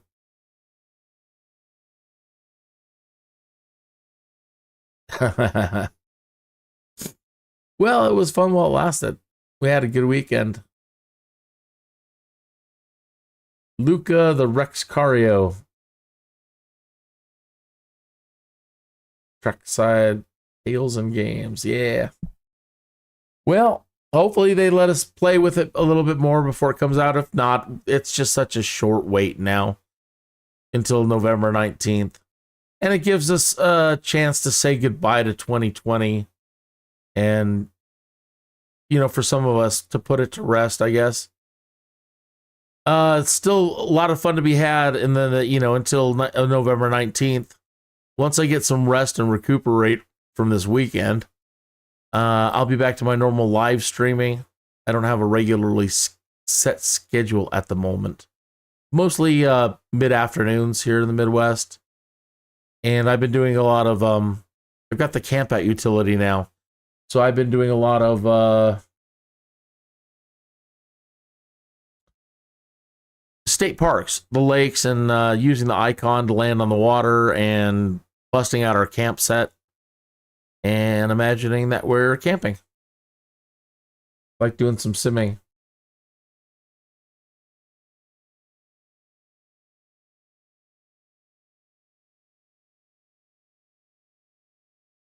So please like and subscribe, and it will notify you, I believe, whenever I'm streaming. And I've subscribed to everybody, I think, that's coming to my chat room. I think I didn't get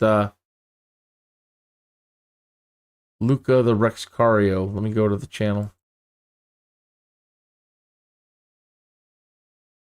Luca the Rexcario. Sony Sketch and Sketchers.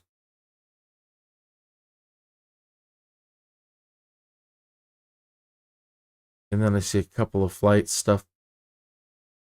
You're an old FSX person. I see your footage from 3 years ago. Let me hit that subscribe button. So I subscribed to a lot of people this weekend. Anybody who said hello in the chat and made themselves known, I got them all subscribed now. So I look forward to, a lot of folks don't have content posted yet, so I look forward to everybody getting into it. And with that, I guess I'm going to wrap it up and try to get some rest and recover. And then I will see you 4 o'clock in the morning now. It's 4 o'clock in the morning, damn it. Listen to me good. 9, 10, 11, 12. Yeah, so around noon, 1, I'll probably end up waking up. And then I'll figure out what I want to do for the day and get going. So until then, you have a wonderful morning, night, afternoon, whatever time it is, whatever space you're in. And I will see you later today. Thank you for spending time with me this weekend. It was a real honor to be able to be invited into the alpha. And it was a real honor to be able to just sit here this weekend and show people places and that they wanted to see in the simulator. And it was a lot of fun. So take care.